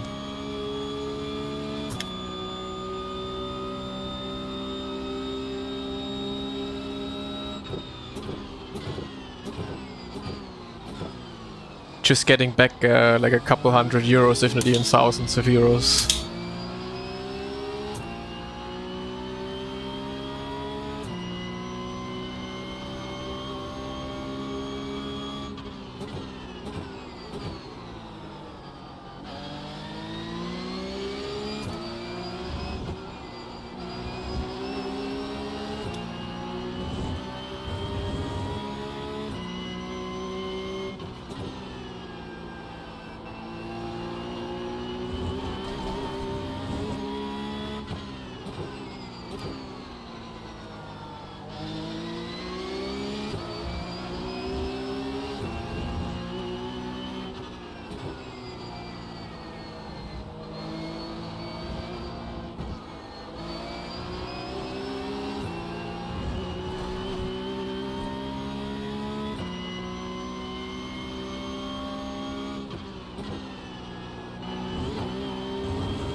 God dang it.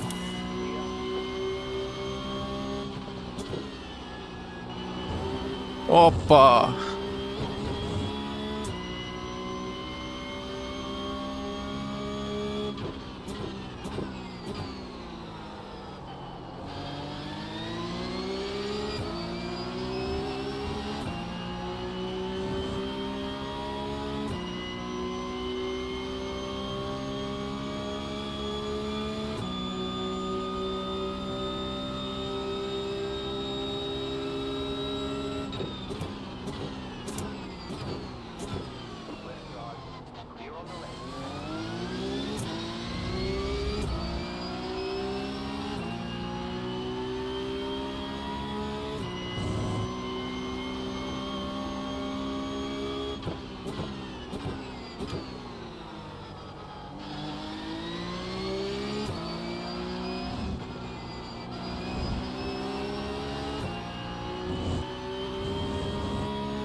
Come on!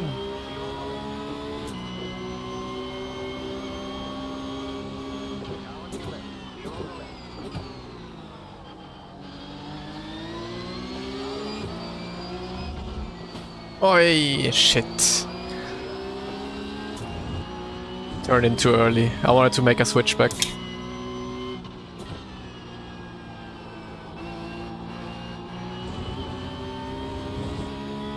Looked like he would pass me though, and then his car kinda got stuck there.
But the good thing about Lewis right now, he doesn't care, like he doesn't want to fight, he lets us two fight it out while we are on the main accounts. So that's like Smurf account behavior, I understand and think is good.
Yeah, of course, Yuri.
Impossible to overtake when the inside is blocked.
Too far away, I think.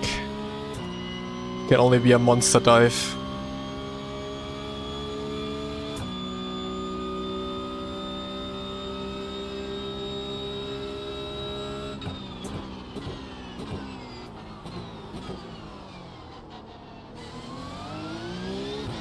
Shit.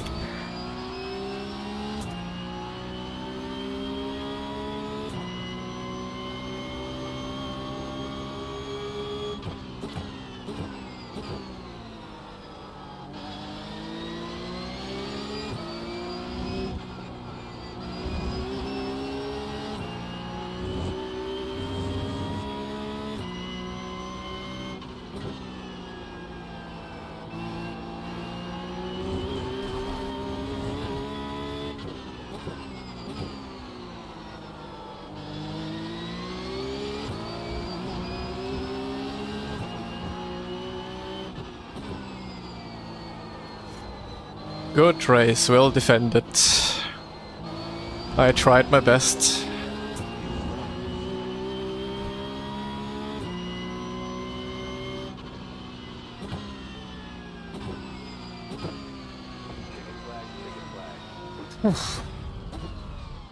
Great job. You did really well.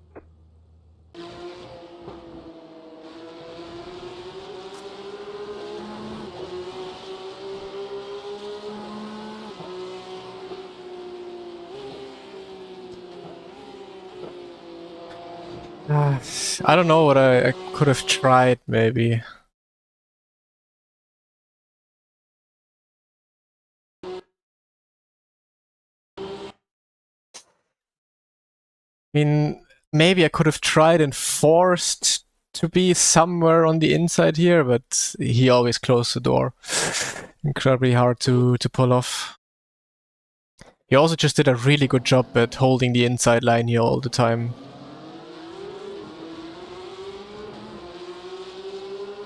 Yeah, there was some good defensive work. Good job.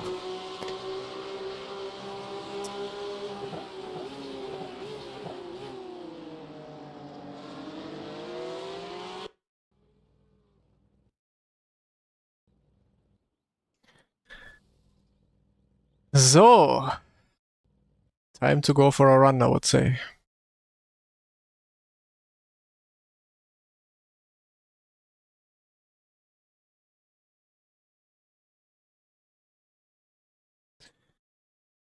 What is it? I don't know, maybe like 5i rating for that? Let's see. 8. Okay. Well, we take it. Good haul of points today. And some good racing today as well.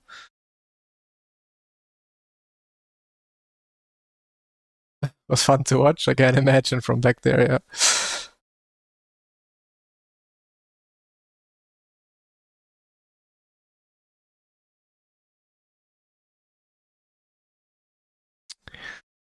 Alright, who is streaming? I also wanted to gain this R, but then you get an off track basically every single time. True, it's also GT3 at Nordschleife.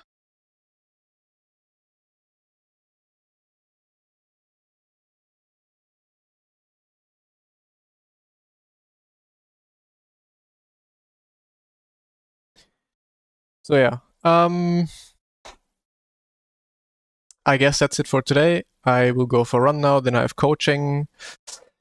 And then, yeah, I'll be back tomorrow morning, I would say. Tomorrow morning, same time as always, 9:45 I go live. Anything else? Not really. Thank you all for watching, following, subscribing, everything. I will raid Mr. Lasseback, because he's the only one live, I think.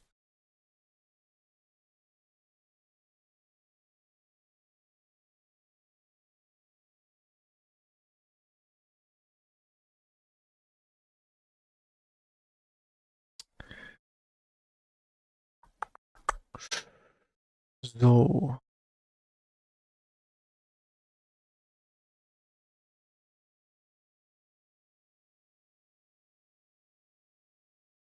Yeah, alright. Thank you all. See you tomorrow. Goodbye.